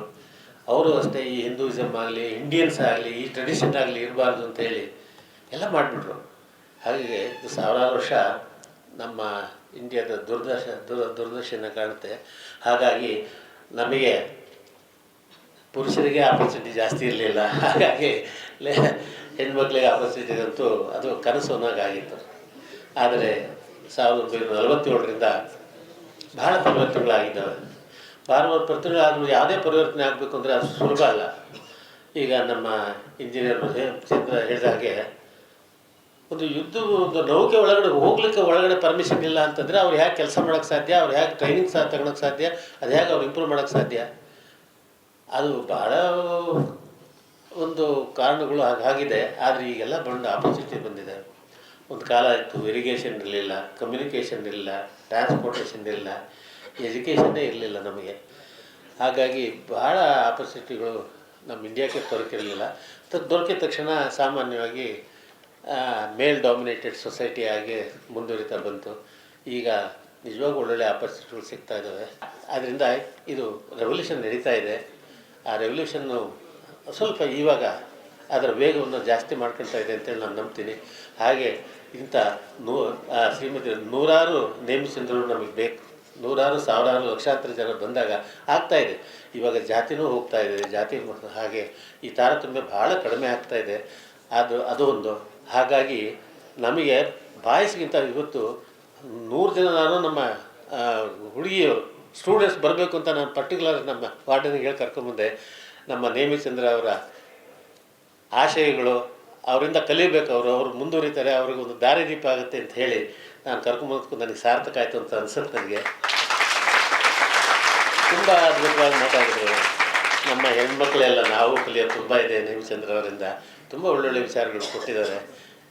ನಾವು ತುಂಬ ಆಭಾರಿಯಾಗಿದ್ದೇವೆ. ಇವರು ಓದಿರೋದೆಲ್ಲ ಇಂಗ್ಲೀಷ್ನಲ್ಲೇ ಓದಿರಬೇಕು, ಬರೆಯೋದೆಲ್ಲ ಇಂಗ್ಲೀಷು. ಎಲ್ ಅಂತಂದರೆ ಎಲ್ಲ ವ್ಯವಹಾರ ಮಾಡೋದೆಲ್ಲ ಅಲ್ಲಿ ಇಂಗ್ಲೀಷೇ ಜಾಸ್ತಿ ಇರ್ತದೆ. ಆದರೆ ಕನ್ನಡದಲ್ಲಿ ಯಾವ ಕನ್ನಡ ಪಂಡಿತರಿಗೂ ಕಮ್ಮಿ ಇಲ್ಲದಾಗೆ ಅಷ್ಟು ಕನ್ನಡ ಇಂಗ್ಲೀಷ್ ಪದಗಳು ಉಪಯೋಗಿಸ್ದಂಗೆ ಅಷ್ಟು ಸುಲಲಿತವಾಗಿ, ಅಷ್ಟು ಗಂಭೀರವಾಗಿ, ಅಷ್ಟು ಚೆನ್ನಾಗಿ ಕನ್ನಡದಲ್ಲಿ ಭಾಷಣ ಸ್ವಲ್ಪನೂ ತೊಂದರೆ ಇಲ್ಲದಂಗೆ ಅಷ್ಟು ಮನದಟ್ಟಾಗಿ ಮಾಡಿರಲ್ಲ.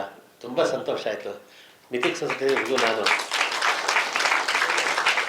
ಇಂಥ ಒಬ್ಬರು ಸ್ಪೀಕರ್ ತೊಗೊಂಡು ಇಂಥ ಒಳ್ಳೆ ಸಬ್ಜೆಕ್ಟಿಂದ ಅರೇಂಜ್ ಮಾಡಿದ್ರಲ್ಲ ಅಂತ ಮಿಥಿಕ್ ಸೊಸೈಟಿವರೆಗೂ ನಾನು ಆಭಾರಿಯಾಗಿದ್ದೇನೆ. ನನ್ನ ವಂದನೆಗಳು ತಿಳಿಸಲು ಇಷ್ಟಪಡ್ತೇನೆ. ವಂದನಾರ್ಪಣೆಗೆ ಮುಂಚೆ ಇವತ್ತು ನಾವೆಲ್ಲ ಇಲ್ಲಿ ಸೇರಲಿಕ್ಕೆ ಕಾರಣ ಯಾರು ಅಂತ ಯೋಚನೆ ಮಾಡಿದರೆ ಅದು ಗುಬ್ಬಿ ತೋಟದಪ್ಪನವ್ರೆ.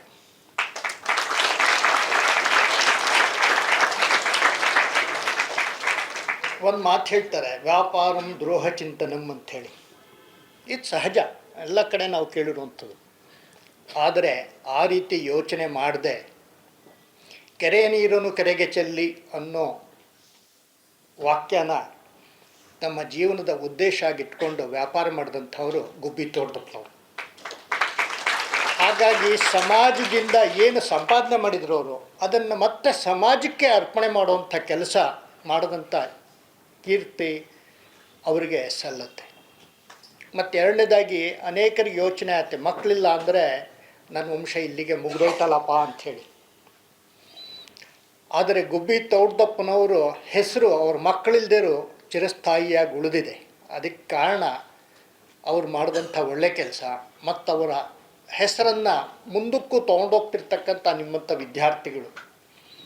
ಹಾಗಾಗಿ ಮೊದಲಿಗೆ ಗುಬ್ಬಿ ತೋಟದಪ್ಪ ಅವ್ರನ್ನ ಸ್ಮರಿಸ್ಕೊಂಡು ಆಮೇಲೆ ಇವತ್ತಿನ ವಂದನಾರ್ಪಣೆಗೆ ಬರ್ತೀನಿ. ಇವತ್ತಿನ ಉಪನ್ಯಾಸಕರು ಕನ್ನಡದಲ್ಲಿ ಅತ್ಯಂತ ಸುಂದರವಾಗಿ, ಸುಲಲಿತವಾಗಿ, ವಿದ್ವತ್ಪೂರ್ಣವಾಗಿ ಮಾತನಾಡಿದ್ದಾರೆ. ಅವರಿಗೆ ವಂದಾರ್ಪಣೆ ಹೆಚ್ಚು ಕಡಿಮೆ ಸದಾಶಿವಯ್ಯನವರೇ ಮಾಡಿಬಿಟ್ಟಿದ್ದಾರೆ. ಹಾಗಾಗಿ ನನಗೆ ಹೆಚ್ಚಿಗೆ ಮಾತಾಡಲಿಕ್ಕೆ ಅವಕಾಶ ಕೊಟ್ಟಿಲ್ಲ. ಆದರೆ ಯೋಚನೆ ಮಾಡಿದಾಗ ಒಂದನ್ನಿಸ್ತು, 20ನೇ ಶತಮಾನ ಅಂದರೆ 1900ರಿಂದ 2000ವರೆಗಿನ ಶತಮಾನವನ್ನು ನಾವು ಮಹಿಳಾ ಶತಮಾನ ಅಂತ ಅನ್ಬೇಕೇನೋ ಅಂತ ಅನಿಸತ್ತೆ. ಯಾಕೆಂದರೆ ನನಗೂ ಮತ್ತು ಇವತ್ತಿನ ಉಪನ್ಯಾಸಕರಿಗೂ ವಯಸ್ಸಲ್ಲಿ ವ್ಯತ್ಯಾಸ ಏನು ಜಾಸ್ತಿ ಇಲ್ಲ, ಅವ್ರಿಗಿಂತ 1 ವರ್ಷ ಮಾತ್ರ ಚಿಕ್ಕವರು.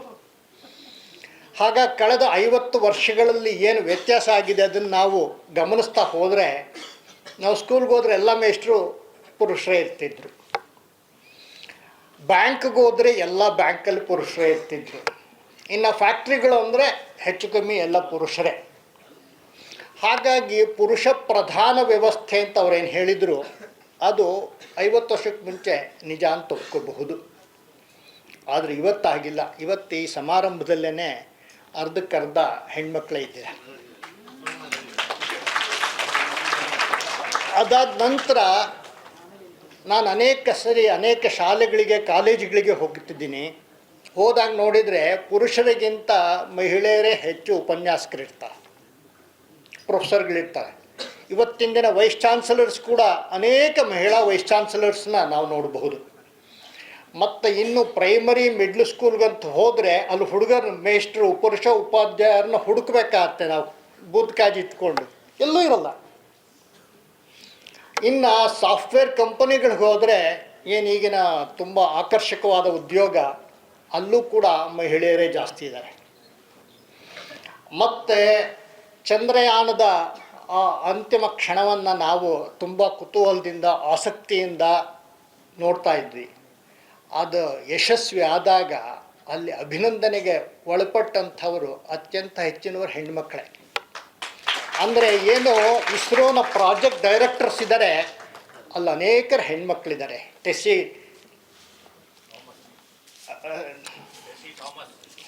ಟೆಸ್ಸಿ ಥಾಮಸ್ ಅವರು ಪ್ರಾಜೆಕ್ಟ್ ಡೈರೆಕ್ಟರ್ ಆಗಿ ಈ ರೀತಿ ಅನೇಕ ಇವತ್ತು ಮಹಿಳಾ ವಿಜ್ಞಾನಿಗಳನ್ನು ನಾವು ನೋಡ್ಬೋದು. ಕಳೆದ 8-10 ವರ್ಷಕ್ಕೆ ಮುಂಚೆ ನ್ಯಾಷನಲ್ ಕಾಲೇಜ್ ಮೈದಾನದಲ್ಲಿ ಅದಮ್ಯ ಚೇತನದಿಂದ ಮಹಿಳಾ ವಿಜ್ಞಾನಿಗಳಿಗೆ ಸನ್ಮಾನ ಆಗಿತ್ತು. ಅದರಲ್ಲಿ ಅನೇಕ ವಿಜ್ಞಾನಿಗಳು ಮಹಿಳಾ ವಿಜ್ಞಾನಿಗಳನ್ನು ಗುರುತಿಸಿ ಬೆಂಗಳೂರಲ್ಲಿ ಸನ್ಮಾನ ಮಾಡಿದರು. ಹೀಗೆ ಇವತ್ತಿನ ದಿನ ಮಹಿಳೆಯರಿಗೆ ಅವಕಾಶ ಇಲ್ಲ, ಪುರುಷ ಪ್ರಧಾನ ಸಮಾಜ ಅನ್ನೋದು ಅರ್ಥ ಕಳ್ಕೊಂಡಿದೆ. ಆದರೆ ಸ್ಕೈ ಈಸ್ ದಿ ಲಿಮಿಟ್ ಅಂತವರು ಮೇಡಮ್ ಒಂದು ಕೊನೆಯ ಪದ ಉಪಯೋಗಿಸಿದ್ರು, ವಾಕ್ಯ. Sky is the limit when we use it.